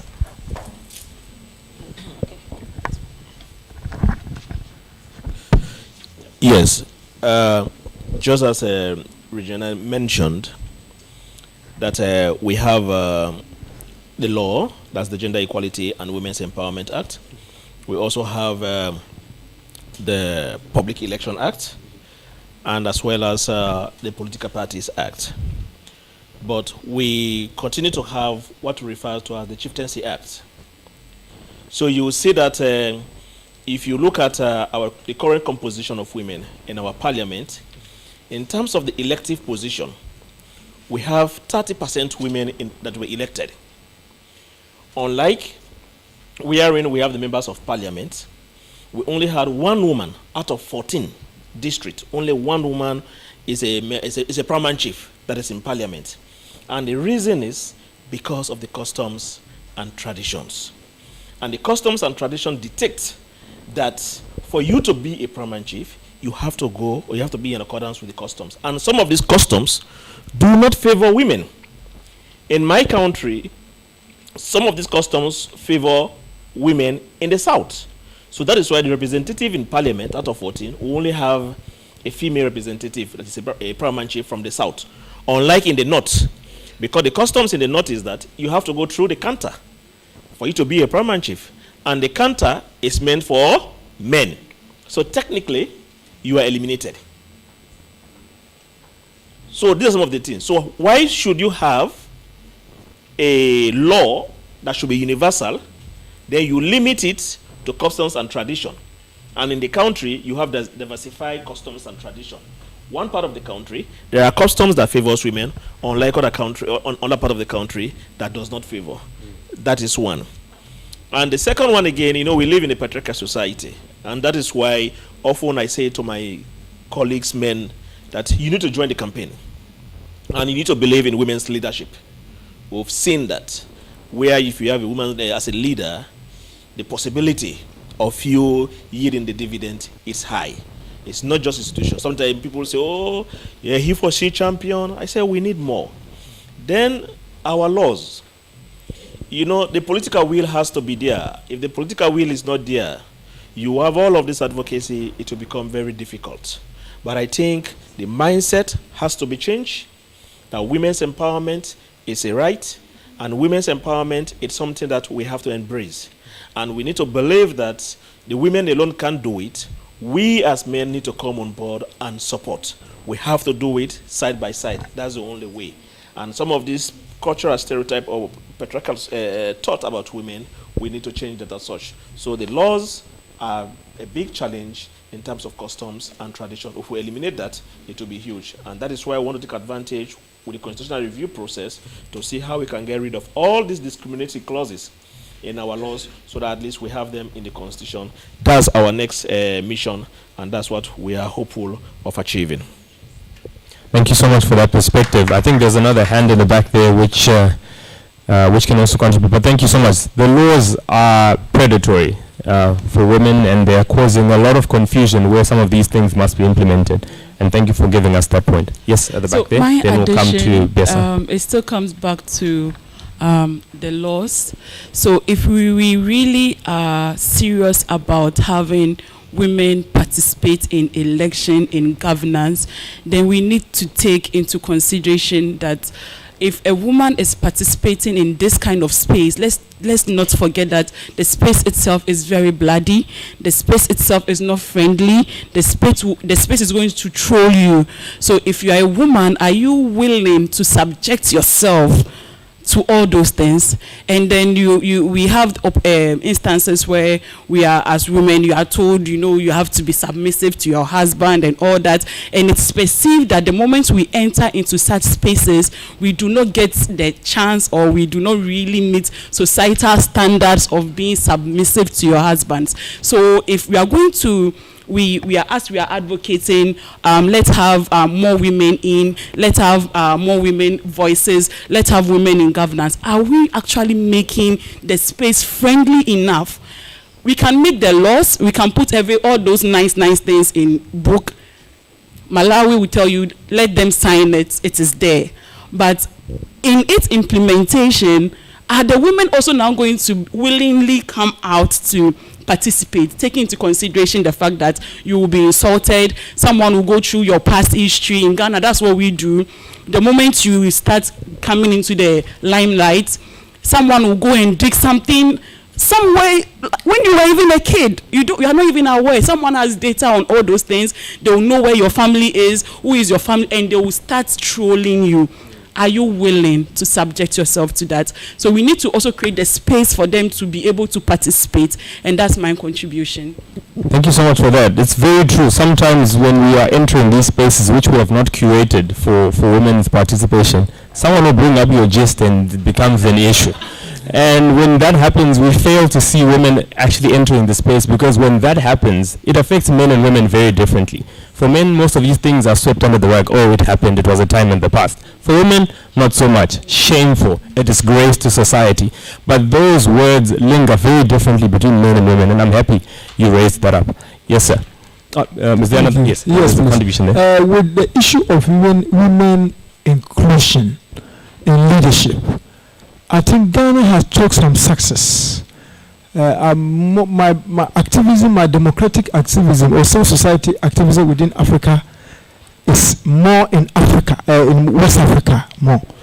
And with Ghana, we've chalked some success, but still there are challenges. As my sister just said, it is important that despite our culture, sociocultural and then religious beliefs and discriminatory tendencies, we've been able to do something about it, looking at our traditional system within the Queen Mother system setting, and they did the southern zone, and the northern zone we also have some way for women as well. However, currently we have the affirmative action bill, which I think it has gone to the first phase, which recently under the International Women Day, we have to discuss that, and women, as we are saying, we need to also encourage our own sisters, brothers and wives to also help themselves. Some of we, the men, are doing well, championing the cause of women. When it does to my civil society organization, we have the election, this Ghana's election, we are targeting to recruit about 40% or 50% of the election observers. From as women, to observe this election. This is what we are working towards. So we are encouraging that we need more training to our women. Encourage inspiration. The women need more inspiration. Talk to them, train them, empower them economically and then politically. This is where we are looking at political and economic empowerment. Thank you very much. Thank you. So there's one comment from Besa, and then we'll have this comment. Then we'll give it back to the panelists. We will come back.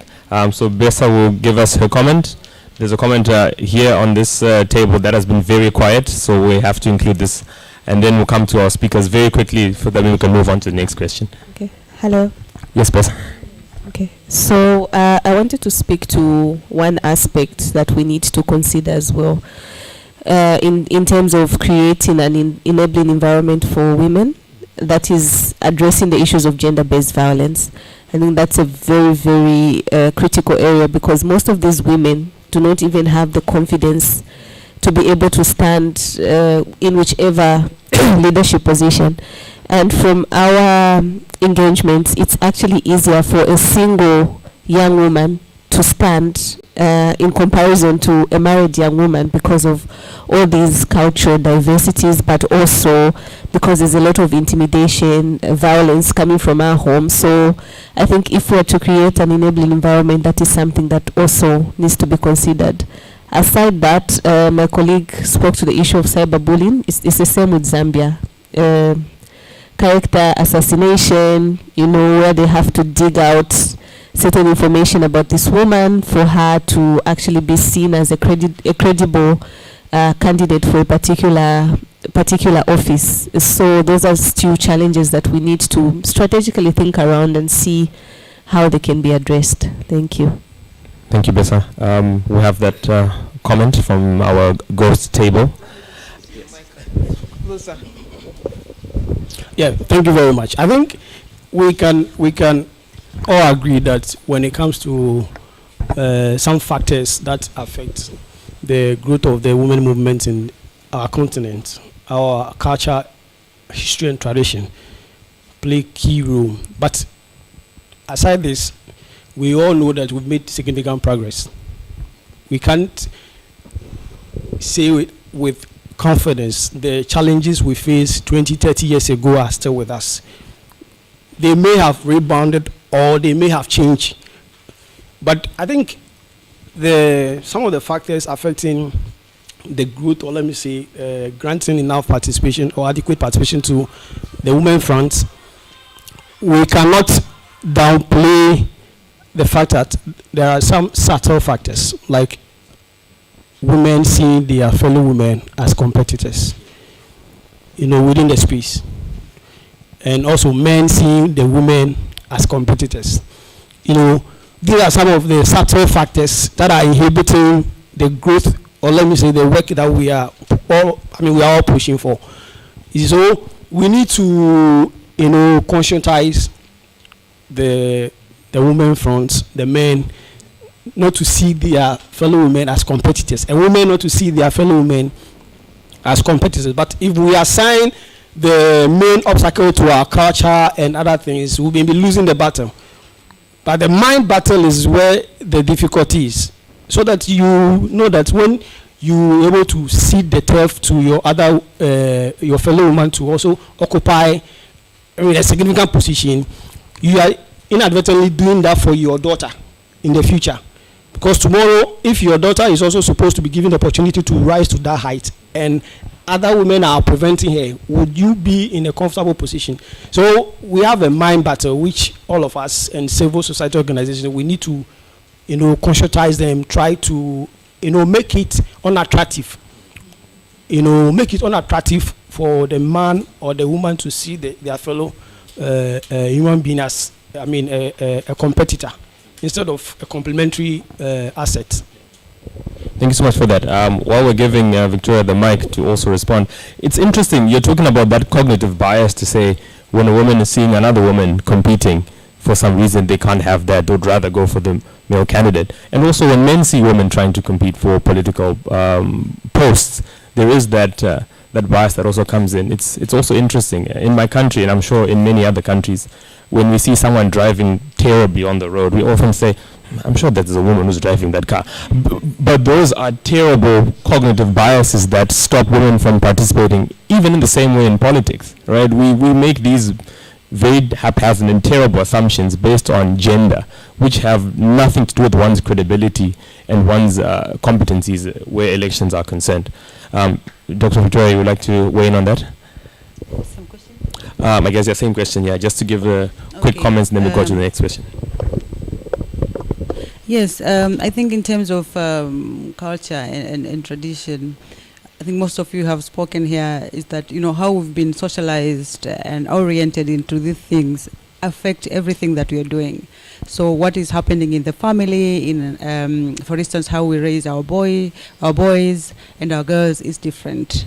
So that's how you strengthen the patriarchal, ways of thinking and ways of working at family level from the time that we give birth to our girls and boys. How we raise them also is in line with strengthening the patriarchal ways of working or ways of being. It goes to school similarly. The roles that boys are given, the roles that girls are given.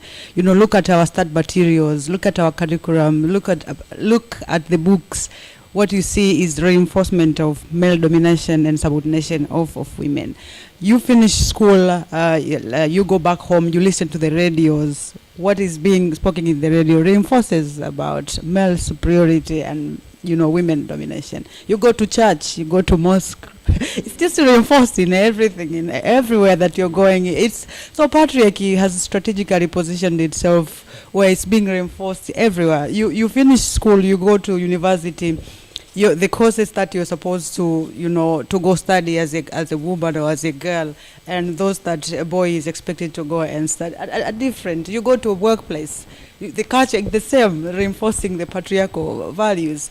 You get married, you still are taken back. So the cycle is just cycling, and then some of us get married, some of us don't get married. We get into decision making. We go to the parliament. We make laws, and even the representation in most of our parliament, like most of the African parliament, have not reached equality.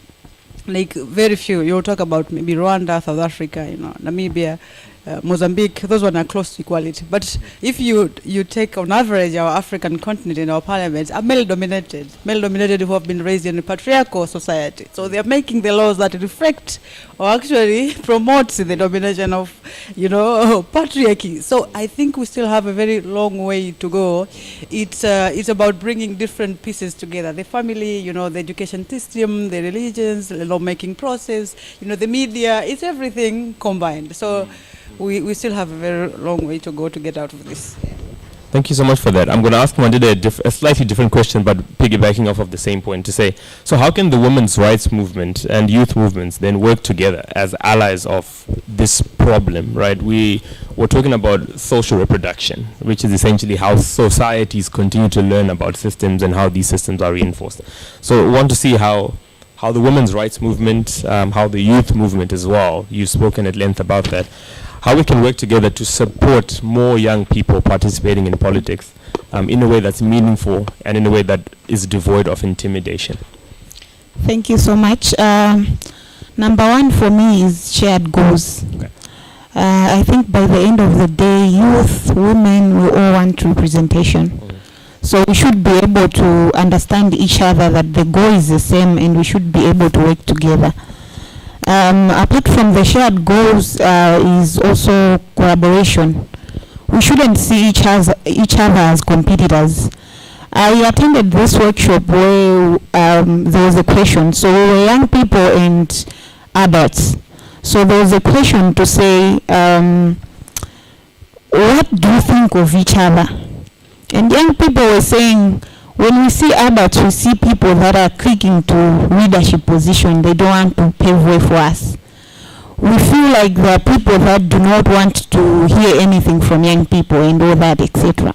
And also adults were also having different views on young people to say, these are the people that cannot read, they feel they know technology than us, they just want us to get out of positions and all that. So why am I drawing this attention is that we should be able to build on each other. Because by the end of the day, it's not about pointing out each other's weaknesses or capacities, but how can we work together? So as young people, we should not see women as competitors, but women also should not see young people as competitors. I would give an example of what is happening in Malawi. We have a movement, a women-led movement, which is called Women Manifesto. And I'm also talking about the Youth Decide campaign, which is a youth-led movement. But when it comes to sharing notes, we make sure that we also learn from them to say, what are you doing? What are the issues that we can advocate together? Because by the end of the day, they also have their issues, we also have our issues, but how do we move forward? When it comes also to some example in Malawi is that in terms of representation, women are a bit more represented than us young people. And we need to dive on them to say, how do we benefit on that? I would give an example of when it comes to elections in village committees or area development committees. So by law, the government says if a chairperson is a man, automatically the vice should be a woman. You see that? So that's one thing we can also benefit from, because that woman can be a young person, can be a young woman. That we can also benefit from that. So it's not about seeing each other as competitors, but working together and understanding each other.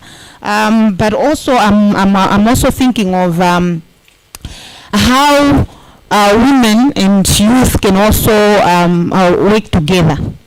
So in a perspective that the gap is there to say women representation is low. So whether us young people, whether women, we all have a shared vision, and to say we want representation, we want high representation of women and including youth. So I feel like one thing that we can do is mentorship sessions. We can learn from each other. As I said, women are a bit more represented than youth. So we can be able to build on that and learn from them to say, what is it that you're doing? So us as young people, we should be able to accept that we cannot know everything. We need to build on people that have been there in the areas, in political arena, that can teach us how to do about it. But also women, they shouldn't view us that they cannot learn from us. They should be able to be flexible. There are some things that young people can also teach women how to go about it.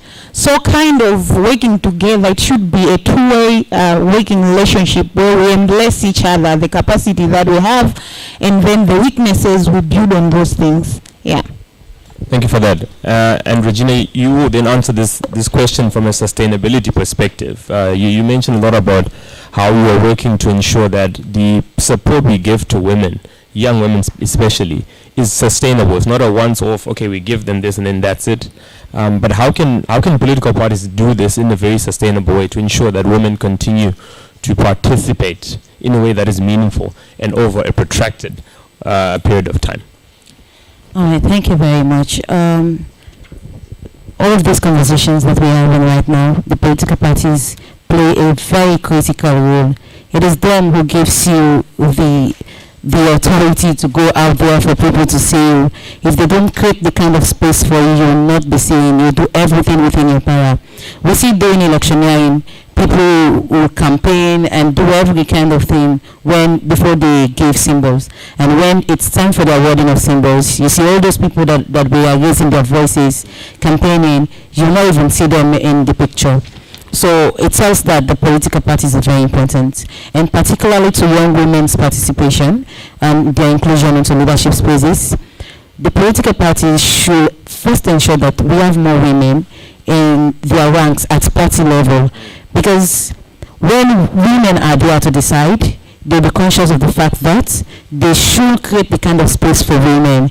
For instance, the PR system, it is those at the hierarchy of the party level that decides whose name is on the list, and not just on the list, but the numbering is very important, because you know the kind of the number of parliamentarians or councillors are given by the number of the percentage of vote you get. So if we don't have more women in the ranks of the party, they can put a woman's name for the sake that a woman's name is on the list. But then we should prioritize women to be on the list. Let's say we put them 1 or 2, 3rd, 4th, 5th, anywhere on the list that is prioritized. You know, if you have 5 seats, at least we have 2 or 3 women if we prioritize them. So first we should have the political parties prioritizing the women. Let them know that women are so much valuable. It is not just for women to be at the back seat. Most of what we see is that we have the women wing, and in the women wing, they are not able to make critical decisions. They are just there for the icing of men, for the international community to know that they have women in their parties. So we do not want women to be in those political parties just to occupy space. We want them to be having spaces that are so much enviable, spaces that they can make valuable and meaningful contributions towards their party. And also what they should do is that they should provide policies, because today you might have a chairperson who values women's participation in the party, but if it is in their manifesto as a party that women should be in this and that positions, let's say the chairperson is a woman, then that woman is able to make the decisions rightfully. And when another person comes, it's not going to change. So we should have policies that support us, because if we do not have it, it's going to be based on emotions, what people feel like doing, what somebody feels is right for him or her is what they are coming to do. And then also political parties should see women that they are their counterparts, like they are the helpmates to them. They can also come and contribute meaningfully, and not see them as antis. You know, this political infighting creates a lot of problem for women, and also in those political spaces, those women that are there, we should also see ourselves as one complementing each other's effort, because if you're a woman and you're in that position, you should not just be there, but you should make sure that you bring about a change.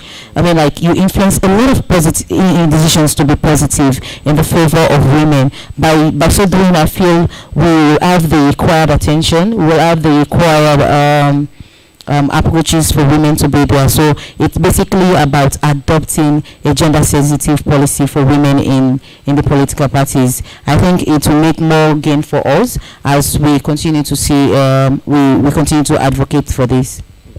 Thank you for that. I'm now I'm sort of pivoting now into some of the vices that women experience in the exercise of their political rights. And right now we're talking about young women's political participation, but a big part of what makes it difficult for them is the violence that is associated with women participating in electoral processes, which I think is something we need to weigh in on. And I'm sure Dr. Victoria can help us there. What are your comments around violence against women where elections are concerned? I know, for example, the Maputo Protocol goes into very great detail about violence against women, and the same protocol as well talks about the need to have women in leadership positions. That's Article 19. But I want to find out from you, what are some of the strategies that we can employ to ensure that violence against women in elections becomes a thing of the past? Yes, I think I would, sort of talk about this with regard to the laws or the bill that Tanzania has just passed. So This January and February, we had the Parliament deliberating number of bills related to elections and political participation. And the issue about violence against women has been one of the challenges facing our young women and generally the women to participate in political processes. So I think what the women's rights organization really started doing in addressing this challenge was that in each election they were sort of documenting, doing the research, documenting how these violence against women manifested. So in the 2015 general elections, there was a report about the incidences of violence against women, how they manifested, where they were prevalent, which women faced what kind of violence incidences, and so forth and so on. And then also in the 2020 general elections, there was serious documentation about these issues. So when these bills came out, there was no any provision about violence against women in those bills. But the women's rights organization took it as one of the advocacy area, and they really worked close to the female parliamentarians. You know, there's a parliamentarian, there's a group for female parliamentarians in our parliament. It's called Tanzania Women Parliamentary Group. So there was great collaboration between the parliamentarians and also the gender champions within the parliament and also the civil society organization. So they worked in terms of devising strategies on how they can have this provision in the bills. And I think really what helped, you know, advocacy is one thing, influencing is another. But the fact that we have a female president, you know, we have the female president in Tanzania at the moment. But as you know, our female president came into power after the death of the sitting president in 2021. So now there's quite a push and also support from her political party to have her to become a substantive candidate and then being an officially elected first female president in Tanzania. So most of the female parliamentarians who stood up to contribute in favor of enactment of a provision on violence against women, they were doing it in a way that saying, you know, we are going to have the first female, you know, president. We want her to be a substantive president at the moment. So she's going to be a candidate. So we want to protect her, and so forth and so on. So it was around that. But then it really helped, you know. And then also these parliamentarians shared their stories, the way they were contesting through the constituencies, the kind of violence they faced. And the fact that we have the first, the second female speaker in the parliament, it helped really getting these issues being accepted in the parliament. And eventually, actually, they introduced a provision in the presidential, parliamentary and councillors bill, where now it's an electoral offense. Violence against women in politics and elections is an electoral offense in Tanzania. So it is actually, you know, a result of the influencing and advocates from the women's rights organizations, but also other political factors, as I've mentioned, around the female president, and also like now our parliament is almost 99% ruling party. So whatever they would want, really, they would get it. If they want to defend their candidate, they will get. So it's so you can adapt some of those strategies, but also it's important to understand the context under which it happened. But again, as we know, our countries, having a law is one thing and getting the law implemented is another. So we are looking forward into getting to see the penalties that will accompany that provision, because the provision alone without incentives and penalties will not get observed. So I think we are going to have elections in 2025, and it's going to be a good test to see the compliancy of that particular law. I think others. Thank you for that. It's an interesting piece of legislation that specifically addresses violence against women where elections are concerned. And I think that's where we should go to as countries in Africa to say, are we making it a thing? Are we making it a big enough issue for us to legislate around it? But as you said, compliance is going to be the question of the day in 2025, to see whether or not these policies or these laws that they put in place as a walking on eggshells measure are going to yield their intended results. At the same time, I'm hoping that with this kind of advocacy, we don't have policies and laws enacted for women because of accidental occurrences, like having waking up the next day and realizing we have a female president. So we want to be more intentional in our advocacy, more intentional in our election of women to these positions of leadership. More importantly, young women. There's a question that I was hoping to ask you, Manida, when you were talking about the youth manifestos or giving manifestos to political leaders. I guess it's more of a question to see how we identify characters that ensure young people, young women especially, are in positions of leadership. Who are the important influences? Who are the important individuals in society that increase support for young women to be in positions of leadership in politics, from the village level all the way to the national level? So who are the individuals we should look out to, or we should look for, or we should try and identify to ensure that young women are also found within these positions of leadership?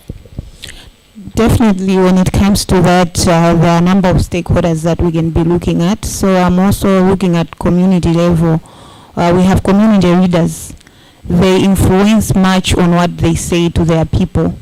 So we can also depend on the community leaders because they can help us in terms of preaching the message of putting young women in leadership position. We have chiefs there that are so influential when it comes to community level. We also have government. Government make laws and implement laws. We can dive on that, have conversation with them. They should understand the importance of young women participating in politics. We have media. We cannot do away in terms of visibility. They need to help us in terms of coining their stories, how important it is to make sure that everyone is included when it comes to political leadership. So I'm also looking at civil society organizations.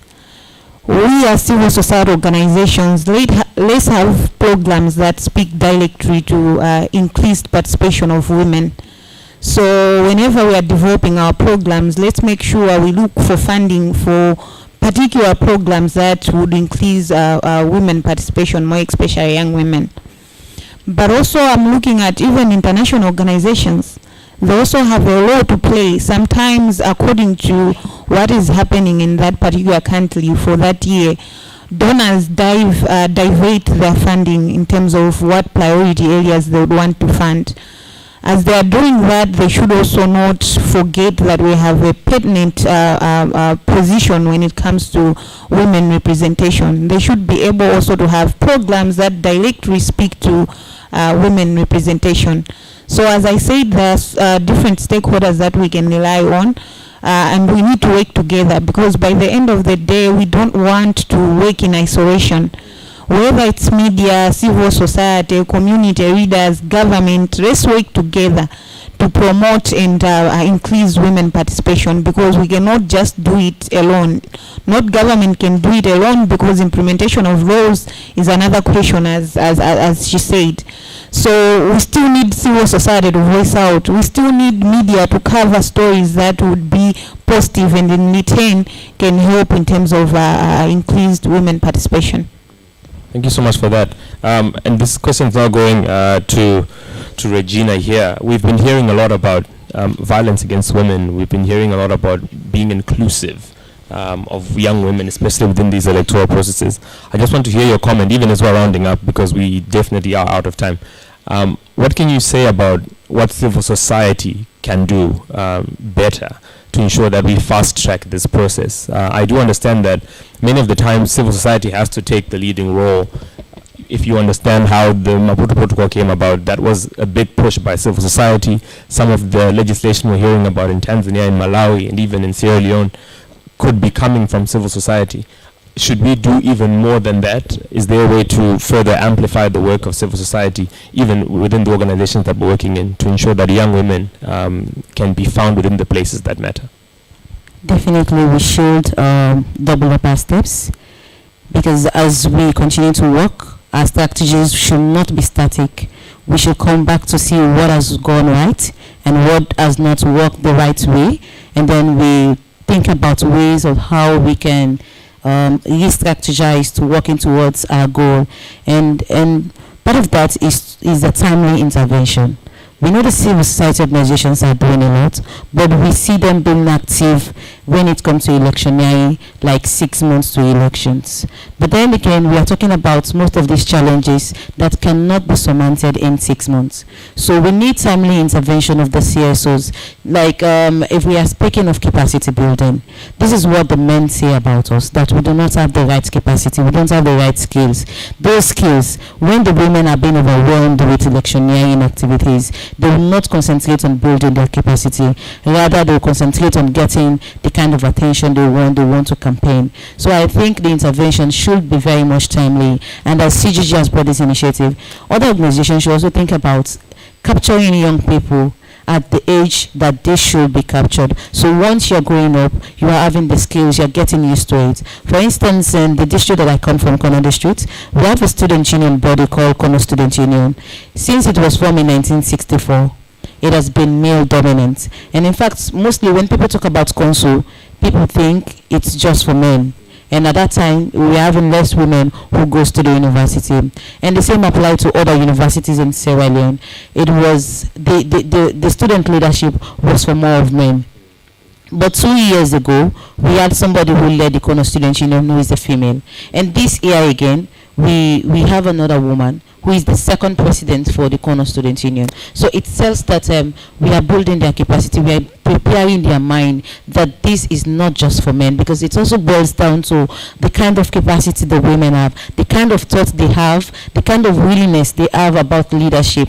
If we talk about this and the women are not willing to go into those spaces, we will not get the required attention, the required result that we really want. You know, most of the young women shy away from leadership. I was with somebody one day, she's into advocacy, and she said, honestly, I don't intend going into politics. But these are the women the CSOs are pouring their resources on to ensure that they occupy these spaces. And sadly enough, the women who have the capacity, most of them are not willing to go up into the spaces. Those that are willing have less capacity to occupy these spaces. So we begin to capture them. We begin to tap into their thinking. Let them be critical in their thinking. Let them know that the change starts with us as young women. It is us who should not just talk in our little corners, but we should take actions. When we have the right people in the right places, we are going to see a positive change, and it starts with us as young women. So we should have the right kind of mindset, and everything boils down to young women, because even withstanding the challenges, it has to do with your resilience to withstand the criticism. You should understand that, like somebody stated in the event, that we should know that the political landscape is not rosy. We should know that there are ups and downs, there are obstacles.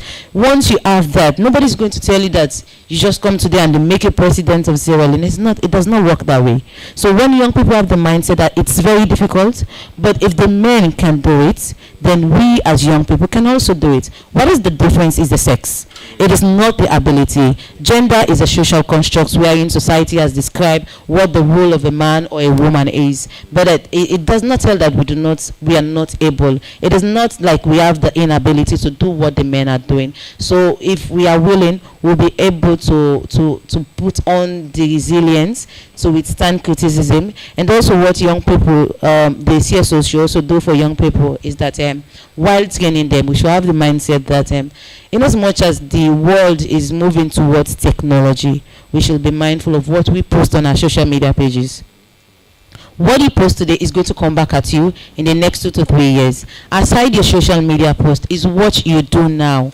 It's really going to come back to you. When we were into some advocacy and we engaged one of our paramount chiefs, and he said, Regina, you think what you are doing at the moment is nothing. It's about the next 10 to 15 years, people are going to remember all of these things that you are doing now. So the CSOs should really not relent, but more of what they should do is, you can give somebody money today. Money is very important, but they can go behind doors and use the money, not even for the intended purpose. But if they have the kind of capacity that they need, if they have entrepreneurial skills, they'll be able to work on that. Here's the kind of finance they need. Because at some point, organizations are faced with donor funding challenge. So what happens in that situation if the CSOs do not also have funding for young women? But if we have the capacity, we'll be able to push ourselves. We'll be able to go out. We'll be able to lobby to get money. We'll be able to raise more funds to support ourselves. So what I believe is in sustainability. Because if you do something and you use an approach that is not sustainable, it means tomorrow you should come and repeat the same thing. And it will be more like a waste of energy and resources, because you'll not be able to get the results that you desire. The outcomes are just going to be for a moment. And that is not what we really want to see. We want to see a country and now a continent where young women are going to be taking up these spaces, and it has to do with all of us. It's not just limited to the CSOs.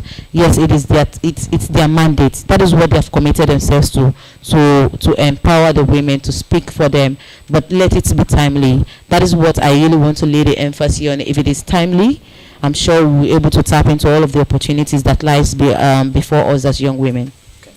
Thank you so much to our panelists.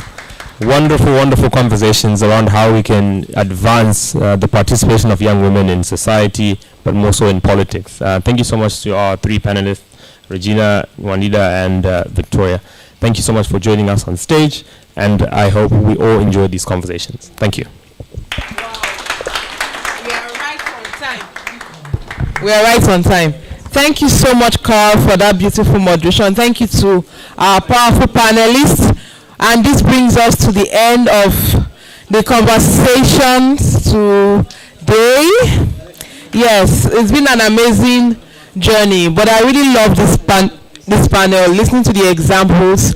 And, you know, as a Nigerian, I felt shame for the women, the context of women, because, in fact, Tanzania, you don't know we're using you as example. We're like, in Tanzania, in Malawi, these are the examples we're using back home, because we don't even have no affirmative action propositions. I mean, last assembly we fought, we protested, the sun burnt our skins, all our gender proposals failed.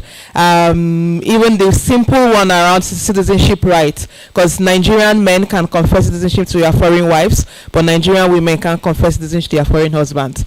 So yeah, in the constitution, as the constitution says, if a woman is married to a Nigerian, she can become a citizen.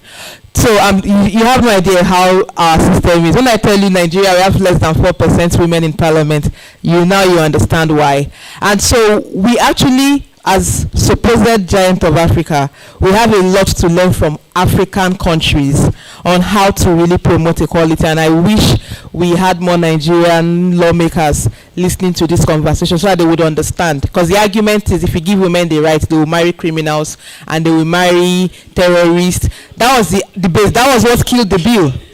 That was the debate. That was what killed. And on social media, young men were saying that too, and it did not make sense that that is the argument that we're seeing coming. But it just shows you that several things. We have vibrant civil society, vibrant women's movement in Nigeria. As far back as the 60s, we had people like Fumilayo, the first man to drive a car. You know, people who fought for independence with them, Nnamdi Azikiwe, those that we talk about in Nigeria. A lot of women have done a lot of work, but the system is still not favorable because the laws are really, really restrictive. And so the advocacy must continue, these conversations must continue, but we must learn within our continent because there are positive examples that we can rely on within the continent. It's been an interesting conversation.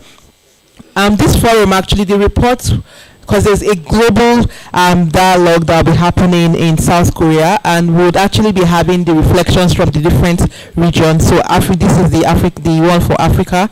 It will form part of the conversation in the global platform. So if you even go on the YouTube, you would see the other conversations happening across the world. And so it shows that we're part of a global conversation in line with the Summit for Democracy.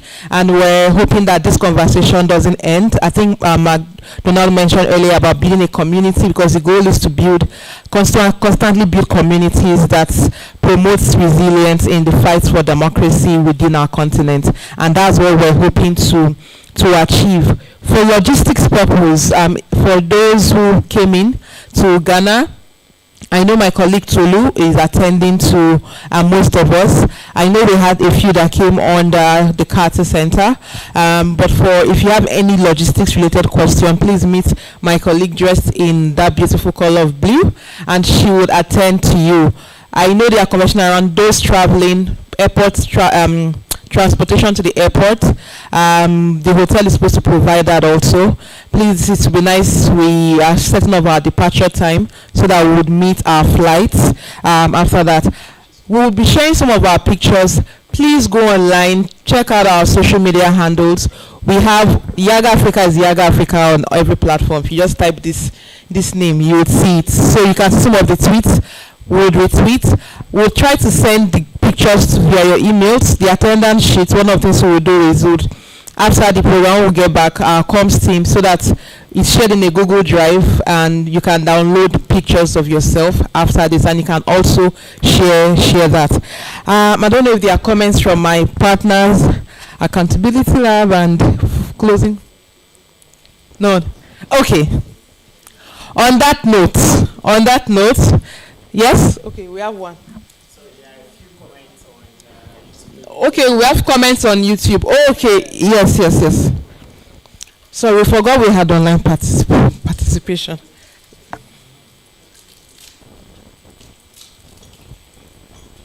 Be careful. No, reduce the volume. Okay. All right.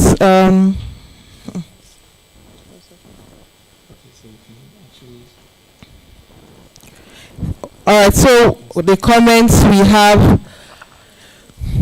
Thank you. Good, insightful, great conversations.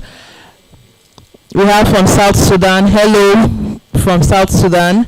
I'm glad to attend this virtually. Students for Global Democracy Uganda team is watching from Kampala, Uganda. Thanks for organizing. I see Aisa Abu from Sierra Leone is watching. Hey Regina, someone is saying hi to you. I'm proud of you, Regina. Then we have Fatmata from Young Women in Governance Network, Kono, watching from Sierra Leone. We have also, thanks, Regina. I shared this to your constituents. They are hailing you. I'm proud of you. We love you.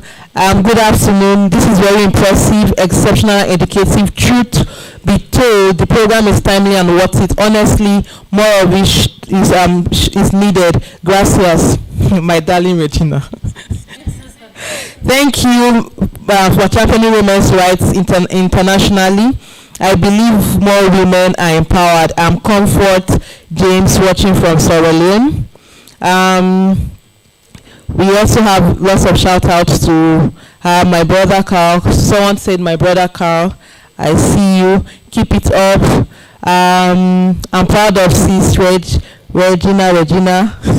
Now we know those insightful reflections. We have watching from, I don't know this, Rashidatu watching from Sierra Leone. We have congratulations to the conversation. Zimbabwe well represented. Someone is saying Zim. I believe Zim is Zimbabwe. Zim well represented. Oh Lord, I'm going to go just skip to the last one. We have couldn't agree more. I agree with the conversations. Capacity building, guarantee sustainability, wonderful conversation and fantastic host. Ha, that must be me. No. Yeah, I think it's good to see we had representation from other people who tuned in. I'm happy. I didn't know we had the comments. Who was from Zimbabwe that they are hailing? Is it you? Or is it Carl? Yeah, but it's good to see that we had an online community who were also sharing their comments. There were no questions there, actually. They were all just comments and positive feedback.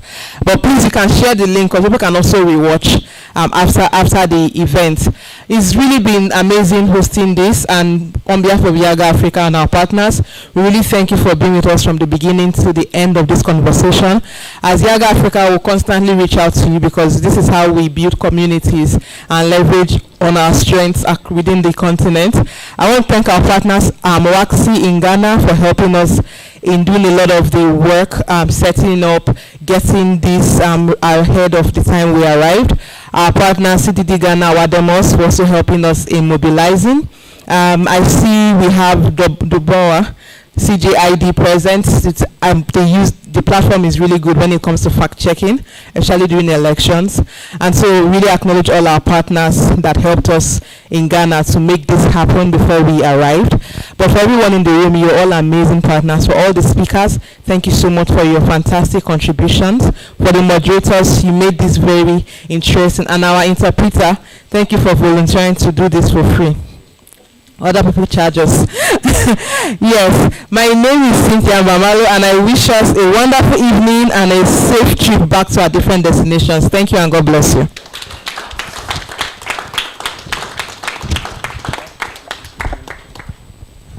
To promote myself, I have a podcast, and the episode today is on women. It's on YouTube, the Unamplified podcast. So if you have time, please watch the episode today. It's on women. Thank you. This is cheap promotion.